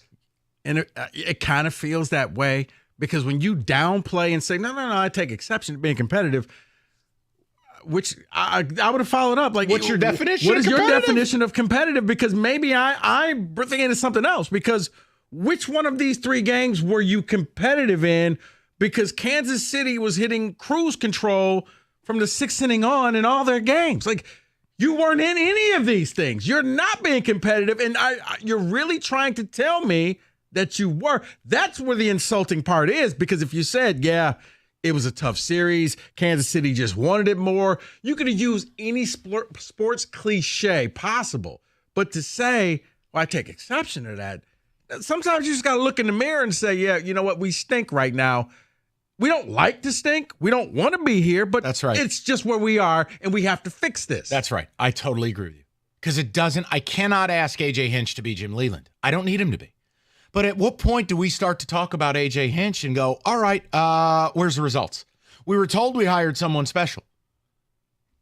Well, what's special about it? Right here, right now, what's special? And again, I know it's not the best roster in the world, but this team is very disappointing so far. This team's impossible to watch, even if you choose to watch them and jump through hoops to do so. They've had a terrible month of May. They've had a terrible week. They just got murdered by a team that won 56 games last year, who's now hot as a firecracker and way more fun to watch. And A.J. Hinch takes exception to saying the series wasn't competitive. Well, that's because it wasn't. So I would like to know from you guys a couple things. A, do we enter A.J. into the chat of blame? You know our thoughts on Chris and on Scott Harris. Should AJ be a part of that? 2, has the way I've described this, does it resonate with you? That really what you want and need and are desperate for is for someone who represents this organization to tell you they care, to tell you that there is a standard, to tell you that it's not good enough, to tell you that it's going to get fixed. And I understand it's not a Disney movie. You're not going to make one speech and all of a sudden win 100 games. But for God's sakes, this is the most robotic franchise on earth. If I had a passion quotient of 1 to 10, it would be a 0. I don't feel that the owner's passionate. I don't feel that Scott Harris is passionate. And I don't feel that AJ Hinch is. Because if they are, they do a wonderful job of hiding it. It's like they live dual lives. Yesterday was an opportunity to call out that clubhouse. And A.J. Hinch has the credibility to do so. It's not good enough. We're better than this. You didn't even need to call out the clubhouse, but you could have just said, yeah, I know. We have to get better. You don't have to go and name individuals, but yes, I understand. We can't play a series against Kansas City, a team that we're competing for a wild card spot, and just get blasted this way. We didn't play any close games. We have to do better. That's just being honest with the customer. And you know what? I don't think anybody would. I don't think that, the brass would get angry and say, how dare you? Who cares if they do? What are they going to do? Let me tell you how this would work. If they tried to go to him and fire him, great. He'll be hired in 20 minutes in another town, and he'll take Chris Fetter with him. They have no leverage on Hinch.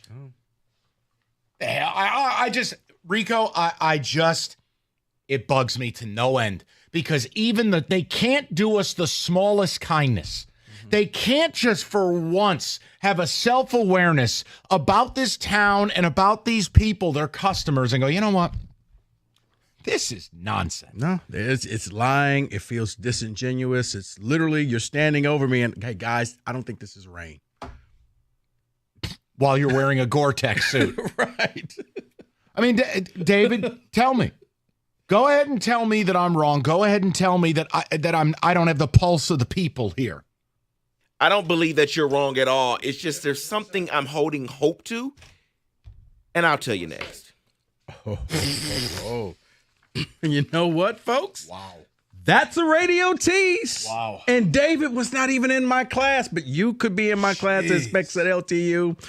You want to get a career in radio? You want to deliver teases like David, or you want to go into television, graphic design artist? Hey, Specs at LTU is an extension and bridge for future radio, TV, media, and broadcast professionals.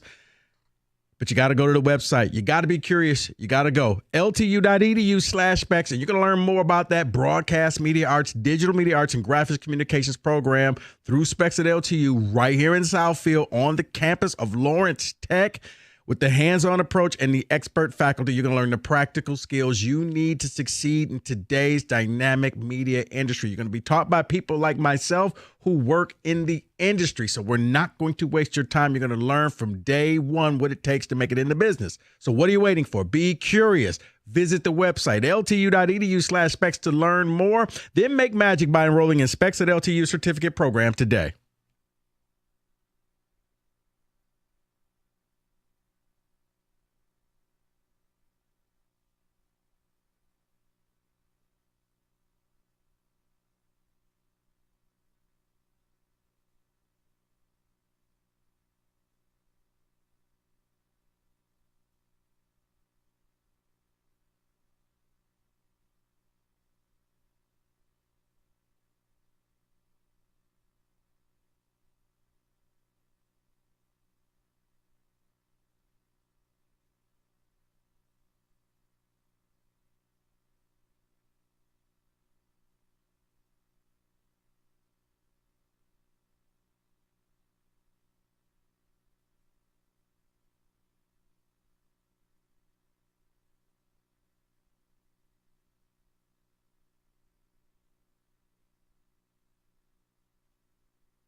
All right, companies out there advertising BOGO offers on AC and furnaces. Look, nothing is free. Absolutely nothing. You want a fair deal, you go to Mastercraft Heating, Cooling, Plumbing, and Electrical.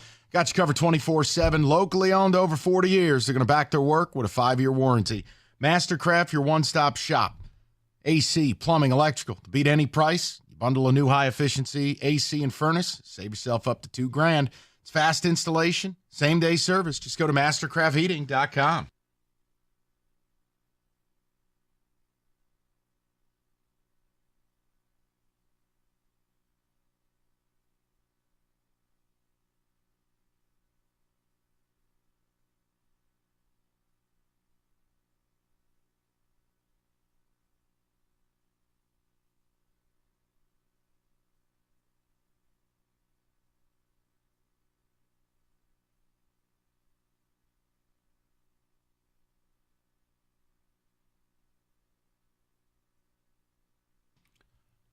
Hey, David, if your kids go out this weekend and lose 8-3, 10-3, and 8-3, you going to be sending a competitive message with Capri Suns? Not at all.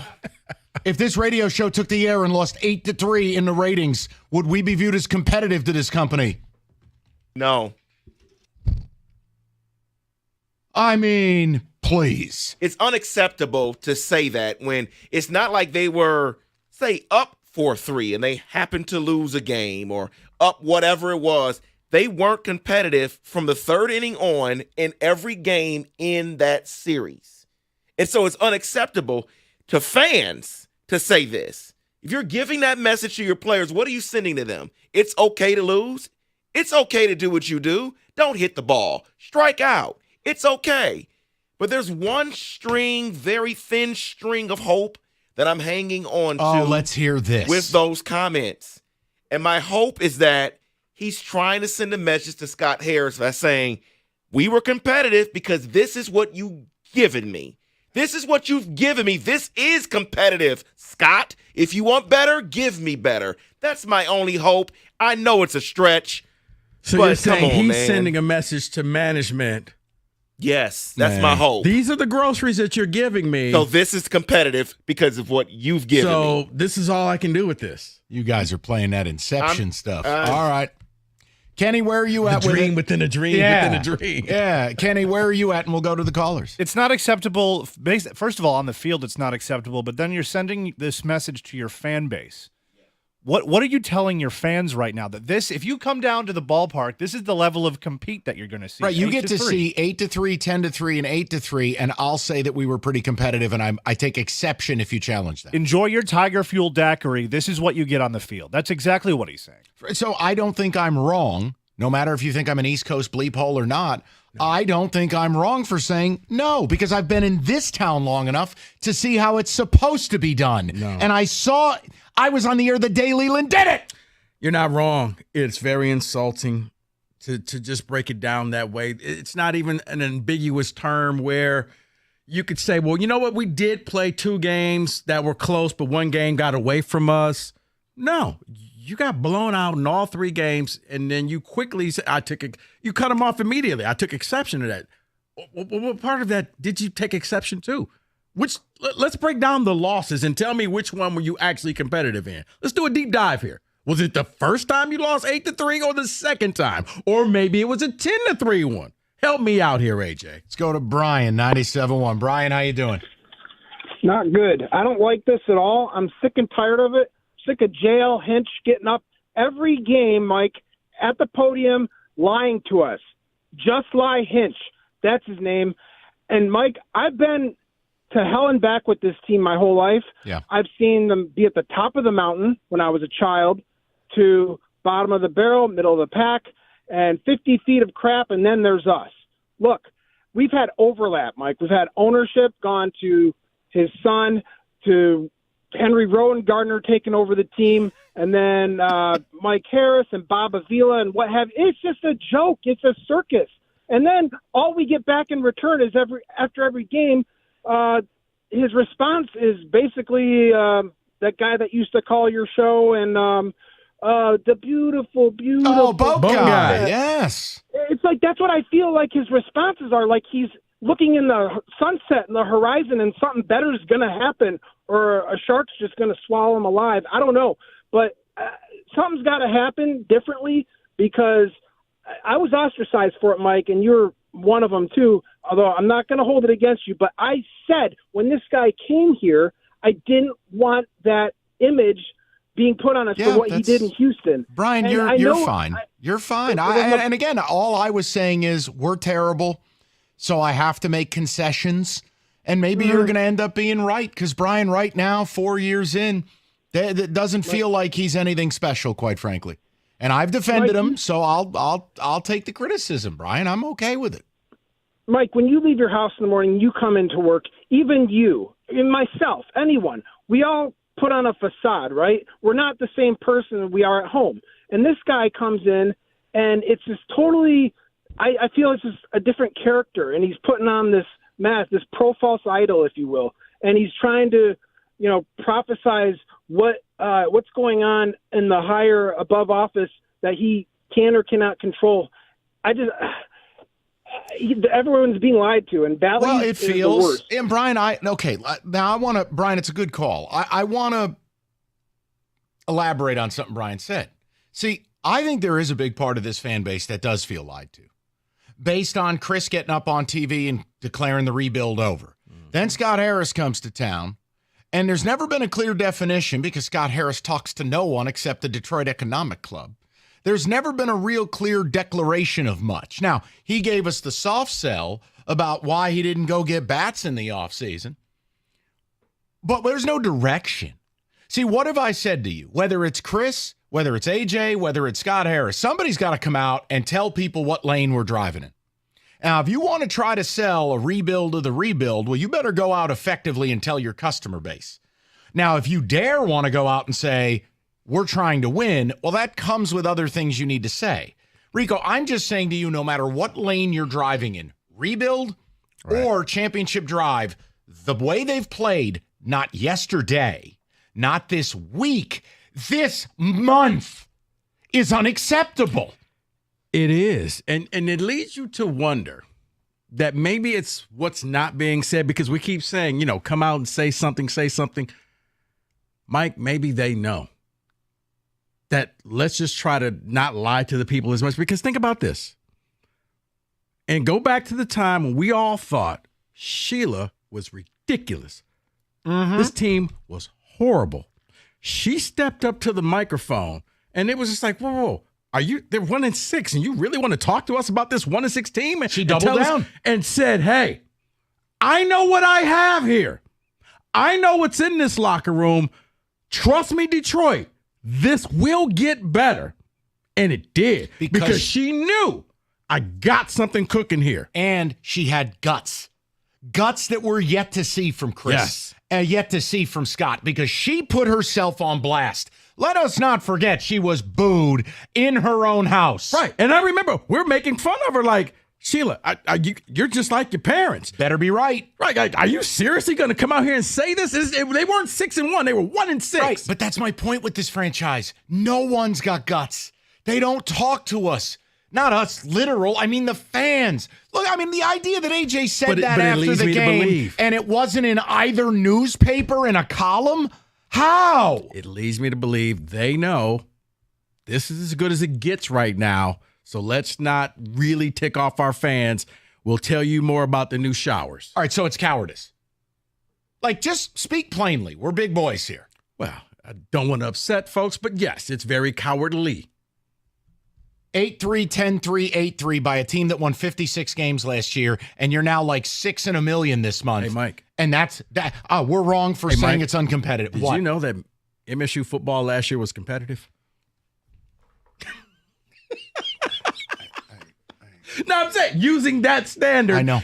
How ridiculous did I just sound? Quite. Okay. Quite. That's what you were sold, people. We were competitive. No, you weren't.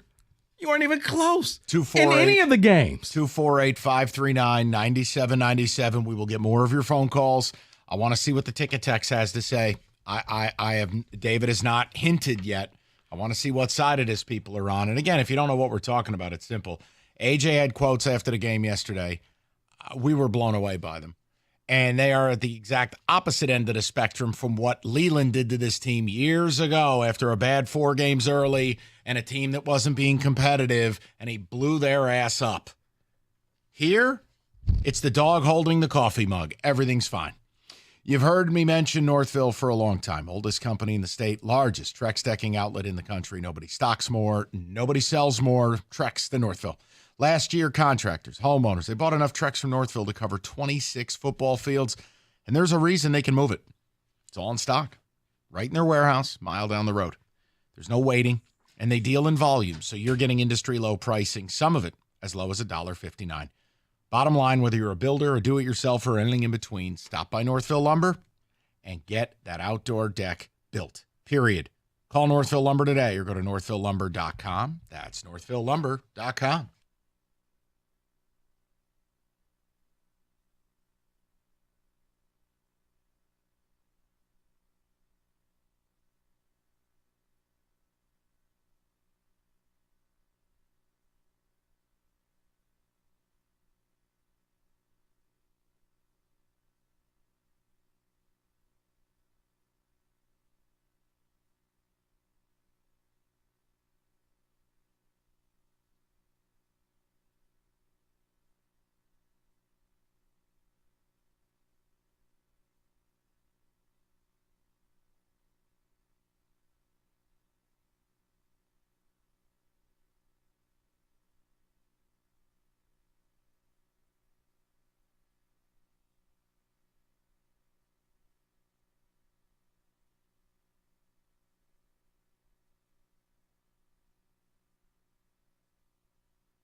Man, can we use a dose of that now?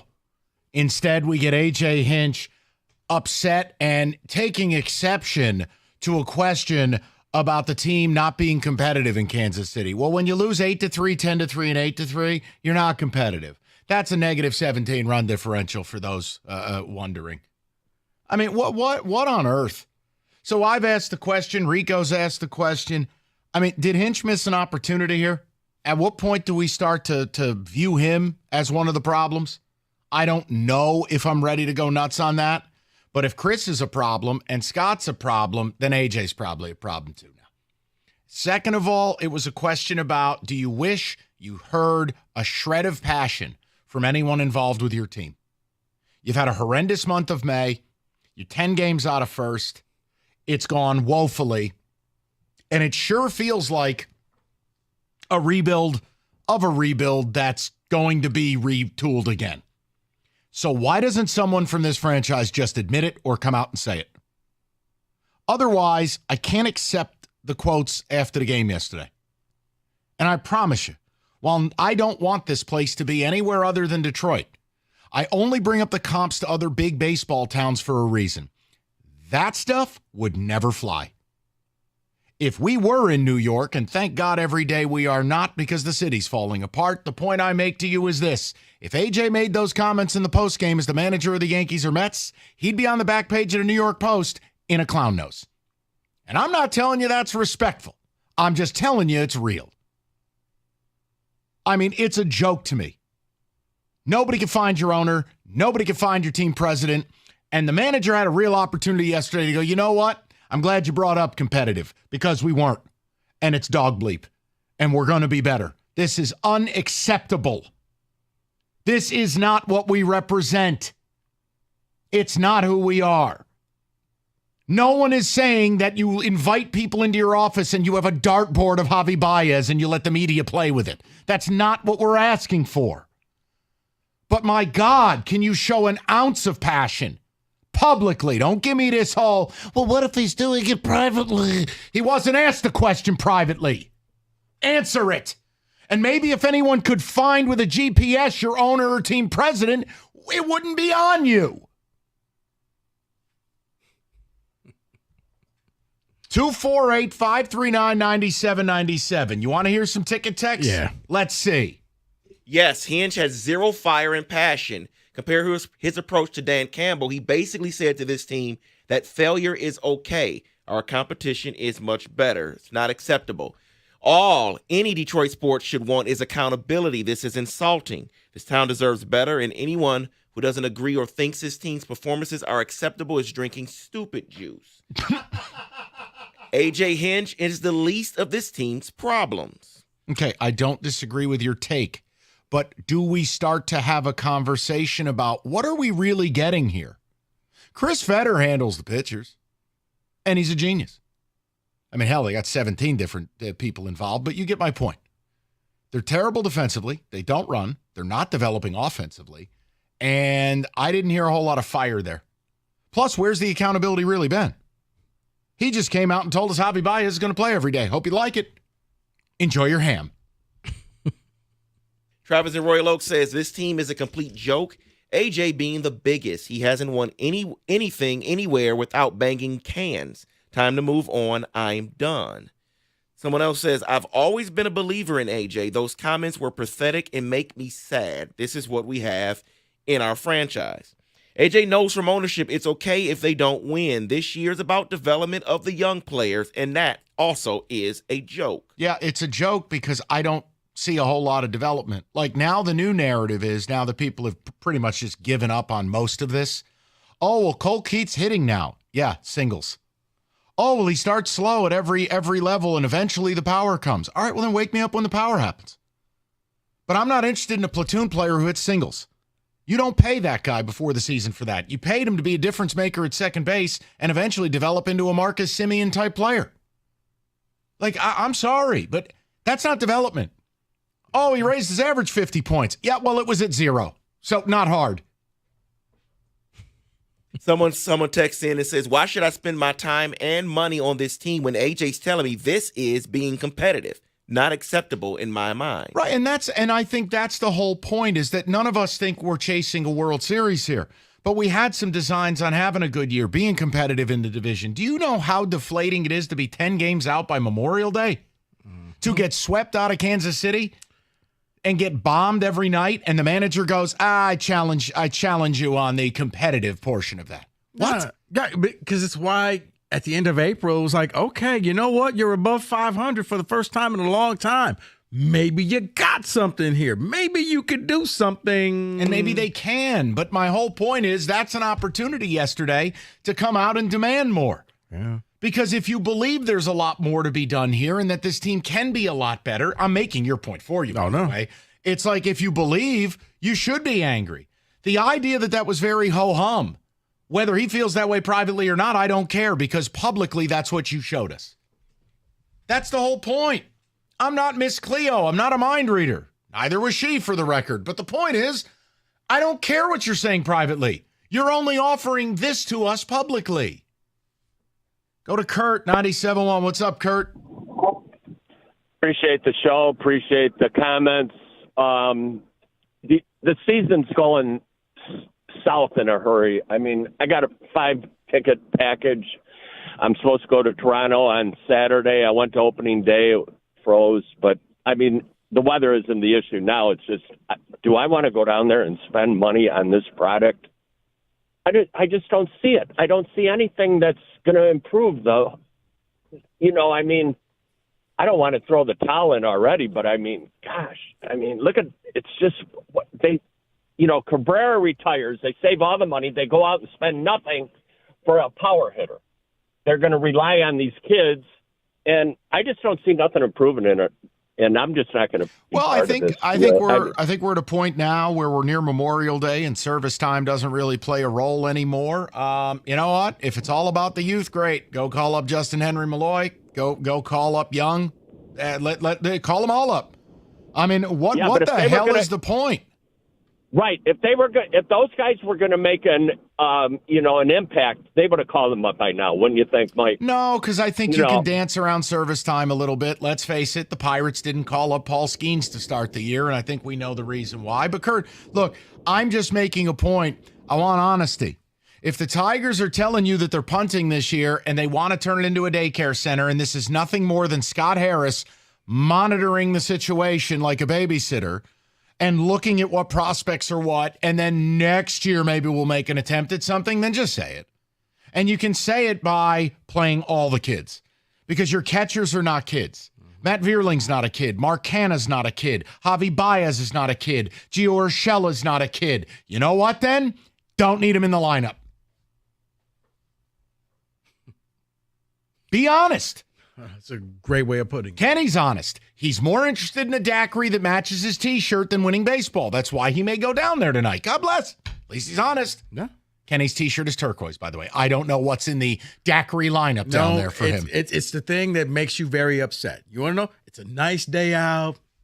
It'll be a great evening. I'm not going to say something mean to you because I know you're going on vacation. No. But stop right there. Hello, Tiger fans. Go to Sam. He'll get the final word. Sammy, what's going on, buddy? Hey, guys. So I know, obviously AJ Hinch is getting a lot of heat for all this. And, he's just the manager. He just writes the lineup card. I think it's all of our coaching staff. Like, yeah, we got 3 hitting coaches. So why the heck can't we hit? I'm a big AJ Hinch guy, so I don't want to put really any blame. I think what he could have done in that interview, got to get on the team. The boys aren't winning. That wasn't competitive at all. No. Losing 3 straight to Kansas City? Like, come on now. I'm with you. No, and Sam, listen, I don't take any offense if you view him as the smallest of the problems. In fact, I don't disagree with you. But you've already said it. That was bad in the postgame. And you're right, when are they going to react? I mean, for instance, you have 3 hitting coaches and you have an offense that is just atrocious. Horrible. Can we make a change? Can we do something? I mean, we know we're not changing the lineup. You've already told us to enjoy more Baez. Yeah, no, it's kind of ridiculous. We need to change up something because, it's just I love watching, the Tigers going down to Comerica, but I mean, it kind of sucks when you go down there and they put up one run. Like, come on, I want to see something cool happen. I want to see someone put a ball into the bullpen. I think the other thing too, Sam, and maybe this is you could say you sound like a 12-year-old. That's fine. I'll take the criticism. How much longer do I have to wait for our version of Ellie De La Cruz, or for Bobby Witt Jr., or for Ronald Acuna, or for a player that I would Paul Skeens, just a guy you pay to watch? When do I get that? We don't got that, and it does suck, going and watching the Royals. And yeah, they got Bobby Witt out there. He was in the same draft class as was he in the same draft class? Yeah, he went 5 picks after Riley Green. That's just terrible. You watch this guy. This guy's going off. He's hitting home runs, and he's probably 30 pounds, 40 pounds lighter than Torkelson is. It's like, man, where's that out of Torkelson? He's one of the 5 best players in the sport, Sammy. That's bottom line. And for the Royals to pony up $377 million, what does that tell you? Right here and right now. Look, I know what they got. Yeah, but they didn't wait. So here's the other thing. Well, if and again, this will be a thing all summer. If people want to hang on to Skubal, I'm not mad at them. And I'm not telling them they're wrong. See, this is the fun part. When you say, let's have a conversation about would you think about trading him? Oh, people want to tell you how wrong you are. I'm not telling the other side that they're wrong. I don't know that they are. I don't know that they're not. But if you want to keep him, you want me to believe in Chris Ilitch? Pay him. Longer you wait, more it costs. I'll offer you $250 now, because I'll tell you one thing, Boris is going to try $400. But whatever. Minimum. Whatever. Because by then, it probably will skyrocket. I'm just the southbound end of a northbound donkey. 248-539-9797. Rico's in a Houston Oilers hat. Summer driving season upon us. Combo of increased traffic, 18-wheelers, and construction on every bleeping road at the same time. It's summer in Michigan, and we got a ton of car accidents. If you're injured in one, injury attorney David Feminini and his team are ready to help you right now. And David never takes a fee until he wins your case. You can speak to David personally right now by calling 855-65-CRASH. And you can always go to that website, getdavid.getpaid.com.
All right, let's touch the table. You know football's going to be a part of what we do, if I could stop being a stuttering idiot. So, music, Kenneth Powercott.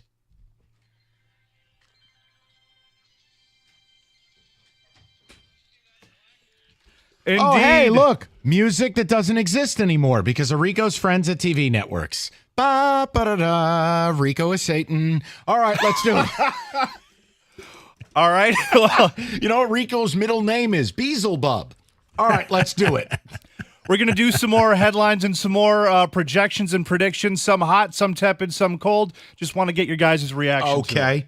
All right, number one. Penn State will take a small step back. Too much to overcome there. Drew Aller needs to take a step. Running back tandem needs to perform. Defense, plus they lost a lot in the draft. Yeah, I'm there, and I don't believe in James Franklin. I think you and I are simpatico on that one.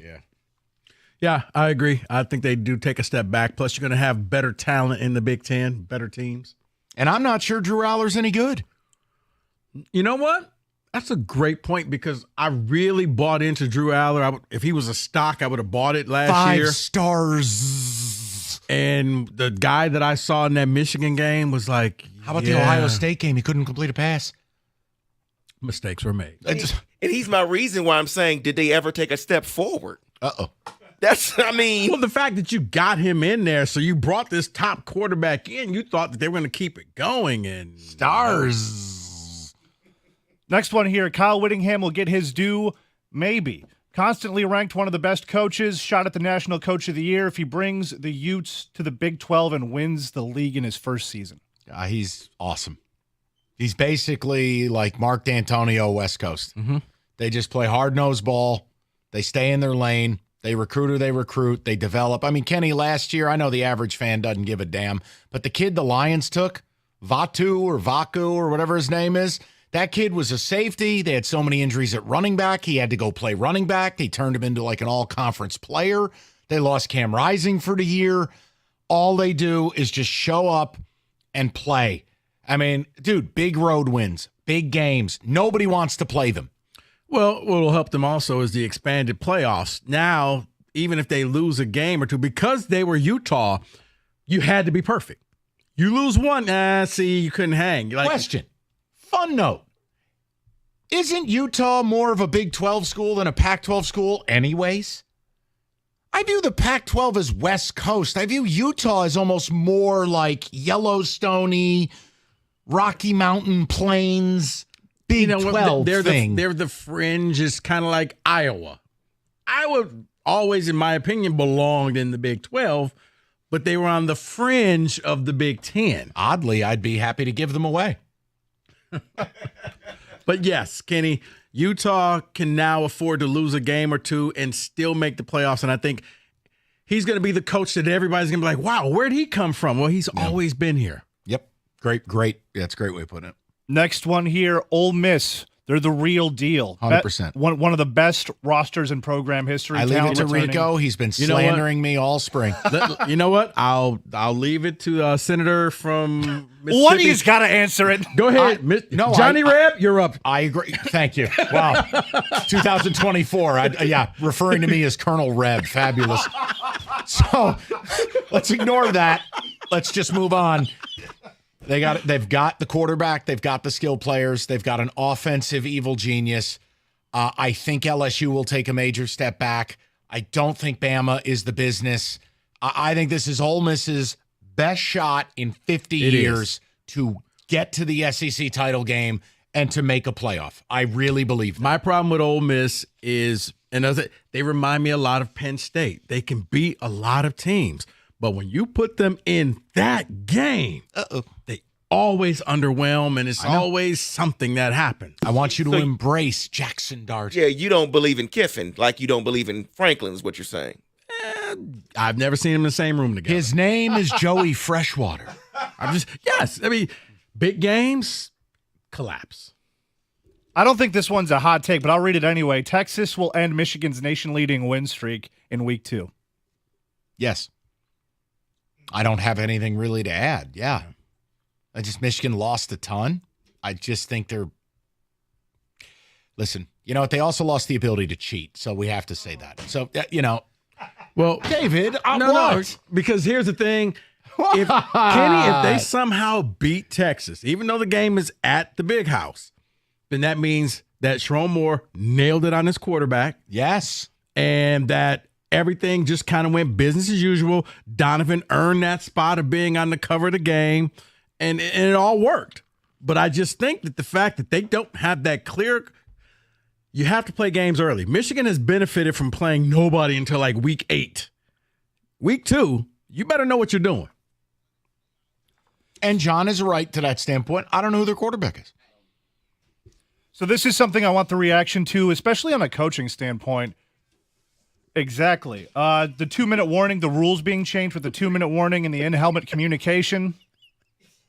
You know what? Oh, you mean the Michigan rule? Yes, the Michigan rule is what I'm getting So they at. can't cheat and we have to put a microphone in the helmets? Yes. Yeah, I got you. And the 2-minute warning doesn't belong in college sports, but we'll just add that to the list of things Rico's ruined. Yeah, I don't really understand the whole point of the 2-minute warning. The communication in the helmet, I understand because you have the technology. Lord knows if I had to see that AT&T commercial one more time, I'm like, wait, so you could do this for the school for the deaf, but you can't do this for regular college teams.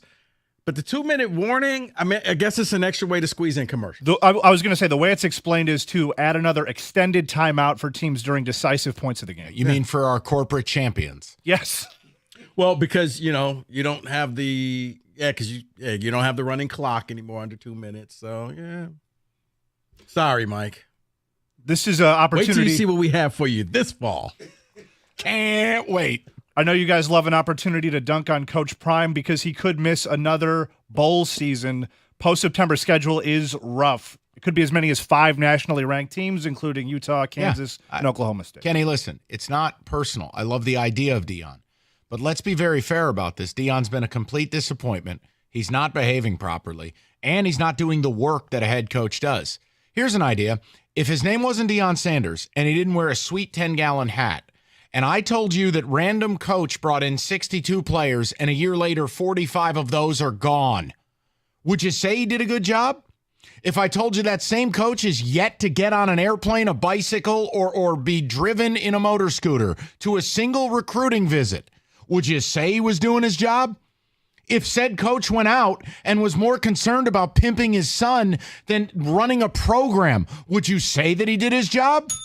It's not dunking or hating. No, it's called living in the real world. And with all the expectation, he doesn't live up to them. I mean, it's like, okay, you could come in there and say, well, I'm going to take over. I'm going to do this. I'm going to do that. And if you win, man, you backed up everything that you said. But the fact that you started off 3-0 and then realized, wait, we have to finish out the season? Yes, you do. And your team wasn't that good. And Colorado State gave that game away. So did Nebraska. So we end on a positive note. You can save your summer vacation in one little stretch of time with the college football video game getting released. There's this nice little space between SEC Media Days ending and the start of the Summer Olympics. Can we get Rico to buy this game? I think there's an opportunity, but you have to understand Rico, and I don't want to divulge too much, has a very robust summer travel schedule. So I don't know that window is going to be good for him. And no, Rico's not going to Saratoga. Rico is more Carmen Sandiego than he is Rico Lamar Beard this summer. No. The fact is, I thought about it, but Kenny, you probably need a better salesperson than Kenny because Kenny had me mortgaging, getting a second mortgage on the house in order to get this. It's like that's not a part of the deluxe edition. Like, Kenny, how much is this? Well, it's going to cost you this, and if you need the deluxe plan, I was like, you know what? Maybe Kenny was into $1,000. I'm like, wow. Can you please buy the game and create your coach as Mr. Dangerous? That would be my quarterback. And that is your college football blitz.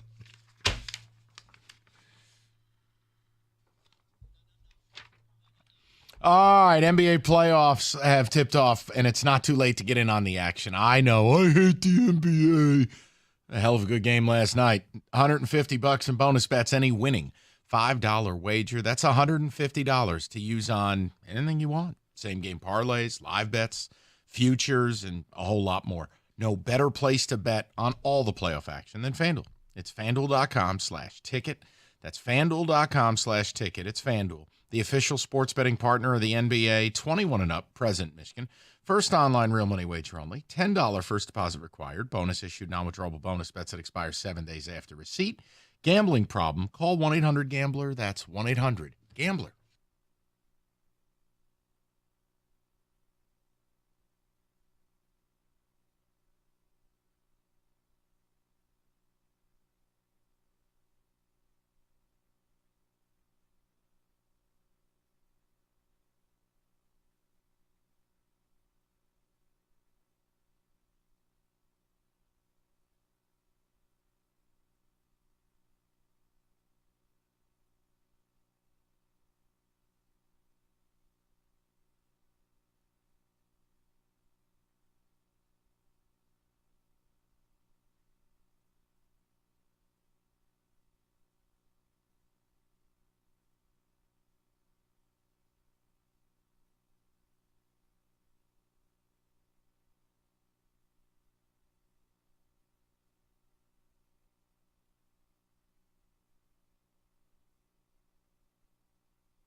Brought to you by CGC Water Treatment. Tigers opening up a 6-game homestand tonight with the first of 4 against the Blue Jays. Jack Flaherty on the mound. Tigers are just 6-13 in May, falling to 9.5 back of Cleveland in the Central. Bleacher Report today ranked Detroit the 8th most depressed MLB fan base. In other Tigers news, the club has promoted Ryan Garco from VP of Player Development to Assistant GM. And the NCAA Board of Governors has approved a proposed settlement of 3 antitrust cases against college sports governing body that will pay former athletes $2.8 billion worth of back damages. The settlement also creates a new revenue sharing model that allows schools to split up to $22 million per year with their players, a pseudo salary cap. The new system will reportedly still prohibit pay for play and direct payments from boosters. It's expected to be implemented by fall 2025. The settlement still has to be ratified by the SEC and Pac-12. The Big Ten, ACC, and Big 12 have already approved it. From the Corewell Health Sports Desk, I'm Beanie Howell. For more, go to 97.1 The Ticket and Odyssey.com.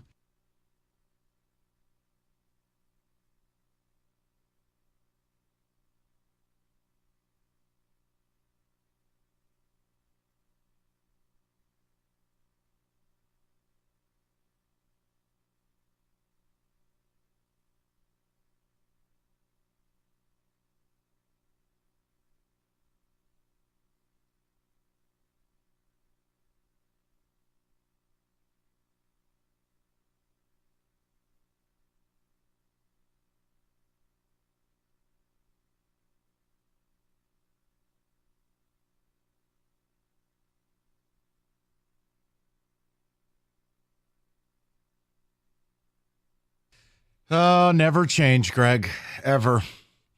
By the way, did you hear the other day? Greg tried to pop on the air and make a joke, and there was complete silence for like 6 seconds. And then he comes back on and he goes, yeah, it was a joke. And I'm like, son, everybody knows that. It was bad the first time. Oh, boy. Cookies and John hung him out to dry. Not even Heather tried to save him. What was the joke?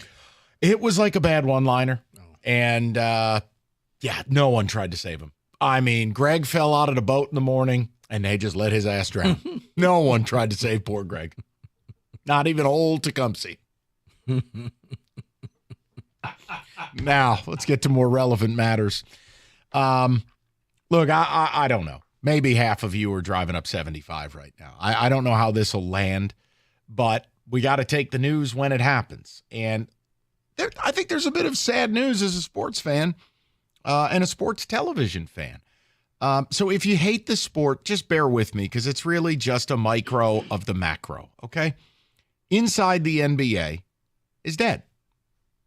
Next year will be its final year because Rico's evil overlords at the networks, the NBA rights are going to be taken from TNT. And that'll mean no more Ernie, no more Kenny, no more Chuck, no more Shaq. It's over. It truly is the last vestige of a great pre- or post-game show in any sport. So we get one more year. Yes. Okay. But the point is, there will no longer be the NBA on TNT. See, that's blue magic. That's a brand name. The NBA and TNT makes sense. It feels right. The graphics are familiar. The song, the pre, the post, all of it, dead. Now the NBA will be moving to NBC, Amazon, Hulu, rlbeer.net, and streaming at greaterlifechurch.com. So it's just another thing taken. Now that comes on the heels of the big grandiose Friday night college football slate. Man, there ain't a fart noise big enough for me to tell you my feelings on that. I don't need Big Ten football on Friday night. If you want to line up Joe Tessitore in a mobster suit with Rod Gilmore next to him, and it's Utah State versus Arkansas State, I got you. Put it on Friday night. Well, you know why? That was part of the deal of bringing in the Pac-12 schools. Right. Is that Pac-12 did Friday night. Right, and I blame you. So TV overlords making another decision. You know what? I really wish I got all this money you blame me for. Well, and then maybe... you know what? You'd be doing the show solo. No, it's because no one ever takes the side of the networks more than you. You don't care about the people. You have lost touch with where you are from. No, I try to inform the people of why the networks is doing that, and it gets misconstrued as I'm pro-network. Because there's a lot of stuff that they do I don't agree with, but I know why they're doing it. Here's the last piece of news, an Albert Breer report of the NFL now using 4 separate platforms to exclusively stream games, meaning there's no option. If you don't have this platform or set of platforms, you will not see the games. So it's Peacock, Amazon Prime, Netflix, and ESPN Plus. 4 different applications will be needed. You don't believe me? Black Friday football game last year. Where was it? Nobody knows. The point I'm making is all 3 of these lead me to this question. The TV networks are the dark overlords of your sports. And they're making decisions, and none of it involves what's good for the game or good for you. It's just what's ever good to the dark corporate overlords or the private equity people or whatever stock price they have. Look, there are dozens of things that have been taken away from fans in roughly the last 36 months, 3 years. Whether it is a pregame show you liked, whether it is a familiar network with a familiar song, and it was like an old pair of house shoes. You know, Rico's a big Minnetonka guy. He wears the little slippers around his house. Little known fact. Rico was huge because CBS SEC 330 with Vern and Gary, that was Rico's house shoes. It was comfortable. I like the graphics. I like the teams. I like knowing where my game is. What is the thing that has been taken from you that you miss or going to miss the most? I really would love to know. Well, going back in the day, I don't even know if Kenny was alive for this, but it was just integration. Yes, I like integration. No, but going back to the Chris Berman, Tom Jackson, when they would do the wrap-up on Sunday night of Prime time. Right, it was must-watch TV because whatever you did, you stopped at 8 o'clock and you were watching that because they gave you the highlights of everything. But even more recently, Mike, Good Morning Football. They took it off the air, off the NFL Network. Now it's coming back, but I don't know how it's going to be. They're moving the studio. Maybe some of the cast are going to be there. Maybe some are not. They're rebranding it. So I'm with, there was a lot of things where you're like, man, I like that. But the TNT show for Inside the NBA. yeah, I love that because I believe that was the last show that really didn't genuflex to the networks or to the league.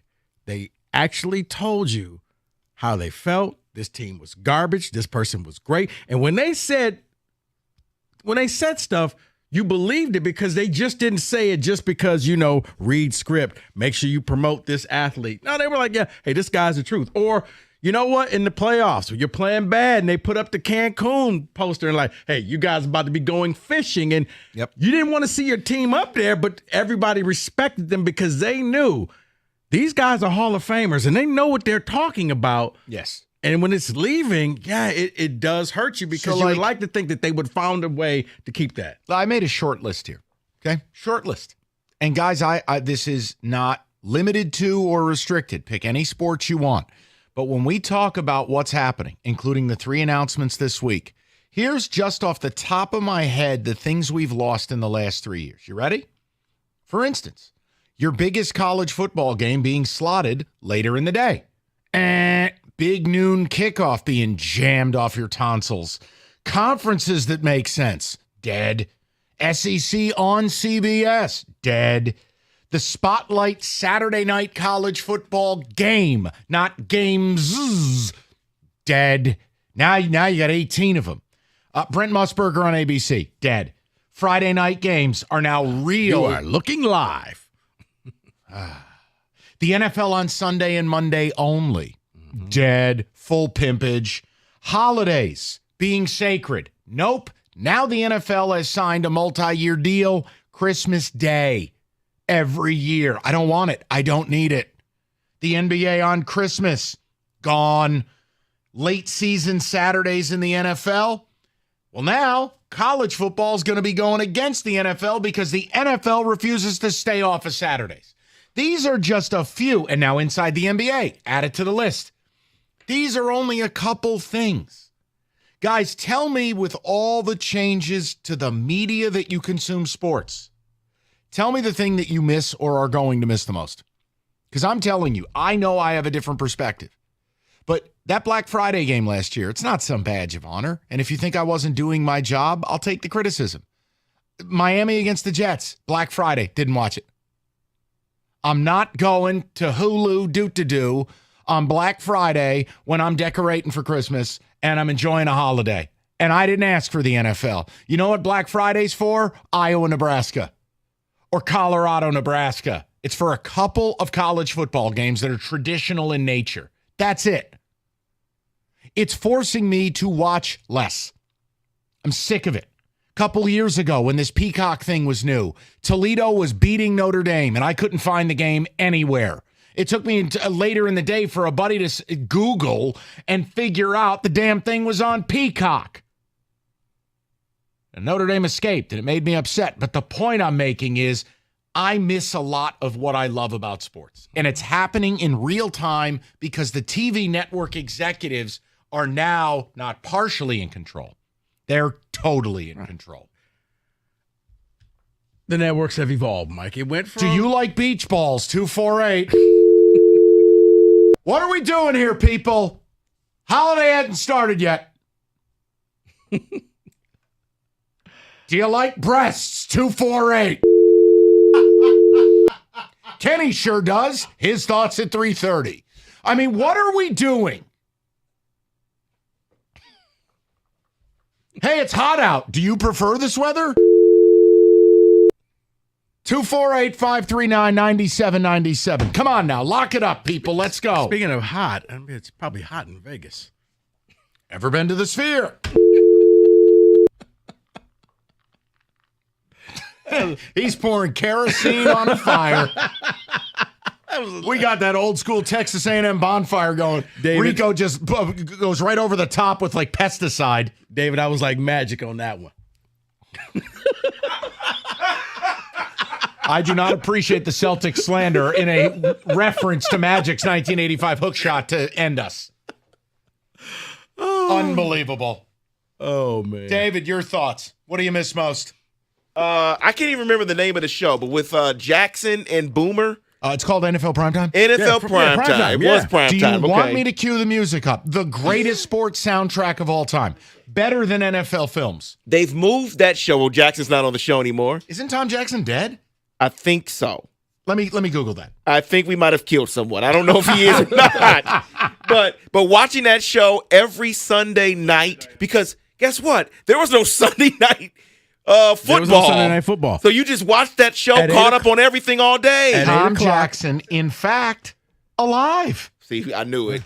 We killed somebody. 73. At 8 o'clock, you knew the final West Coast game was over. Yes. They would start with the East Coast games and finish with the West Coast games. This is where you got all the nicknames and all the cute stuff, and it was fun to watch. And then it was gone. It was an appointment viewing TV. And now Chris Berman does it by himself on ESPN Plus. Which, by the way, I'm not going to. I'm not doing that. But I miss it, man. And I'll tell you what I miss. Here, I don't care. We'll go old school. I never wanted the NFL on Thursday nights. Mike Tirico, Thursday night college football. One game. One. You know what? Come on. David, those songs are in there. Here's what's going to happen. The TV networks are doing this for a reason. And that reason I'll give you next. You piece of garbage. Okay, listen, Hungry Howie's, it's simple. You're busy. Here, it's a holiday weekend. You don't feel like cooking because the next 3 days you're going to be the grill master supreme. All right, Hungry Howie's, mix and match. $6.99.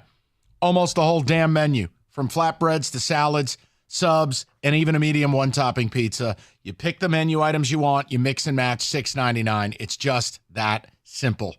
Best deal in town, 8 flavored crusts. The options are damn near limitless. Don't settle for less than the best. Order off that mix and match menu tonight.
I mean, if this doesn't make you want to run through a wall, I don't know.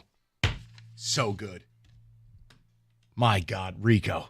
Chris Warren with a 38-yard carry. All right, let's get to business, shall we? Bumbling, fumbling. Oh, my goodness. So good. Eric sleeping with Bieniemy. Right.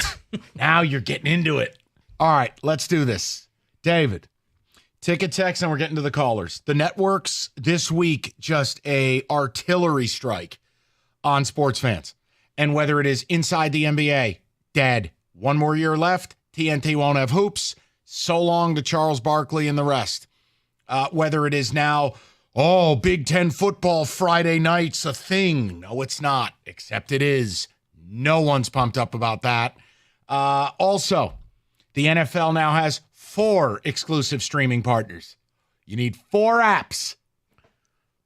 You know what else that I guess something that I just don't like? Mm-hmm. And this may be just me. How you get upset about the Friday night games? I don't think that any marquee game should be at noon on Saturday. Thank you. At all. Thank you. Yes. Noon on Saturday TV overlords is the appetizer game. It's the I'm doing yard work. I'm doing whatever. It's MSU Indiana on ESPN2 with Stuart Scott wearing a denim 3-piece suit. That's what it is. Or it's your team versus directional school that you know you're going to win that game. So you can go ahead. But Indiana, Cincinnati, Rod Franklin on the call. Noon. But a great game should never. But why? Ever. Why? Your friends at the networks are trying to make it a thing. Ask anybody. And I don't want to hear from any of you blue-haired idiot Wolverines. Well, I was about to say. Nobody likes the noon games. But see, I think it's a reason why they don't have to play any Friday night games because they volunteered. We'll play all our games at noon because we love them here. Don't even get me started on that fraud. 248-539-9797. David, go ahead. NFL multiple streaming is a joke. If they picked one premium, I'd be paying customer, but I'm not buying all the other packages, Apple, Amazon, I'm not doing it. So I'm really wondering, and this is for the tease, I'm wondering the sports packages, how are they developing them? Because they are going after, I think, the younger demographic because a lot of people don't have any type of cable or whatever. They just stream only. So therefore, it's not a big deal that games are on these different platforms because they already possess those platforms. Whereas, we're growing up and we're used to watching them from back in the day. It was ABC and CBS and NBC and then Fox. Now there are people who they've cut the cord and said, well, I'm not doing any of this. I got the platform. So if you put the game on Apple, you put the baseball games on Apple, you put them on Netflix, I already got that so I can watch it. Now, I don't know how they're going to market it to these people who are doing that, but I guess they've done the cost-benefit ratio and said it's going to work because, let's face it, sports is like a drug, and people are going to find it no matter what. Are they? How many Apple TV games have I watched for the MLB? Let me help you. I don't need an effing baseball game at 11:30 in the morning. But for everyone that they lose a view, it's like, why do they put on the NFL games overseas at 9 in the morning? I don't need to see Jacksonville. I don't want to watch Jacksonville at 1. 9:30 in the morning, David is serving stale crackers and bad wine. He doesn't need to be watching a game. But they realize for every Mike Valeni, we're going to gain 2 different people. I it's disagree. worth it. You can think that, and you will be proven right or wrong in the next 3 to 4 years. I think you're wrong. I think their greed is killing them. They are poisoning this. And there are plenty of people who are just like me. But Mike, the greed didn't kill them when all of a sudden they started putting games on ESPN. Because remember, back in the day, ESPN was cable. Right. And a lot of people didn't have cable. So it was like, well, how am I supposed to watch this game? It's on ESPN. I understand. And they found it. But it was a natural progression.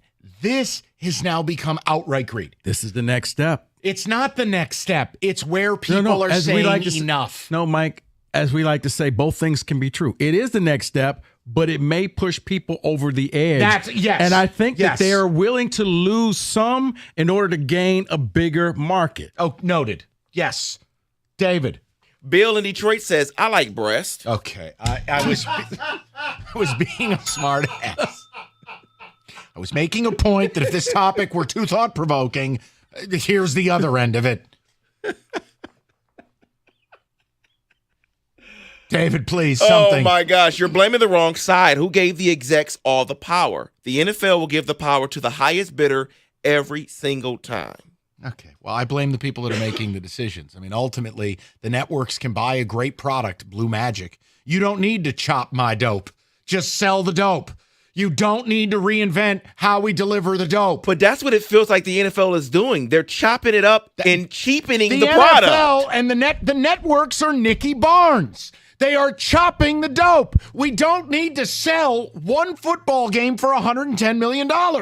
Stop chopping the dope. It's Blue Magic. Just sell the dope. Mike, I hate all you. the different and it's like I don't need Netflix, what was Rico. it, Gordon Gekko, greed is good. I don't need NFL on Netflix for Christmas. I but don't. David, it's one of those. If I can make this, what happens if I split it in half? I'll make twice as much. Up next, Rico on fentanyl. 248-539-9797. All right, we have set a great base. We have got a ton of phone calls. I am excited because I want to know what they have taken from you that you miss most.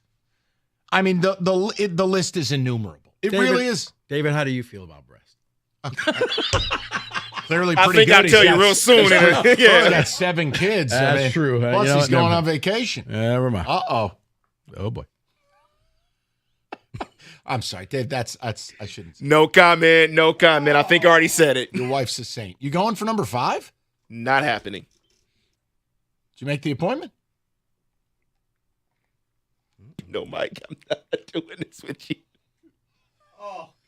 Let's go live to David's baseball tournament. Oh! He never left the room. Go play baseball, son. Your mother and I will be there in 5. Dad, did you see the no-hitter? Huh? I'm sorry. Somebody hit something. Good night. Rieger's up next. Tiger baseball. Oh, man. And next, the Gator Rant. All right. Being number 1, not easy. It takes years of experience, dedication, and determination. Number 1, mattress purchased by millions every year. It's Serta. They got the experience, 111 years of it to be exact. And they make the best mattresses on the planet right here in the great state of Michigan. Right now, during the Memorial Day sale, you save up to $900 off an iComfort adjustable mattress. Just go to Serta.com. Find a retailer near you. That's Serta.com.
Brought to you by Twin Peaks.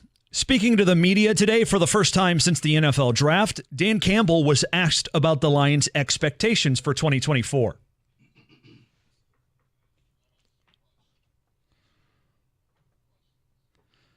The Tigers return to Comerica Park tonight, starting a 4-game home set with the Blue Jays. Jack Flaherty on the mound as Detroit tries to snap a 4-game losing streak. Hear the game right here on the ticket, coverage starting at 6:15.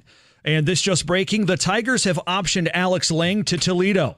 Lang has a 4.34 ERA in 20 appearances this season. His demotion comes after yesterday's 7th-inning meltdown against the Royals when he allowed 4 earned runs, then out of frustration threw the ball at the Tigers' dugout, which prompted a mound visit and ass-chewing from A.J. Hinch.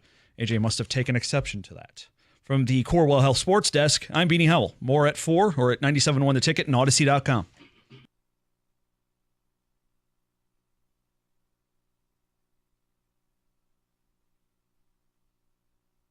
All right, straight to the people. Couple big announcements this week. It's more of Rico's network greed. And really, as a fan, what's the thing you miss most? Now Inside the NBA is going to be gone. Last year, coming up next year, that's it. There's going to be Amazon Prime NBA games. I have news for you. No one's watching those. The NFL playing seemingly every day of the week. Can't find the college games at the times you should, at the networks you should. All of it. What do you miss most? Let's go to Patrick, 97.1. Patrick, how you doing, buddy? Hey, how's it going, guys? Good, Pat. What's on your mind? I'm not going to lie. I'm a little disappointed when I found out about Inside the NBA being canceled with Charles and Shaq and all of them. Yep. I know the NBA isn't what it used to be, and not as many people watch it, but as I'm getting older, the players I grew up watching, like Steph and LeBron and all of them, are going to be leaving soon, so I try to watch them as much as I can, and I like the TNT halftime show with all of them. I think they make it, halfway decent compared to everybody else. And, they make it enjoyable, and it's honestly the only halftime show I really watch. So, it's very disappointing to see them go, and it's just very disappointing to see how greedy all these networks can be, and it's kind of a big middle finger to all the fans, in my opinion. So, yeah, and it's highlighted by the NFL. I mean, think about it. The NFL now forcing their way onto Christmas Day. Who really needs that on Christmas Day, Patrick? Nobody. Nobody does. And honestly, too, I do like the Monday Night Football games. I love the NFL. But I think it's starting to get a little ridiculous that they're putting 2 games on Monday night because you can, really only watch one. And now they're putting it on Wednesdays, too. Like, it just doesn't really make any sense. Oh, how about this? You're going to have the college football playoff in direct competition with the NFL because the NFL is playing late season Saturdays now. I mean, Patrick, it's overload. Like, enough is enough. And I'll tell you this, too, with college football, I love college football, but all these NIL deals and stuff and, the conferences mixing, it's really ruining it, I think so. And I feel like that the NFL is just going to, they're basically a juggernaut, and it's going to, no one's really going to be paying attention to college football as much as they used to because they're going to be, glued to the NFL. No, Patrick, now listen, I'm going to add something, Patrick, that you just said because I think you nailed it. I know it's one I miss. Conferences that make sense. It's dead. When you turn on your TV this fall and you see Stanford and Cal and SMU in the ACC, what? USC in the Big Ten? Huh? What? No. Just no to all of this. No, but I think in the end, a lot of, Mike, there are going to be some in the minority like yourself who will tune it out. I think for most people, it sounds good that I'm saying I'm not going to do this, but it's like the price of gas. You complain about it, but you're still going to go to the pump and you're going to pay for it because not you, but most people will find a way to watch the sports that they like, even if they want to complain about it. Go to Mark, 97.1. Mark, what's going on, buddy? Hey, guys, it's just another symptom of greed. Look in our town. The guy running Chrysler wants $39 million. Elon Musk wants $56 billion. Roger Goodell with his bro handshakes with everybody and how many tens of millions he makes every year. And all these cable companies continuing to raise their prices, and you still can't get every game. So now you got to get Peacock, Amazon, blah, blah, blah, blah, blah. How much can the average person pay for a diluted product? And it is going to crash in all of these sports, even golf. Here on Clinton Metro Parks, $50 with a card to play 18. This whole thing is going to come crashing down to players like Shedeur Sanders with his Rolls Royce. Come on. People are going to tune out. Mark, and I don't, Mark, guys like you and I are going to get called boomers or somehow we're anti-player. Yeah. I'm not, but I think it's absurd for a quarterback who won 4 games to be driving a $500,000 car. Okay, now if Shedeur Sanders goes number 1 in the NFL draft, I don't care if you buy a helicopter. Do whatever you want. But yeah, I'm with you, Mark. I am finding I am getting very turned off by the level of NIL. In all aspects of society, it just comes down, and I'm a capitalist, right? I'm not against people making money, but it has just become all about absolute greed at all levels. Yeah, and the other problem too is at the basics, Rico. I think, and Mark, I think you'll agree, the average person can't afford to take their family to a game in any sport. They just can't. Yeah, and you can't cut the cord. You can get all these streaming services. You'll get a higher bill, and you still won't get all the sports you want to watch for an inferior product, to your point about the conferences being destroyed. But here's the thing, Mark and Mike, here's what's going to happen is you're going to get all of your best games will go to the different streaming services because they know. Yes, you're right. If I put Jacksonville on against, the Panthers, nobody cares about that. But you put Kansas City on against the Ravens and you make sure, hey, you got to watch Peacock or you can only see this on this streaming service, people will find a way to watch that game. Looking at the numbers from last year, man, they were averaging, well, the NFL is the NFL, but, man, you're looking at 17 million people found a way to stream some of the games that the NFL put on streaming services. But if it's not, and Mark, I appreciate it. I think if it's not the NFL, you're fighting a losing battle. But I think college football, if they're smart, will take the marquee games, the games that we've all grown to love. Say that first part again. Say that first part into my good ear. If they're smart? Yeah. You kidding me? That's like saying Kenny's experiences as a black man. He's not one. If college football's smart. Okay, they've done everything wrong. No. But remember, left side, strong side. No, but remember this. College football is not in control. NCAA's not in control anymore. TV is in control.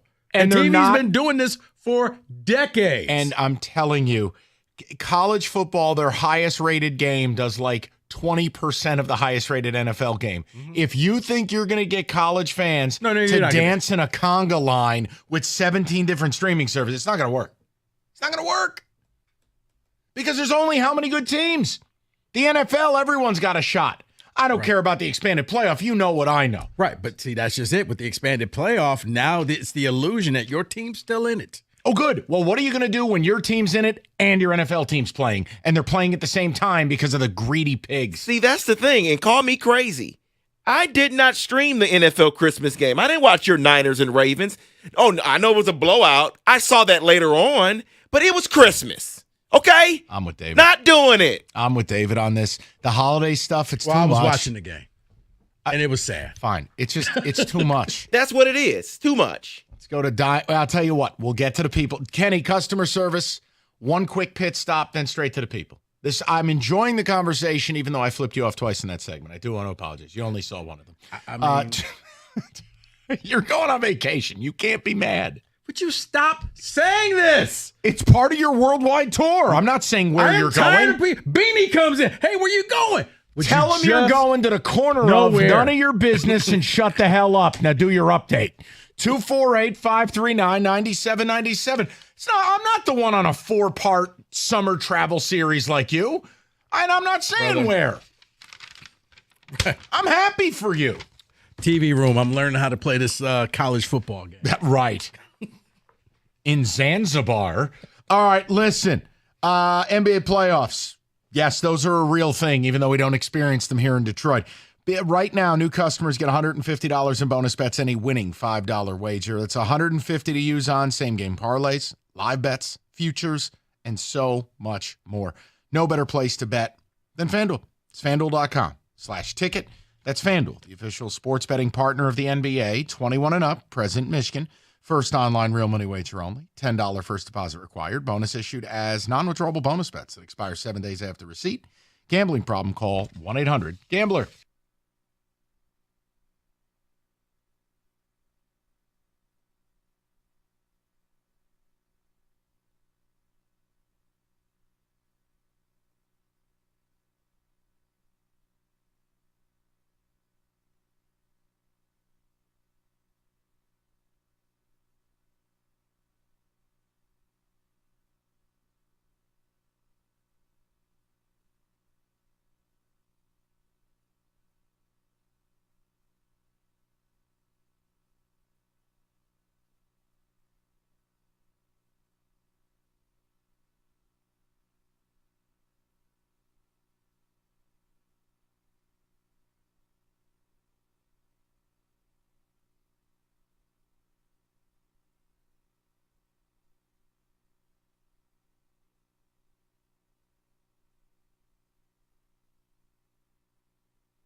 All right, we'll get back to the calls momentarily. Quick timeout, a little bit of football. David, please.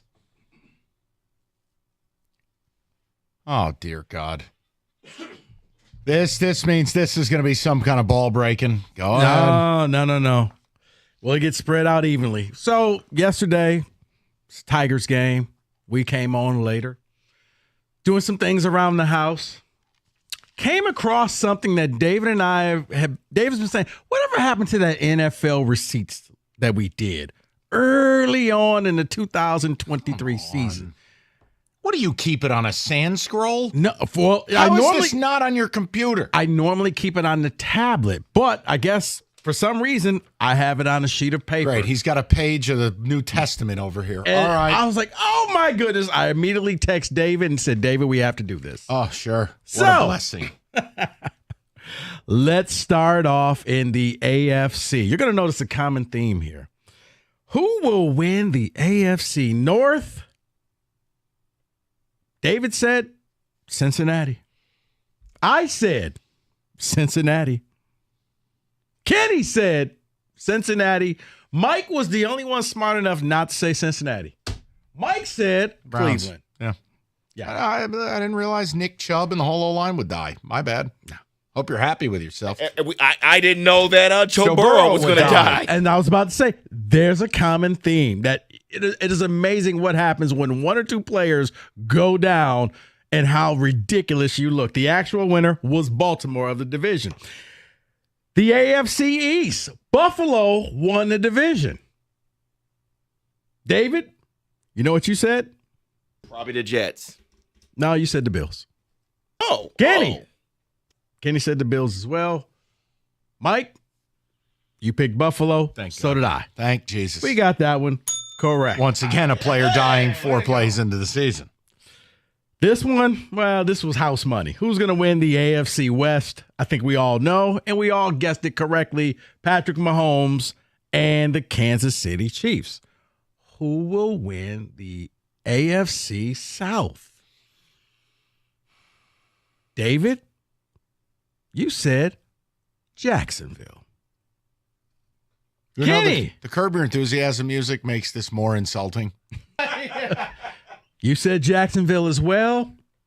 I said Jacksonville. Mike, you made it a clean sweep. Great. We all thought it was going to be the Jacksonville Jaguars. That did not happen. Who goes to the wild card? Well, here's what we have. One person almost got it right. David, you said this is so bad. David, you went Cleveland. You went Baltimore, but Baltimore was in there. And you picked Pittsburgh. The only one missing was Miami. It was Cleveland, Pittsburgh, and Miami. That was the only one you did not get Miami. Kenny, you had Baltimore. They made the playoffs, so I'll give you a half a point for that. You had Cleveland. You believed in the Browns. Browns made it. You also picked the Jets. Mistakes were made. It's not his fault. Aaron Rodgers Week died. 1, like 3 plays in. There is a common theme. You're right. Injuries. The common theme was injuries because, Kenny, here's the thing. I picked Baltimore. I picked Cleveland. And just like you, I took the Jets. And 3 plays in, our hopes and dreams were gone. Mike, you took Cleveland. You took Baltimore. And what's the common theme? Injuries. He took Cincinnati. Yeah, I told Except you the for Jet they didn't thing have a wouldn't quarterback. work. You Now, did. I don't get credit when the guy dies. I just didn't think they were going to be a playoff team. But, yeah, so I picked another team with a player who died. Phenomenal. Let's go over to the NFC before we get to the awards ceremony. In the NFC East, Dallas won it. David, you picked the Cowboys. How about them Cowboys? Yeah, how about it? Kenny, you know you took Philly. I took Philly. This man took the Giants. No, he took Philly as well. Dare you? Please. He took Philly as well. The NFC North. Lions clean sweep. David, you took Detroit. Kenny, you took Detroit. I feel like Oprah. Michael, you took Detroit. I took Green Bay. Hater. Of course. Oh, stop it. Been waiting all year to do that. I took Green Bay. NFC South. David, New Orleans. Kenneth, New Orleans. Michael, New Orleans. I hate everything. I did not take New Orleans. I took Atlanta. That was an even bigger joke. Ooh, shout out receding hairlines. Hey. The Desmond Ritter experience. NFC West. Niners. Oh, by the way, Tampa won the South, as you know. NFC West, 49ers won the West. We all David, I picked the Rams. you took the Niners. Oh, did I? You were smart. I feel dirty. Well, you were smart. Come on. Kenny. Did I spite not pick the Niners? Because I feel like that's something I may have done. No, you actually came to your senses and you took the Niners. All right, good for me. You know I was taking the Niners. Michael, What? You, my friend. What? You believed in Geno Smith. No. You took Seattle. This is fraudulent. That's a lie. You took Seattle. That's a lie. You took it no. right here. No, You took just Seattle. because it is written on your satanic Bible does not took mean Seattle I believe it. because you did not believe I refuse to accept in this. Brock Purdy, and you said there's no way he is going to win the division. This is a popular move these days. I want to recount. Okay, let me recount it. One. There we go. I disagree with those results. Oh, you want to try it again? Switch hands. One. I just don't think I said that. I think you're lying on my name. For the wild card teams, the Rams, Green Bay, Philly made the wild card. David, you had Seattle, you had Philly, and you had Minnesota. Ooh, another QB dies. I sense a theme. I told you. Kenny, wild card. You had Dallas. Well, Dallas made the playoffs, so you get credit for that. You also had Seattle, and you had Minnesota as well. Michael. What? You finally gave Purdy a little credit and said that San Francisco would make the wild card. You had Dallas, both division winners, and Green Bay. Thank God. All right. I took a level of redemption. Dallas. They won. I took Seattle. They did not make it. And I took New Orleans. And where did you find this again? It was in my office underneath some stacks of papers. So, yeah, it just fell and hit the floor like God said, here it is. Right. It's time to read After you these fabricated the NFC West predictions. Okay, finally, Rookie of the Year award. David, have you seen Bijan run? Uh-oh. He didn't know Arthur Smith wasn't going to use him. Common theme here. Injured quarterbacks, injured coaches. Kenny, have you seen Bryce Young throw? Oh, Kenny, now that's... Uh-oh. You know what, David? I was with you. Have you seen Bijan run? No. Mike, I'm going to almost give you credit because yours was the only one that was not ridiculous. You, my friend, were Nostradamus. Jahmyr Gibbs. You took Jahmyr Gibbs. Now, the actual winner was C.J. Stroud. No one saw that one coming. That's okay. At least Gibbs played, unlike Bijan, who one carry migraine / coach hates him. All right. MVP of the league. It was Lamar Jackson. We know you didn't take him. He's a bum. He still won. Bum. David, you know who you took?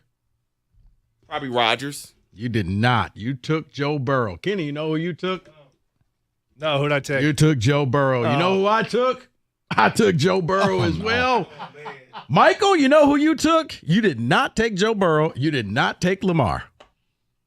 What did I do? You took Justin Herbert.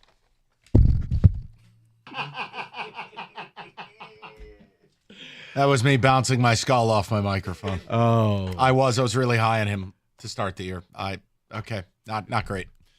A little bit late, but it's still fun. Oh, yeah, just Your amazing. NFL receipts. 97.1.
Brought to you by 24 Seconds Bar and Grill.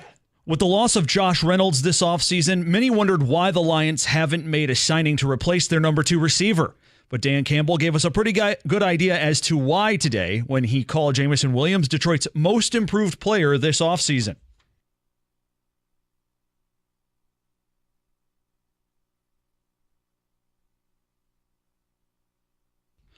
Tigers start a 6-game homestand tonight with the first of 4 against Toronto. Jack Flaherty on the bump for Detroit. Kevin Gaussman for the Jays. Here on 97.1. Coverage starts at 6:15.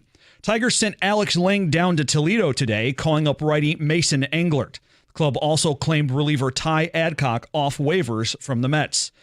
And the Michigan Panthers reportedly considering moving from Ford Field to either the Big House or Spartan Stadium. UFLNewsHub.com reporting the team thinks either move could increase attendance. Some 9,000 were at Ford Field last weekend as the Panthers won their 4th straight game. The stadiums at U of M and MSU both seat far more than Ford Field's 65,000, 108,000 at the Big House, 75,000 at Spartan Stadium. From the Corewell Health Sports Desk, I'm Beanie Howell. For more, go to 97.1 The Ticket and Odyssey.com.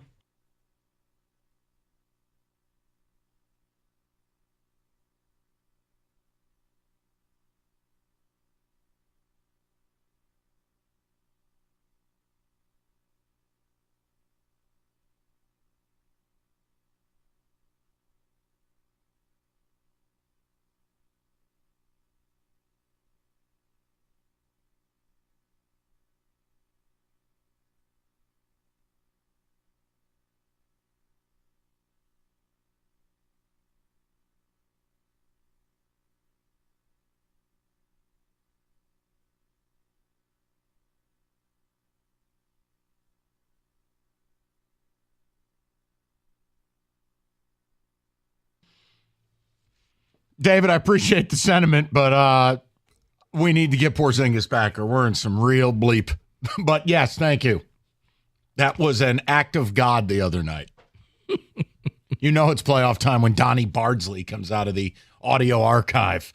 Correct. Also, in fact, dead. Yeah. 2-4. You know what? Before we get back to that, in Beanie's update, the Michigan Panthers are thinking about moving to the Big House or Spartan Stadium. Go to the moon. You couldn't fill Ford Field. Okay. I don't know a soul who cares about spring football. Not a human. Just go away. There's where you should go. Nobody wants this. The sad reality is I thought that it would flourish if they had just started paying players to leave school early. And then you're like, oh, okay, this guy's a sophomore. I'll go see him because he's going to be the next great thing. Like if Caleb Williams spent a year in that league, I would probably be interested in that. Now you can't even compete with the NIL. So you're going to move to a bigger stadium. That makes sense. In the middle of nowhere.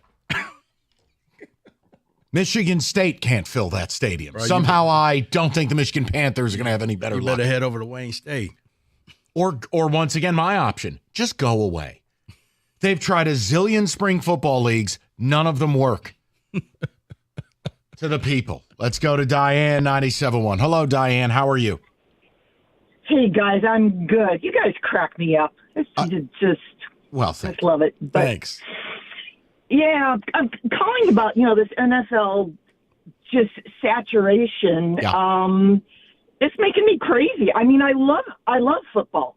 And watching NFL football too. I mean, I've played sports, been an athlete, and I know what goes into practicing and making those plays happen. And when they do, it is just a thing of beauty, a thing of art.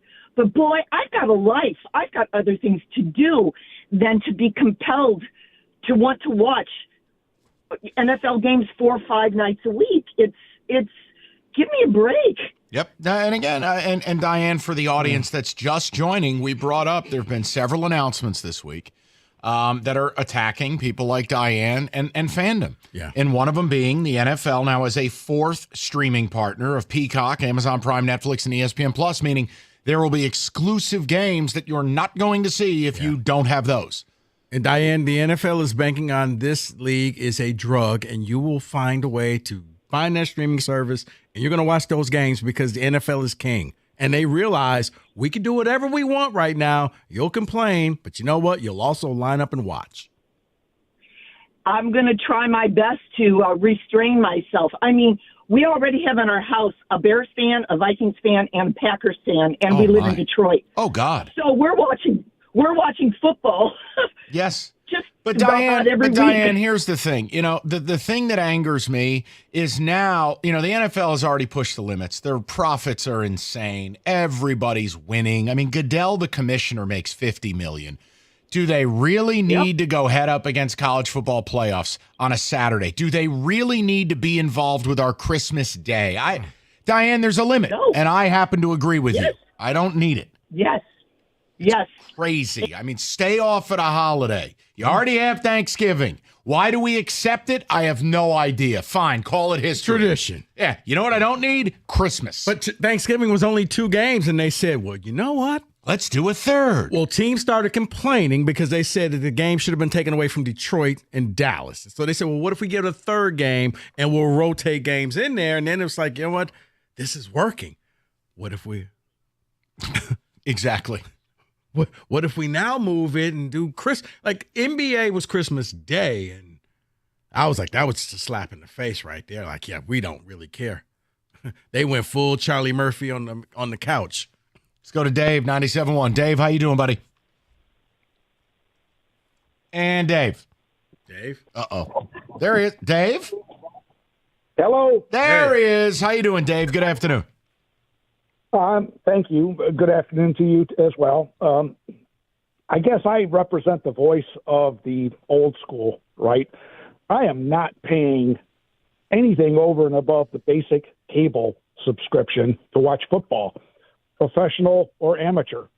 They're going to lose a lot. You know, I may seem like the outlier, but I talk to my friends at work and church and school, and they're all the same. They're all the same ilk. They keep squeezing this turnip too hard, and they're going to bleed it dry. There's a lot of people that, like the lady who said previously, we got lives. You know, we don't need football. You know, I can just as soon easily take care of the yard in the fall or do projects around the house in the fall on Saturday or Sundays. They keep squeezing us. We're going to go.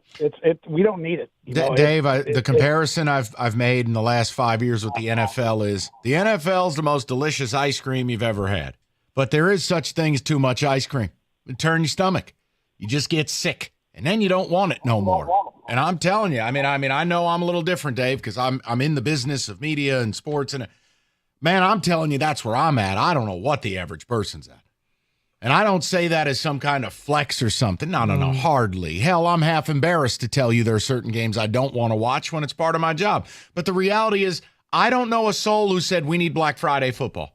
I don't know anyone who thinks we need 2 Monday night games or Saturday games or now this exclusivity streaming bull junk. Well, see, here's the thing. Back when it was the Pac-12 playing Friday night games, I was watching them. I enjoyed a Friday night game occasionally because it's like, you know so what? Now we're talking college football. Yeah, I'm just saying, but it's because I'm just talking about streaming. Okay, but and how all. do you view – here's my problem. We live in a college football area, like F the Pac-12. Factually dead, and they're garbage fans. We're real college football fans here. Michigan, Michigan State, Ohio State, Notre Dame. We're real. The real deal is in the Midwest, right? Mm-hmm. Rico, I take offense to it because the truth is, first of all, Michigan doesn't play any Friday night games, which is laughable to me. But if you're a Michigan State fan, that, first of all, the Oregon game, I mean, whatever. But a home game is now being moved to Friday night. It's not the opener, which actually helps people due to the Labor Day weekend. Mm-hmm. I do get that in the state of Michigan. Putting it on Friday night allows people to do something with their Labor Day weekend. Mm-hmm. I get it. All our up north people. But that Friday night game in November, if you intended on going on a Saturday, the odds are you're not going to go because that's on Friday. You are not taking a day off of work. Mm-hmm. And not November 22nd. Well, you're not, unless the game's in Detroit. Oh, Rico's going to get his caper again because we all know you got a cut of the Ford Field revenue for that. That's how he's on the world tour, Kenny. That's how he's doing the summer of Rico. Got to pay the bills. That's what I knew it. I knew it. Let's go to Jason and we'll wrap the topic. The best 38-0 game ever. Jason, how are you? Hey, guys. Good afternoon. Hey. So I'm at a old guy, young guy crossroads. So my young guy card is I don't really care about all the streaming stuff because I've got them all already, one way or another, whether it's Peacock or Apple TV or Netflix. It's just what I have already. So I'm not laying out a bunch of money to be able to see this stuff. So I'm a little apathetic when it comes to that. Okay. But my old guy thing is I didn't realize the thing I miss the most of sports media hasn't been around for 18 years. But ESPN on Monday Night Countdown did Jacked Up segment. Yep. And that is the single sports media item that I miss the most. Jason, I'll say this. It's one of those things that in our current society did not age well, as the kids would say. Oh, no. It's more to do with the recurring theme of your NFL predictions than media. Yeah, of course. but let me say, in fairness, Jason, if they wouldn't cave to pressure, there are plenty of big hits where players do not incur concussions that you could technically show. Now, the inconvenience of it is if we're all going to get twisted about CTE, then you can't play football. It's just proven you're going to get it. You're going to have your life end 10 years earlier. You're incurring brain damage for money. That's what football is. My point is Jacked Up could still exist, but we're in this woke society where now I can't show a hard hockey hit. Look, don't show a hit if a man incurred a brain injury on it. I understand not showing that. But there's still a space they could do it, Jason, but these networks are gutless. Yep, there's still a whole host of hard plays, hard contact that's clean, legal, and maybe with this hip throw that's going to be less and less, but like I said, it's got a lot more to do with the style of play and the rule changes than I think anything to do with the media. Yep. Jason, I hear you. And again, sports television, all-time low. I mean, the pre's and posts, awful. Who actually sits down and watches College Game Day? Can anyone tell me that?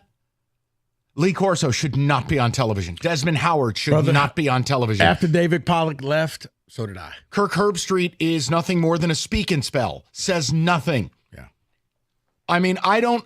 Pollack was my guy because he was the only one that he actually gave like really good opinions. Sure. Who's watching Big Noon Kickoff?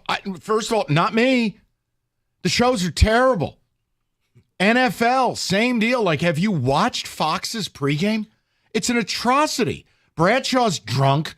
They got Jay Glazer in a construction crane. Well, it's like 25 people on the set. Gronkowski doesn't know what day it is.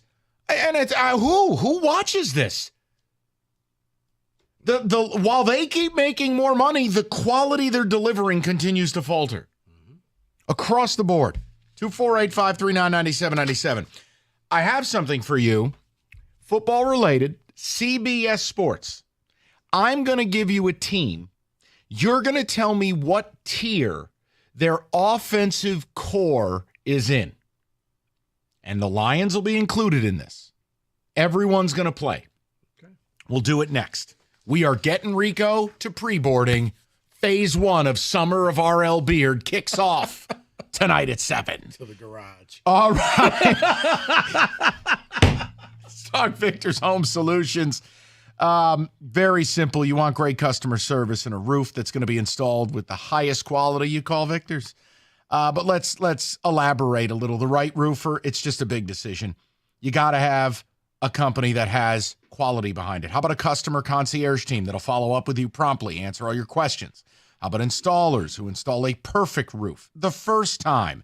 Then an inspector that goes over all their work like it's their homework. It means Victor's protects your home and landscaping in the process. It means Victor's crews clean up after themselves. And it means Victor's offers a 50-year leak-free guarantee on every roof they install. That shows you their confidence. Victor's gets it. Choose the roofer.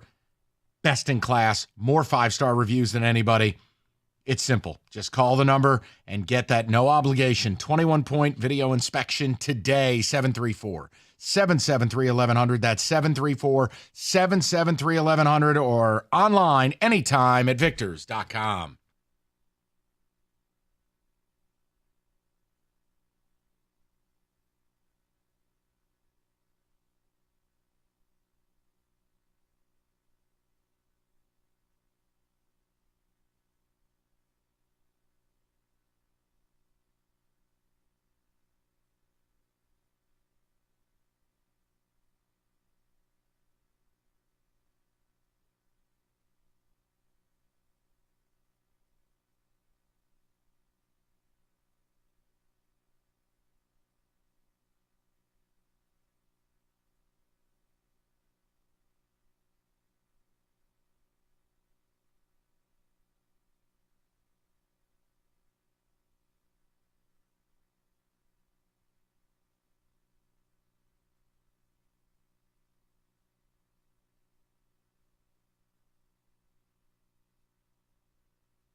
All right, so I got something fun, and we can take our time with this. I know it's the beginning of a holiday week. Maybe you're on the road.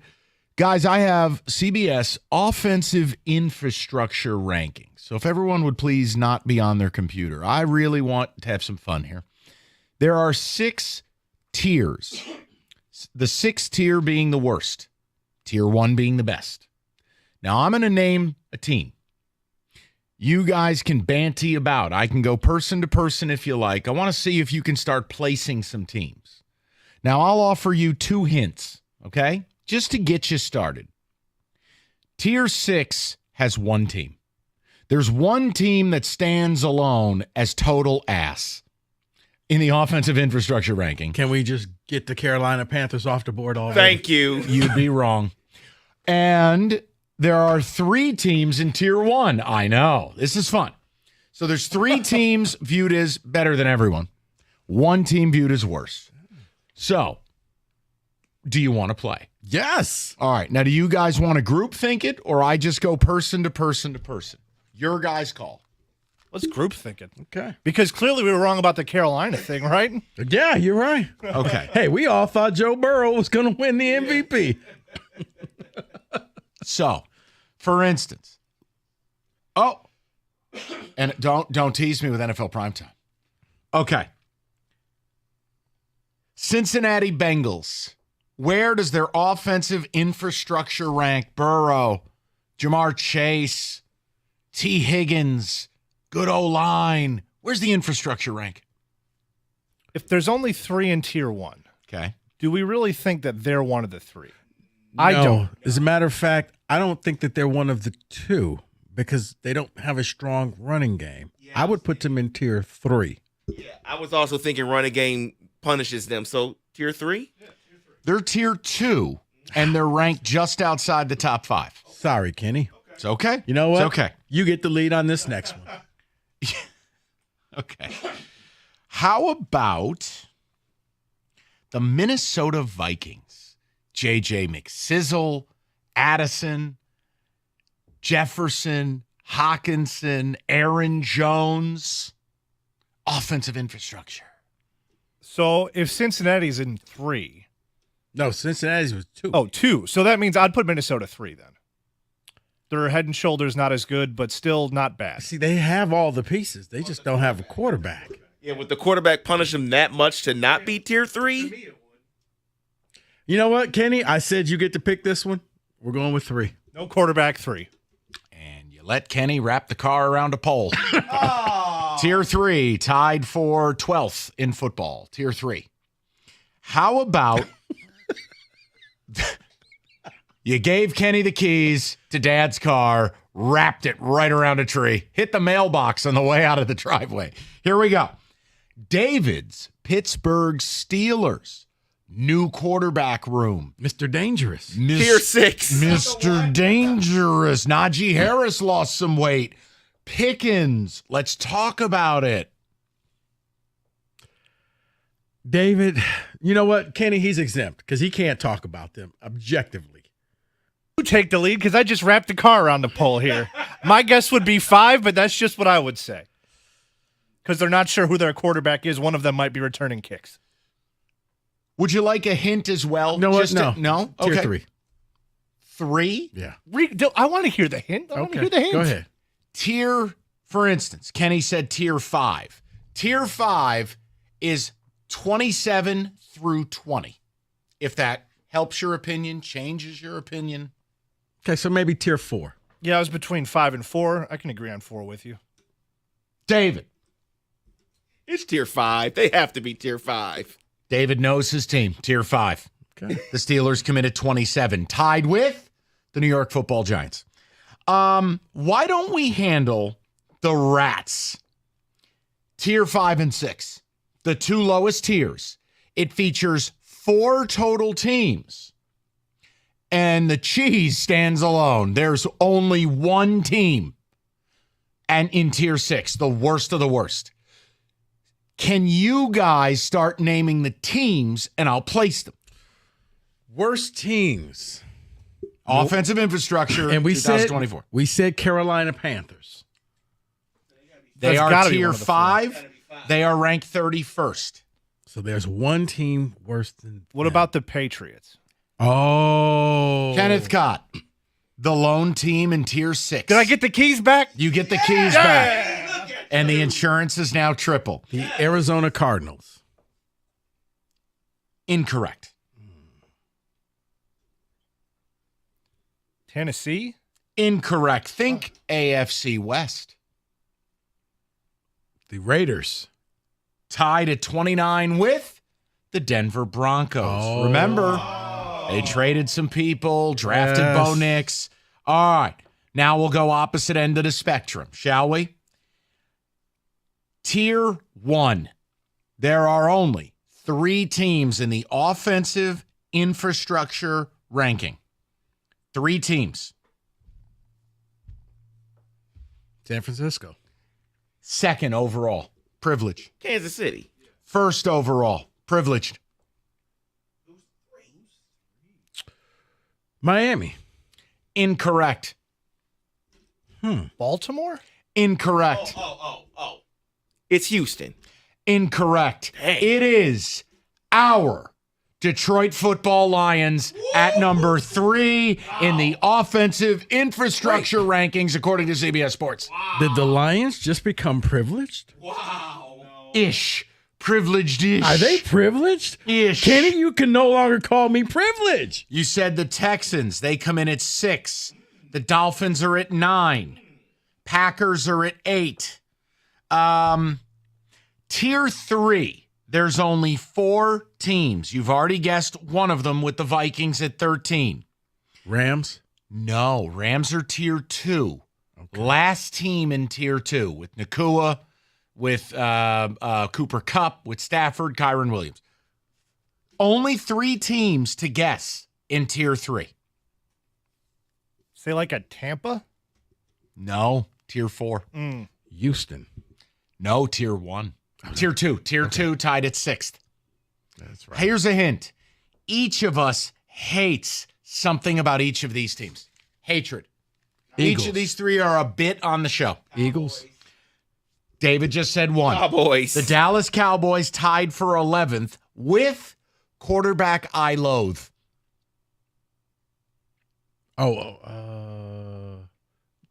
Ravens. Correct.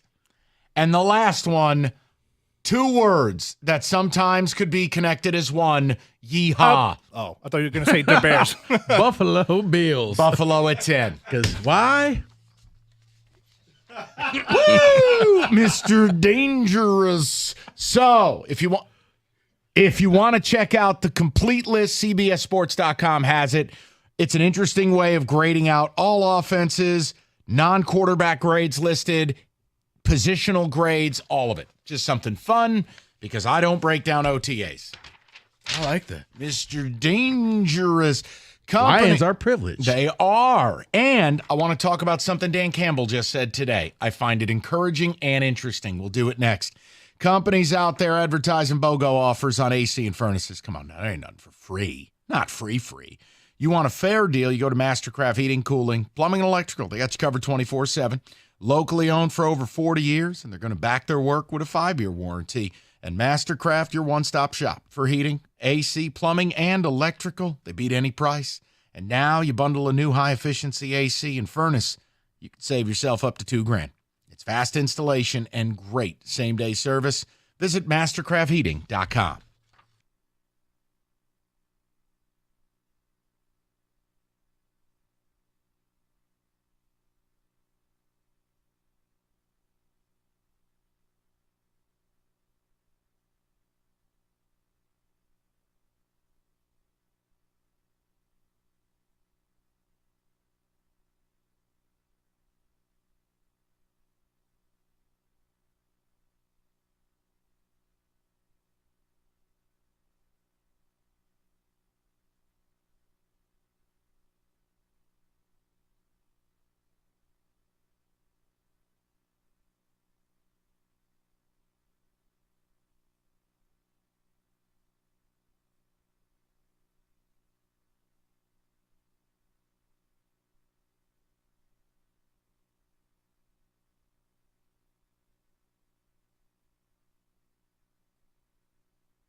Brought to you by National Benefit Plans.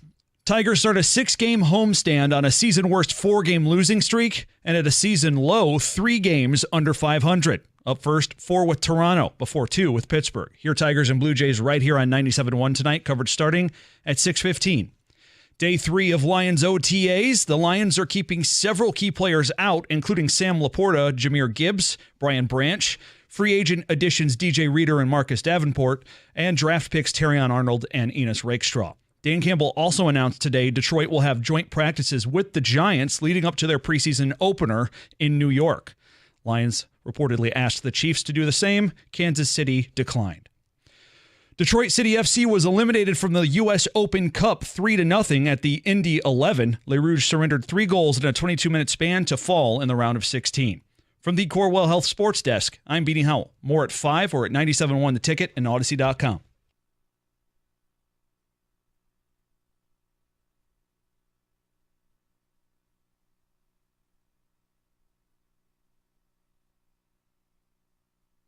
I'm going to get you the Dan Campbell sound in a second. You know why people hate the NBA sometimes? JB Bickerstaff wins the first playoff series since the LeBron era, and his reward is you're fired. And it's all because Donovan Mitchell's a big diva and a baby and still may not sign there. You're right. That's it right there. Yeah, and again, same thing in Milwaukee. Adrian Griffin didn't do anything wrong. Team's off to a good start. Giannis got another coach fired. They keep his brother on the team just to keep Giannis happy. His brother has no discernible basketball skills. But there's Thanastatos. Same last name. And there he is. Why? He wants him here. Like, when you wonder why people hate your sport or are able to attack you easily. And look, does it happen in hockey where coaches like the numbnuts in Seattle, the Kraken, players basically filling in little slips and dropping them off to the owner going, I don't want to be here if this guy comes back next year. What was the guy's name? Not Dave Kostin, the coach of the Kraken. I know who you're talking about. His name escapes me. Right. They're like, wow, we don't want to, he's mean. We don't want to play for him next year. I mean, you'll see hockey teams who made the playoffs 6 games into a new season firing somebody. But it's what turns people off. I mean, what did JB Bickerstaff do that's wrong? Nothing. Jared Allen got hurt and allegedly is Charmin soft. Could have played, didn't. Donovan Mitchell gets hurt. Your best player is Darius Garland. Mm-hmm. You win a playoff series and you fire the guy. And then for Donovan, it was like, what was he just sitting out because he knew he wasn't coming back? Could he have played? I don't know. I'm tired of guys without rings who've accomplished next to nothing in this league dictating how franchises are going to run. I'm telling you, maybe I'm turning into a boomer. I want to give you Dan Campbell audio that I think's encouraging and exciting. And it involves JMO. Take a listen to this cut. No, this is good stuff. This is the stuff I want to hear. Oh, I thought, we were negative. Nope. Take a listen to this because I think this is the last dimension for this football team if what Dan Campbell's saying is true. Hit it.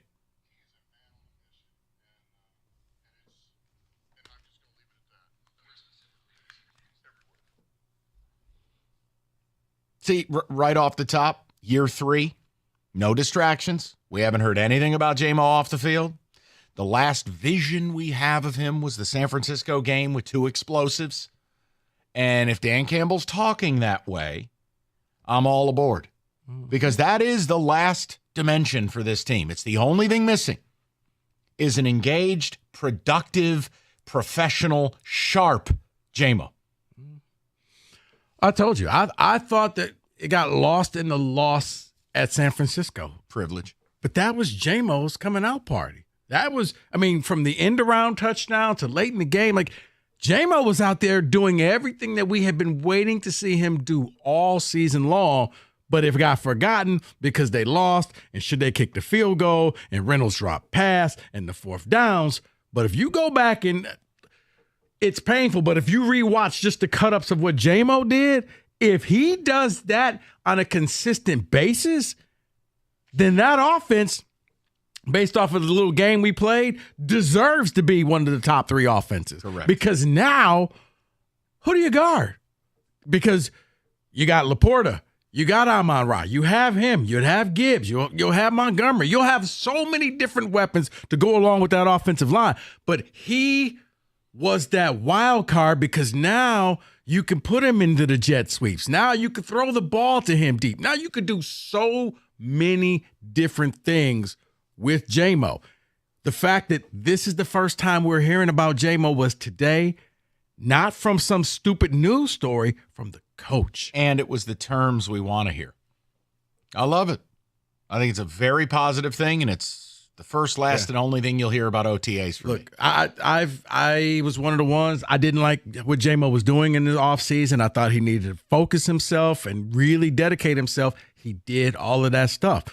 So for people saying, oh, you guys hate him, no, I hated what he was doing because I saw so much more from. They traded up to get him. He has so much potential, but he wasn't trying to maximize it. Now it looks like he is. Such a lazy narrative. People are such buttheads, honestly. I mean, really.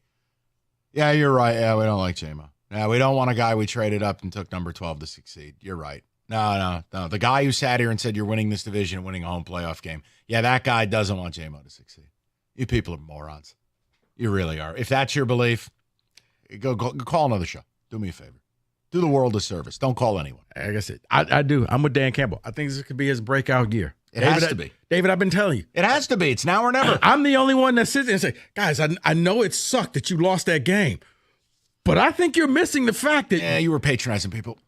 Okay. But here's the thing. Right. You were on your way to a Super Bowl. Why don't you just say the truth?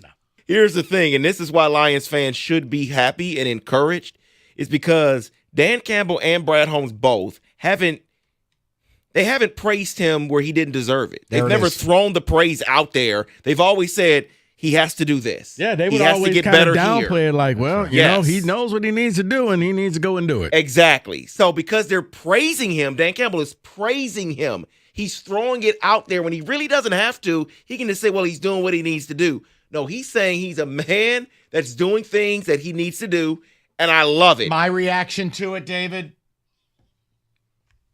waited 2 years to hear it. Yeah, and they asked him specifically, so what is he doing specifically? He says everywhere. Everything he's doing is great. No, but and the reason why is because David hit upon it. Because they didn't give you, they didn't insult your intelligence like another organization in the city does. More on that at 5. When they talked, they said, hey, read between the lines, but we expect more out of this guy, and we haven't been getting it. Now, he's a member of the team, but we'll just leave it at that. Do better. It wasn't, hey, everything's awesome. So now when they say, hey, he is doing everything that we want him to do and more, watch out for him, you're allowed to hit that button. It's the final frontier. It's the last piece to this team's puzzle. And now he's the guy, not Josh Reynolds. He's the guy who's going to be the number 2 receiver. It's time. And it's show or go. Because if he doesn't perform this year, he won't be here next year. This is it. Yeah. And I hope he does. Now, the ability to pay him, next to 0. But you worry about that down the line. You're basically Cincinnati 2.0. Mm-hmm. And that's okay. Because if he delivers you a Super Bowl, who cares? David, ticket text, and then we'll get to a football today. Someone says this is encouraging to know because if he works out, this offense is going to explode, they say. In other words, J-Mo also watched St. Brown get paid too, so that may be an encouraging thing for him. He wants to do it. I think he was doing that beforehand. I think when he came off of that suspension, it was that come to Jesus moment because he started getting better and better as the season went along. So I saw it in that championship game. I was like, this guy is going to be a problem for the NFL. This is why this show is fair. Last year, you guys held shows about J-Mo because of what Campbell didn't say about him. Now, after these comments, it proves you guys are fair about J-Mo because of what Campbell is saying. Thank you. That is from Tyler. Thank you for having a developed adult brain. Thank you. It wasn't, oh, you guys hate on him all the time. Like, why would you want to hate on him? It's just like, dude. It doesn't benefit any of us to hate on him. I want to win. You know, I say it the other day, like, we'll talk Tigers at 5 o'clock. I don't want to be right. Like, oh, all offseason you bitched about not bringing bats in here and you thought their strategy was flawed. You think this is fun being right? 9.5 games out of first before we turn on the grill this weekend? No, I don't. Who cares? The best part of this entire business, your job is to entertain people. And of course you should be right some, or you're not in a good line of work. But no one cares. No one ever remembers anything. They know, do they like the show or not? Are they entertained or not? No one has a list of things you're right about. They're always going to remember the stuff you're wrong about. But the point is, I would much rather be wrong and be happy than be right and miserable. Right now, I'm right and miserable. It sucks. You know, the JMO thing, I defended the pick, mind you. It is when things started to go off the rails, I think we had a right to say, dude, get it together. Mm-hmm. Because if you can be that final piece to the puzzle, this Super team Bowl, right. parade, fun, daiquiris for Kenny. And he went out there in the championship game and did it. Man. And it makes me think Brad Holmes did it right. We said, me specifically said, get a receiver. They did not. They probably didn't have to now if he does what he's supposed to do. He knew what he was supposed to do. Now just go sign the Michigan Panthers kicker and you'll be okay. NBA playoffs have tipped off. Not too late to get into the action with FanDuel right now. New customers, $150 in bonus bets with any winning. $5 wager. It's $150 to use on same game bets and parlays, live bets, championship futures, you name it. FanDuel's got it. And there is no better place to bet than the number one sports book. It's FanDuel. FanDuel.com/ticket. That's FanDuel, the official sports betting partner of the NBA. 21 and up, present Michigan. First online real money wager only. $10 first deposit required. Bonus issued. Non-withdrawable bonus bets that expire 7 days after receipt. Gambling problem? Call 1-800-GAMBLER.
Brought to you by 24 Seconds Bar and Grill. Day 3 of Lions OTAs. Dan Campbell spoke to the media for the first time since the draft.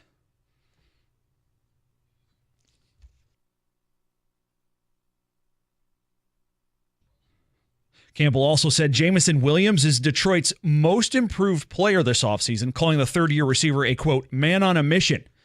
Tigers start a 4-game series with Toronto at Comerica Park tonight. You can hear it here on 97.1, coverage starting at 6:15.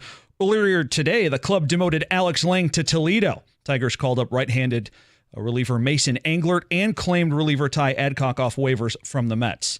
And according to an excerpt from the upcoming book, The Price, What It Takes to Win in College Football's Era of Chaos, in the days after winning the national championship, Jim Harbaugh said in an outburst to a longtime friend that he wanted to stay at Michigan, but, quote, believed A.D. Ward Manuel, no matter his public pronouncements, was not the advocate he needed in his corner, particularly in front of the Board of Regents. The next day, Harbaugh met with Chargers for the first time. The book chronicles the final days of Harbaugh's time at U of M as head coach. It releases in late August. From the Corewell Health Sports Desk, I'm Beanie Howell. For more, go to 97.1 The Ticket and Odyssey.com. All right, before I get into the A.J. Hinch comments, I just have to – I want to do this on behalf of two people I like at this station, Jim Costa and Jeff Rieger. I never got on this whole we must sign Matt Chapman thing the way they did. I was more able-bodied human being, please and thank you. Like whether you were a J.D. person or a Bellinger person or a Matt Chapman person. And, man, I mean, Cookies and Rieger have been just getting dunked on first couple weeks of the season when Matt Chapman wasn't very good. And today Matt Chapman hit another home run.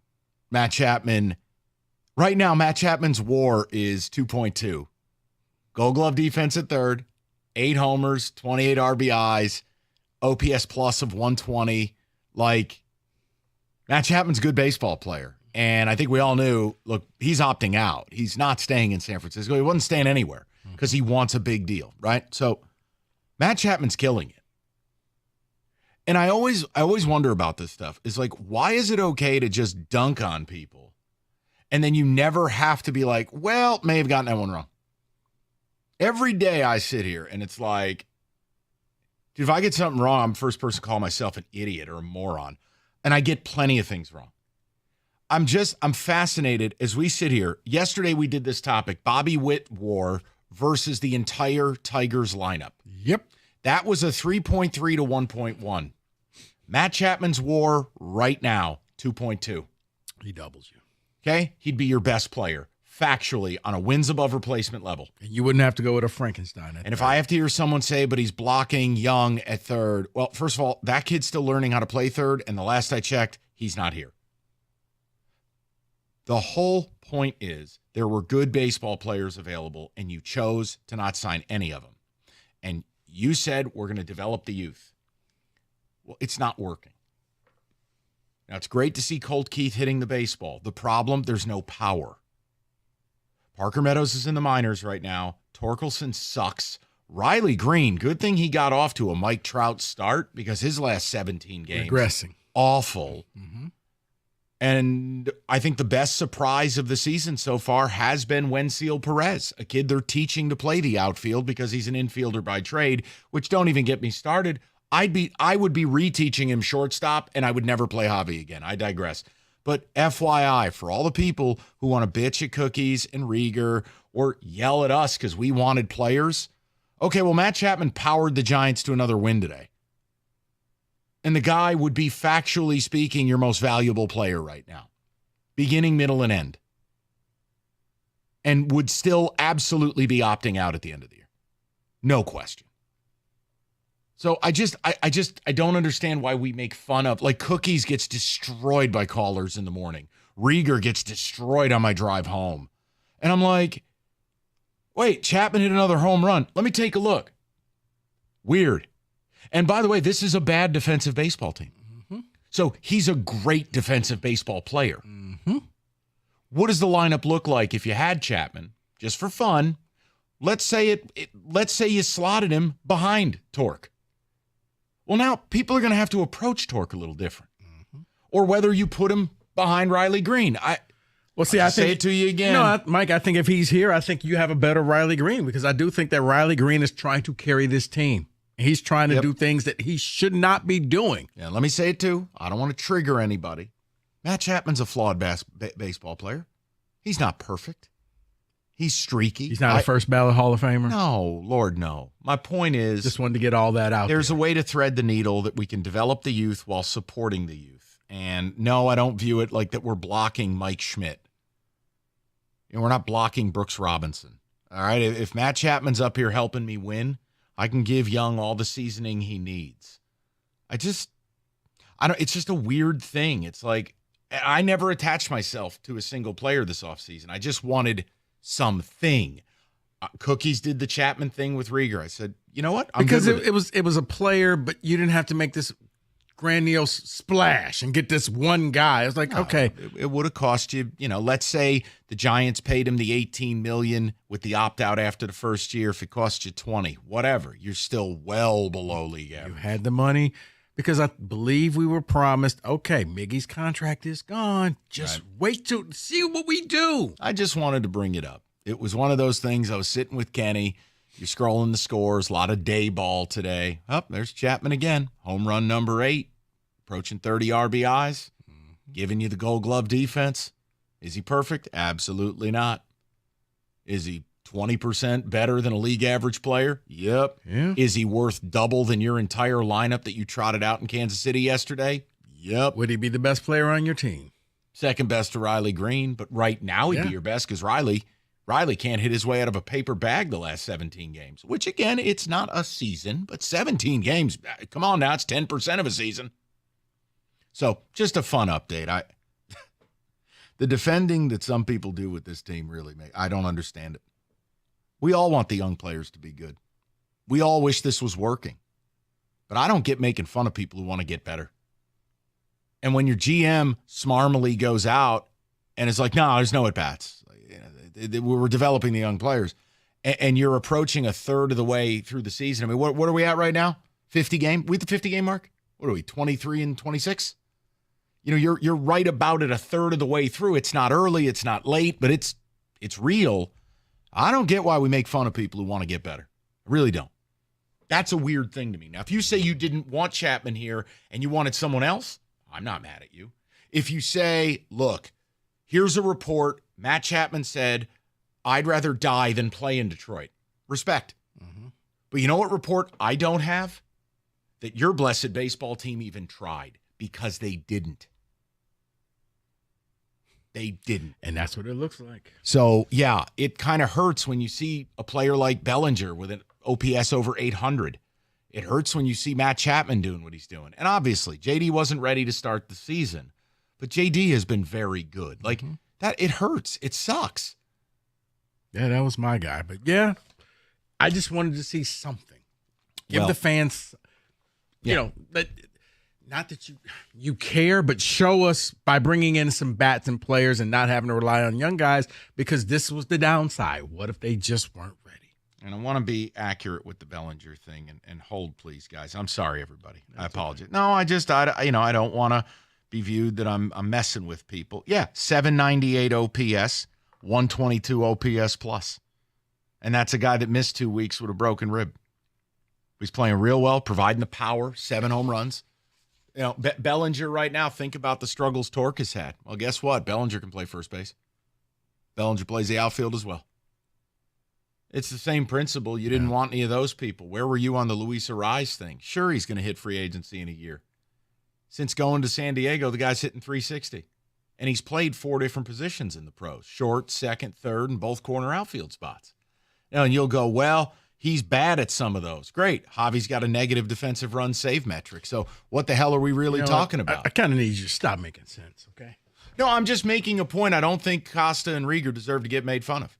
I'm not their daddy. Obviously, you three have an agenda. You hate the Tigers. No, I hate losing. I'm joking. Oh, I know. And I don't get how, and now here's where I just speak for myself. I don't get how I'm viewed as evil because I want to get better.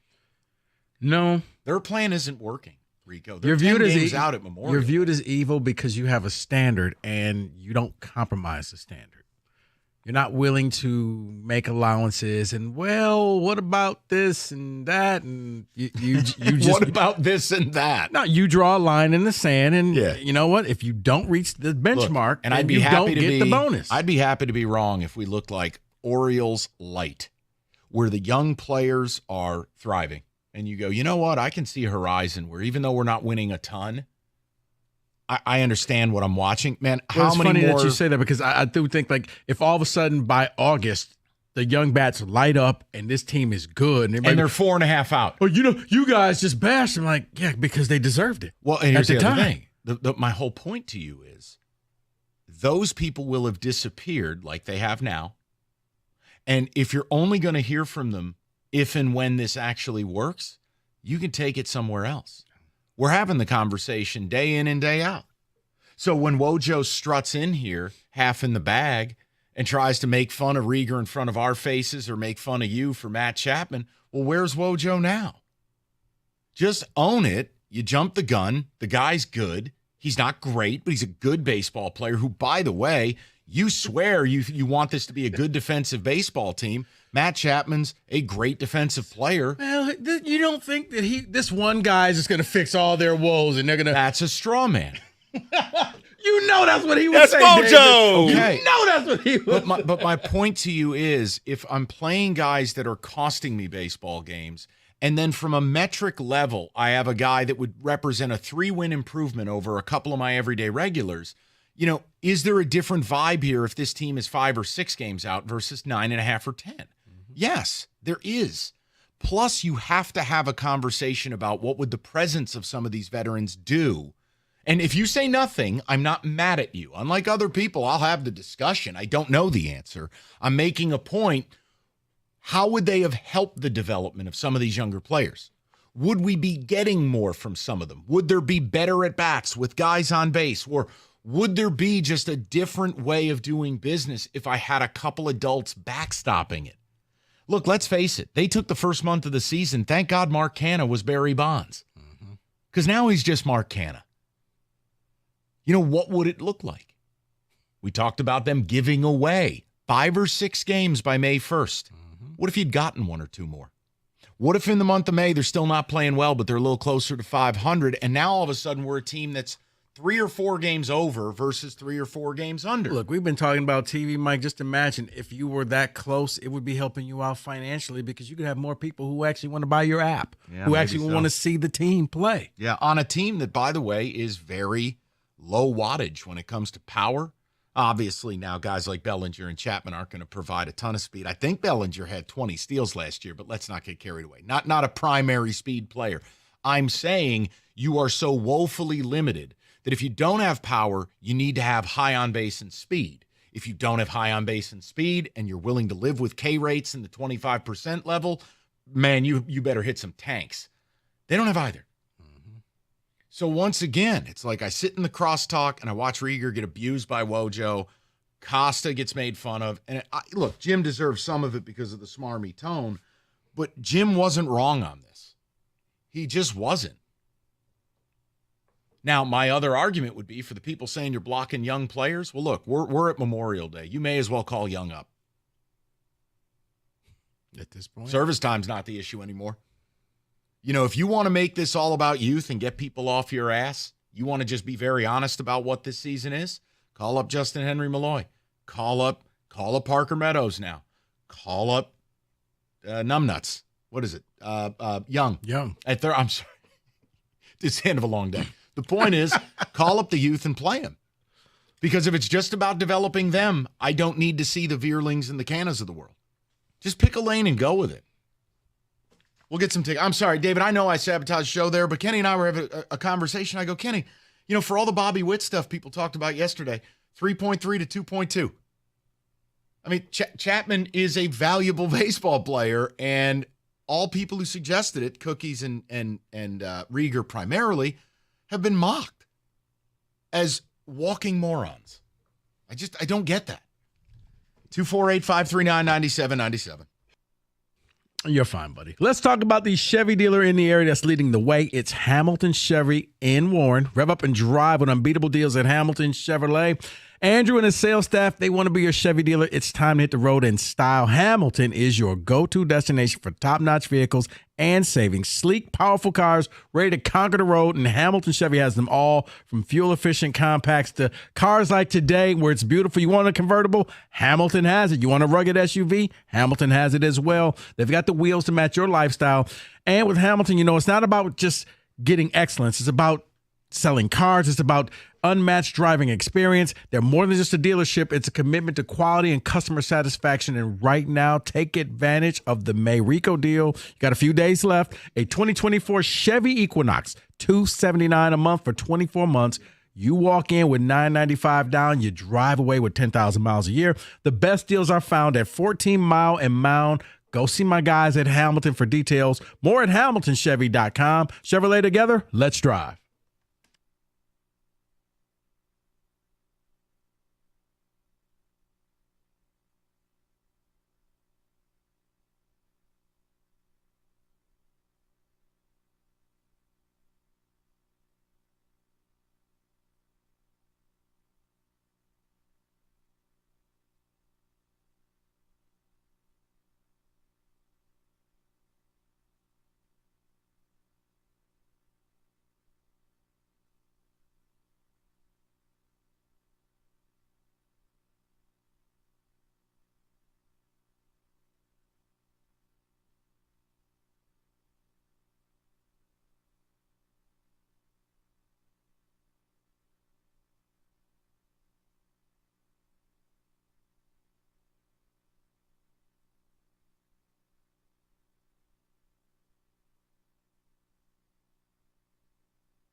America's favorite place to watch sports, Stadium Swim, located at Circa Resort and Casino. All the biggest games, best viewing experience, built for you, the fan.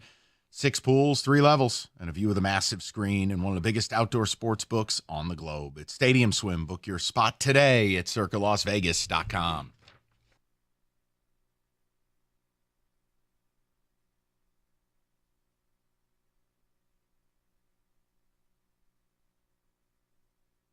All right, David, some of the ticket text. I'm sorry to hijack the show there.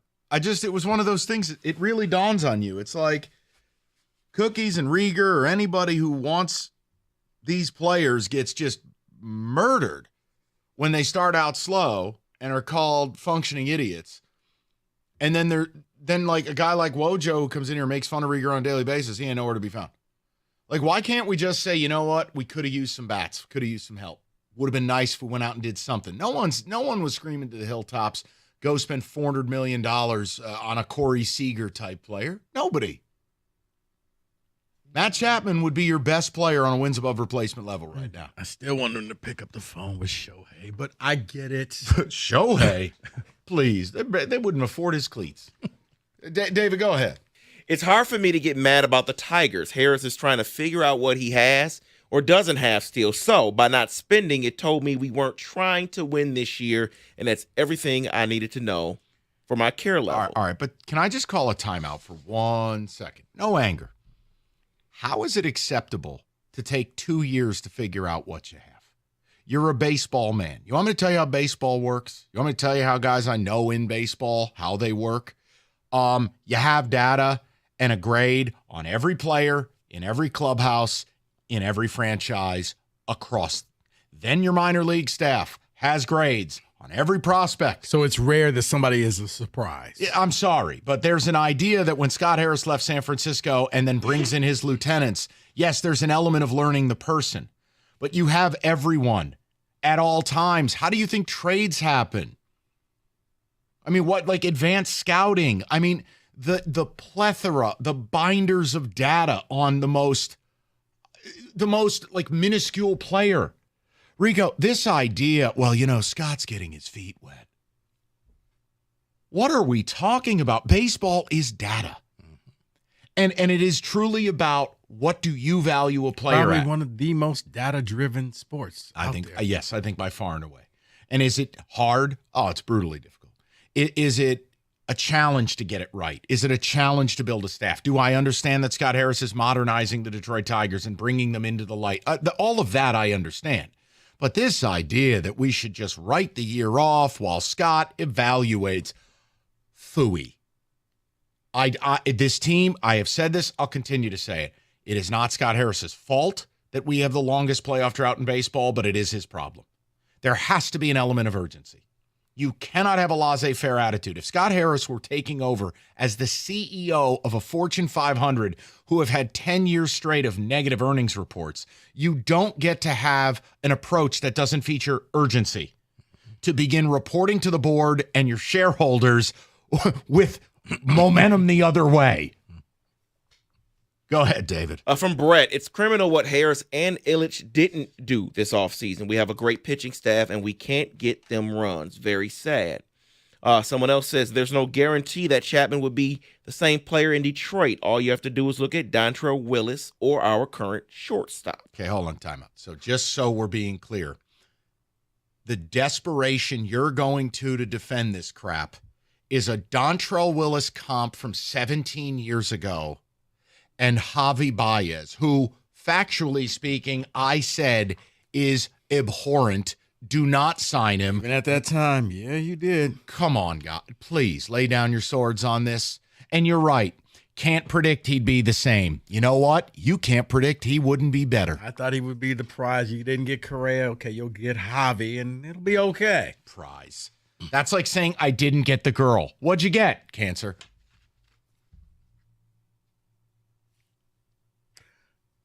Oh, my. Tiger baseball next. Oh, my. Someone says, everyone has been wrong about guessing the AL Central for quite some time. It's hard to get out of mediocrity, they say, but the Tigers should have spent to try. Yeah, Royals 56 wins last year. I was about to say the Royals sure doing a great job at that. And here's the thing. It doesn't guarantee you're going to win. But at least you were trying. At least it appears as if you were trying. At least it shows that I'm trying to get in players to win right now to mix in with those who are going to help me win down the road. Yeah, I think it's going to be a very interesting summer. As far as, okay, Scott, it's not, let's make a assumption that it doesn't have this complete seat change. That, let's say they're not this bad, but they're certainly not ripping off 20 out of 25 games. By this time next month, you start crafting your plan about the deadline. All right, what are you going to do? What young players have been called up? What trades are we angling at? I mean, the Flaherty thing is something that no fan wants to talk about, but he didn't give him a 2-year deal. He gave Maeda the 2-year. Are we paying him? Are we trading him? Does the Skubal thing become a thing? What moves do you make? Because what you can't do is this all year. Can't. Are you buyers or you sellers? Oh, right now it's a hard sell. I mean, no, you're right. So let it play out. I get it. Thank you, John. Go ahead, David. Mike, I don't often agree with you, but I agree with you with Scott Harris. It's like Dusty May, the new basketball coach at Michigan. He could have easily just accepted losing this year, but he didn't. The problem is Scott Harris has. What if it's not accepting it? What if he thought he had all the answers and then he walked into the test and it wasn't what he studied for? You know, it's okay to have an idea. It's more, what are you going to do about it if you're wrong? Yeah. That's all I need B, to see. yeah. But if the plan was to develop the youth, we're about a third of the way through the season, and I'll tell you, not a whole lot of development going on. Looking very disappointing. Something tells me the Tigers reached out to Chapman. He saw the 313 area code and let it go to voicemail.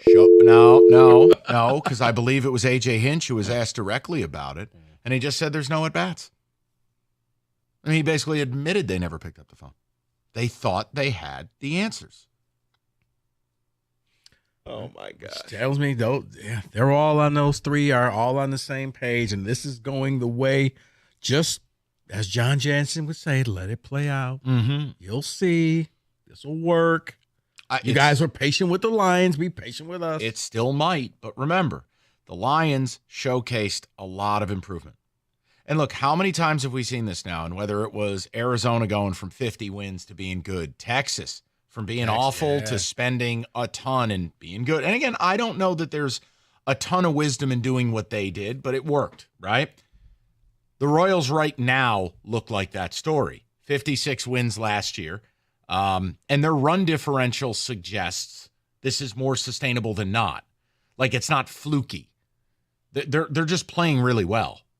And they're doing everything well. Now, again, do I think guys like Michael Wacha are going to win you big games in September? No, probably not. But right now, they're in the thick of it. They got every right to believe if we can keep playing good ball for another 4 or 5 weeks, the Royals could be buyers. Look, this is what kills me. The Tigers' last playoff appearance, right? The Royals are winning a World Series in 2015. In the time that the Royals went from World Series champions to garbage juice to now being good again, you've just been terrible. That's the issue here. That's the problem. And I can't blame Scott Harris for that. But I don't think we, people like me or Costa, Rieger, you, I don't think any of us should be made fun of because we have a desperate thirst to win. I don't think that that's fair.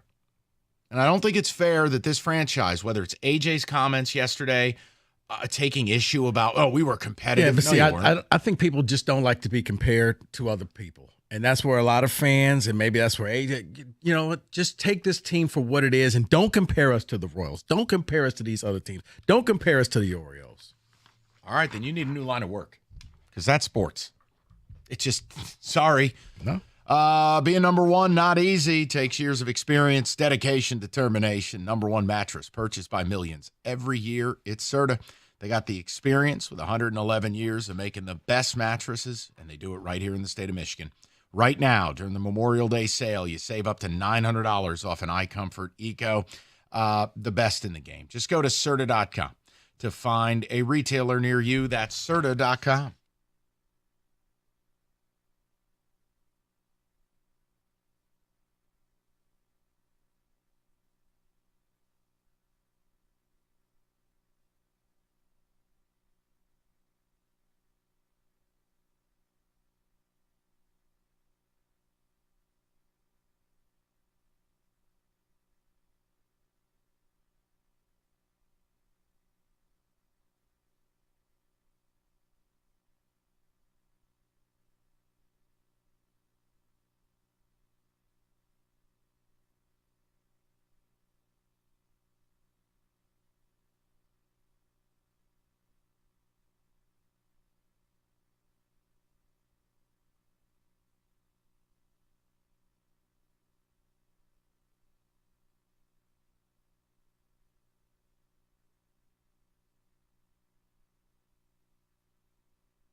All right, look, summer weather's here. A lot of people, you might be on the road right now. Little road trip, vacation weekend. Moran Buick GMC has got you covered right now. Lisa 24 Terrain, $279 a month. The 24 Encore GX, $229 a month. Both $19.99 down. A new stock arriving daily. You go to MoranExpress.com. They'll have the whole inventory. And if you need that certified service, you know the deal. You get the free loaner vehicle, get on with your day. No other dealer's offering it. Fast and easy. It's MoranExpress.com. At Moran Buick GMC, where you always get that best price, period. On Telegraph, just north of Eureka and Taylor, or at MoranExpress.com.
Oh, we got ourselves a good old-fashioned news dump.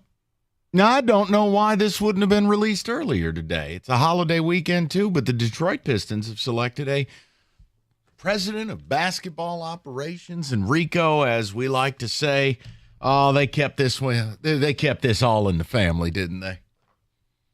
They did. Former Arn Tellem client, Trajan Langdon. Now, here's the positive first, all smarm aside. Seems qualified. All reports within the league. He's played a very good role working underneath David Griffith in New Orleans.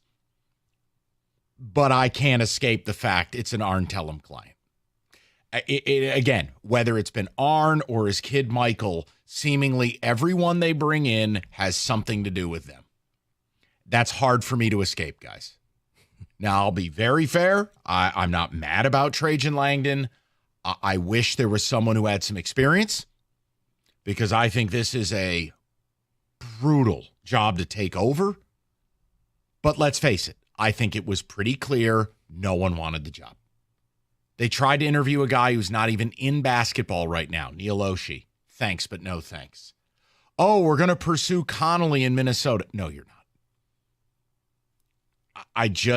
So I wonder what changes.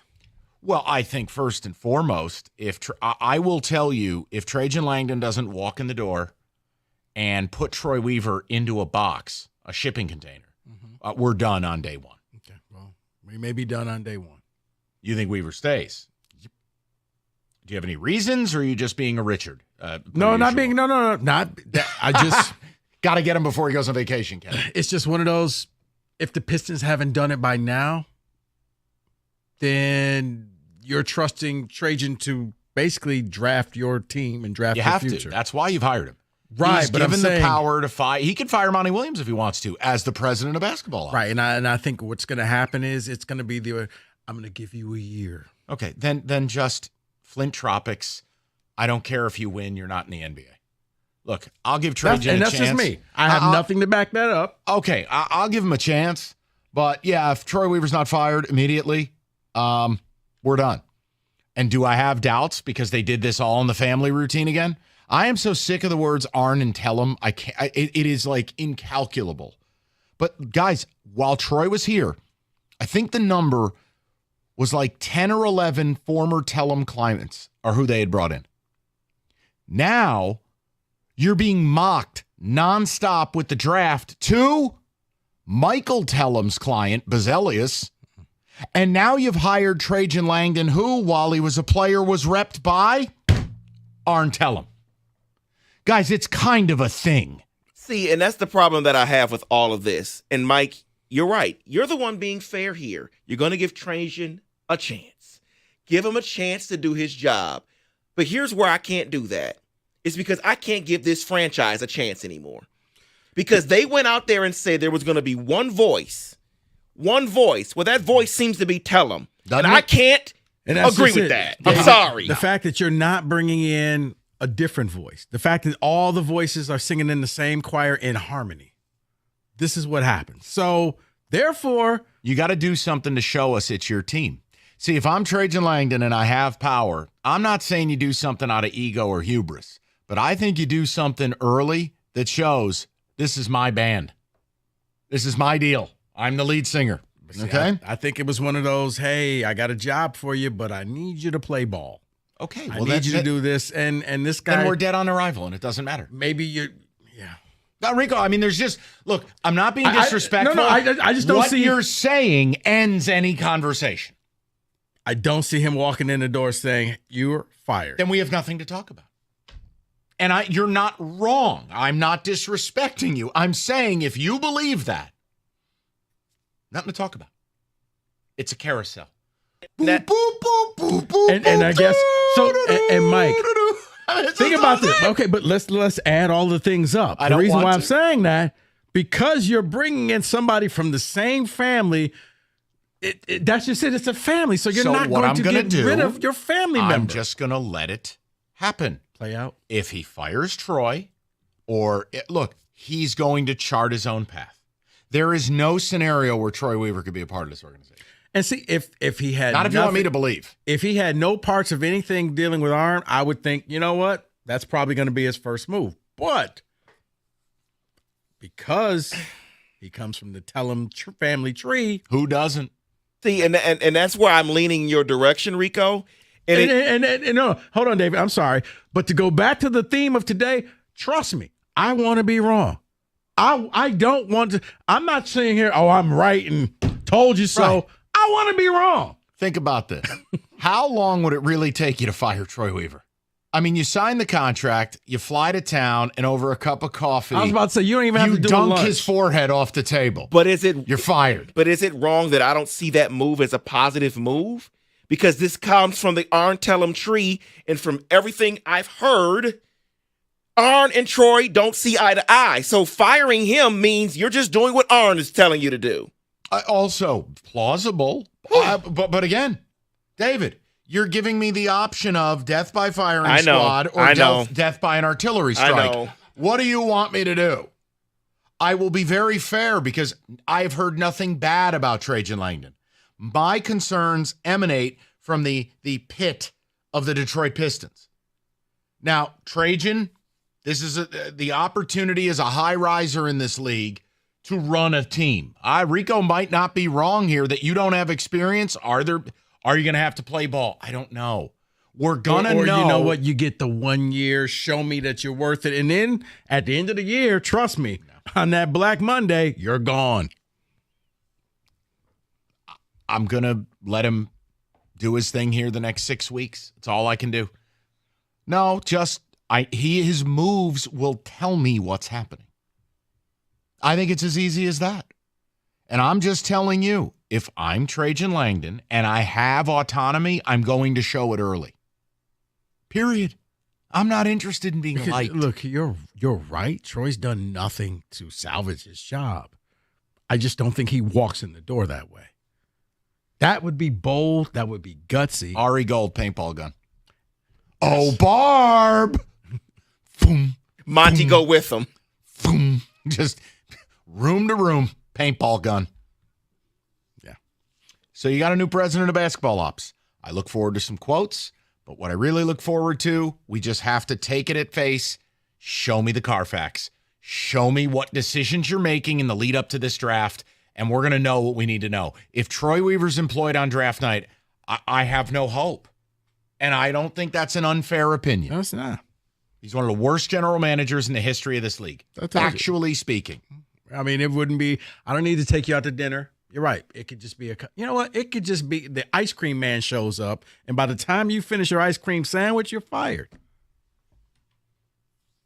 We don't need to go to dinner. Good point. That's just 2 hours of wasted time where I got to make small talk when I know deep down what I want to do. So here's, right. We're losing cabin pressure. Get this man to gate A70, huh? All right. We'll handle the big finish next. 97.1.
This just breaking. The Pistons are hiring Pelicans GM Trajan Langdon as president of basketball operations, per ESPN's Adrian Wojnarowski. Langdon has run New Orleans since 2019, where he's overseen 2 playoff appearances the last 3 seasons. He will reportedly decide the futures of Detroit GM Troy Weaver and coach Monty Williams. 48-year-old Langdon, a Duke alum, played for the Cavs for 3 seasons. Pistons vice chairman Arn Tellem was his agent.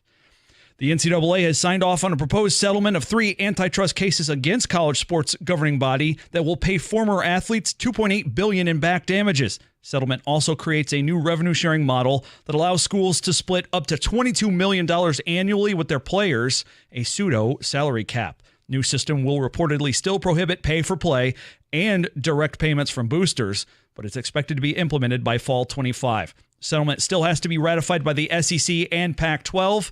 The Big Ten, ACC, and Big 12 have already approved it. And the Tigers opening up a 6-game homestand tonight with the first of 4 against Toronto. Hear it here with Jack Flaherty on the mound on 97.1 The Ticket. First pitch, 6:40. From the Corewell Health Sports Desk, I'm Beanie Howell. For more, go to 97.1 The Ticket and Odyssey.com.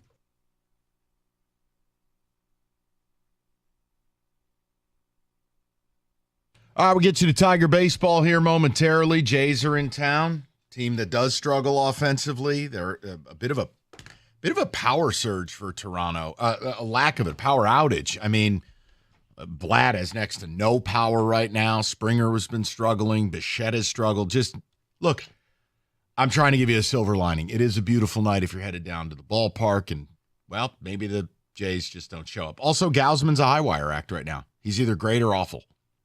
You know what you're getting from Flaherty. Strike 3 about 7 times a night. Yeah, should you go under for this game? 7.5, I believe, was the number. So I want no part of anything you're talking about. Big finish. Let's do it.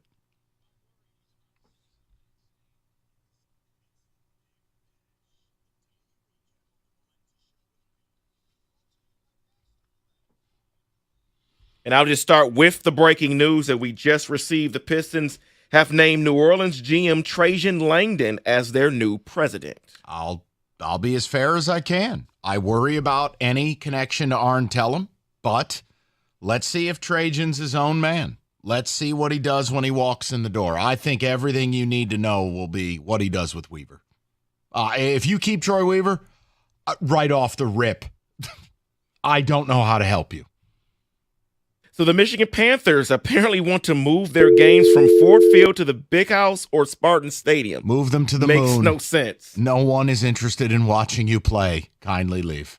Well, what people are interested in watching play are the Detroit Lions. We had a couple things from them. First thing is Dan Campbell said that J-Mo has improved everywhere. It's the best news of the day. Said he's a man on the mission. Look, I think it's the final frontier for your offense. If J-Mo is motivated and professional and improving and is productive, it'll be a miracle if this team ever punts. So I'm thrilled. But the real deal is stay healthy through training camp, stay out of the headlines, and let's go. It's now or never for J-Mo. And I sincerely hope it's right now because this team would be unstoppable. You also went through the NFL offensive core rankings that the CBS Sports came up with. The Detroit Lions are number 3. Yeah, you guys are at the adults table, David. You're not at the card table drinking the milk.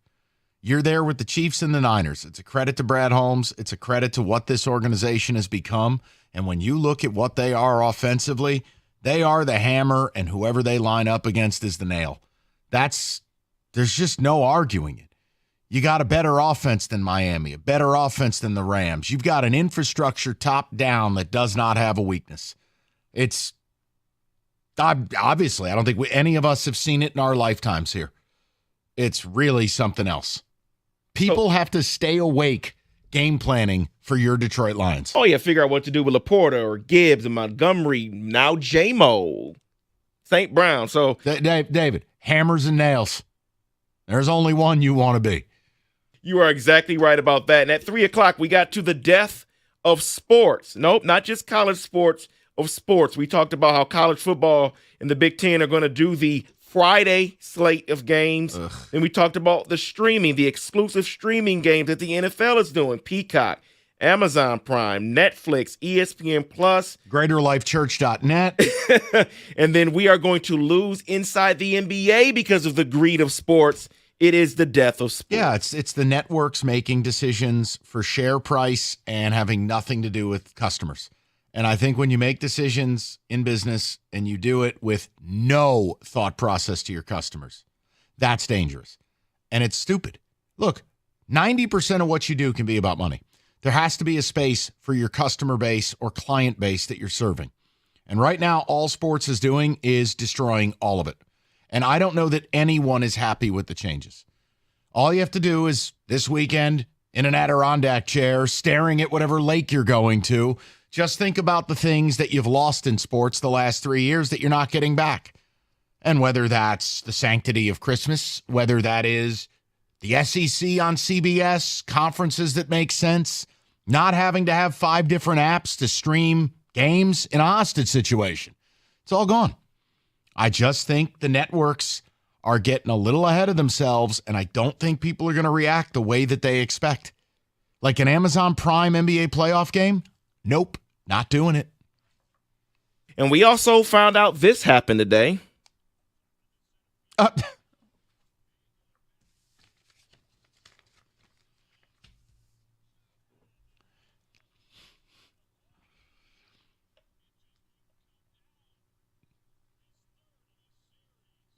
Matt Chapman hit another home run. 2.2 wins above replacement, which basically doubles the everyday lineup you throw out at 1.1. But people like Cookies and Rieger apparently are stupid because they just had the audacity to want to get better.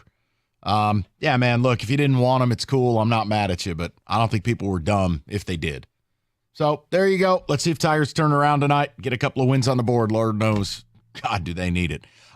Stoney and I tomorrow at 2, 97.1.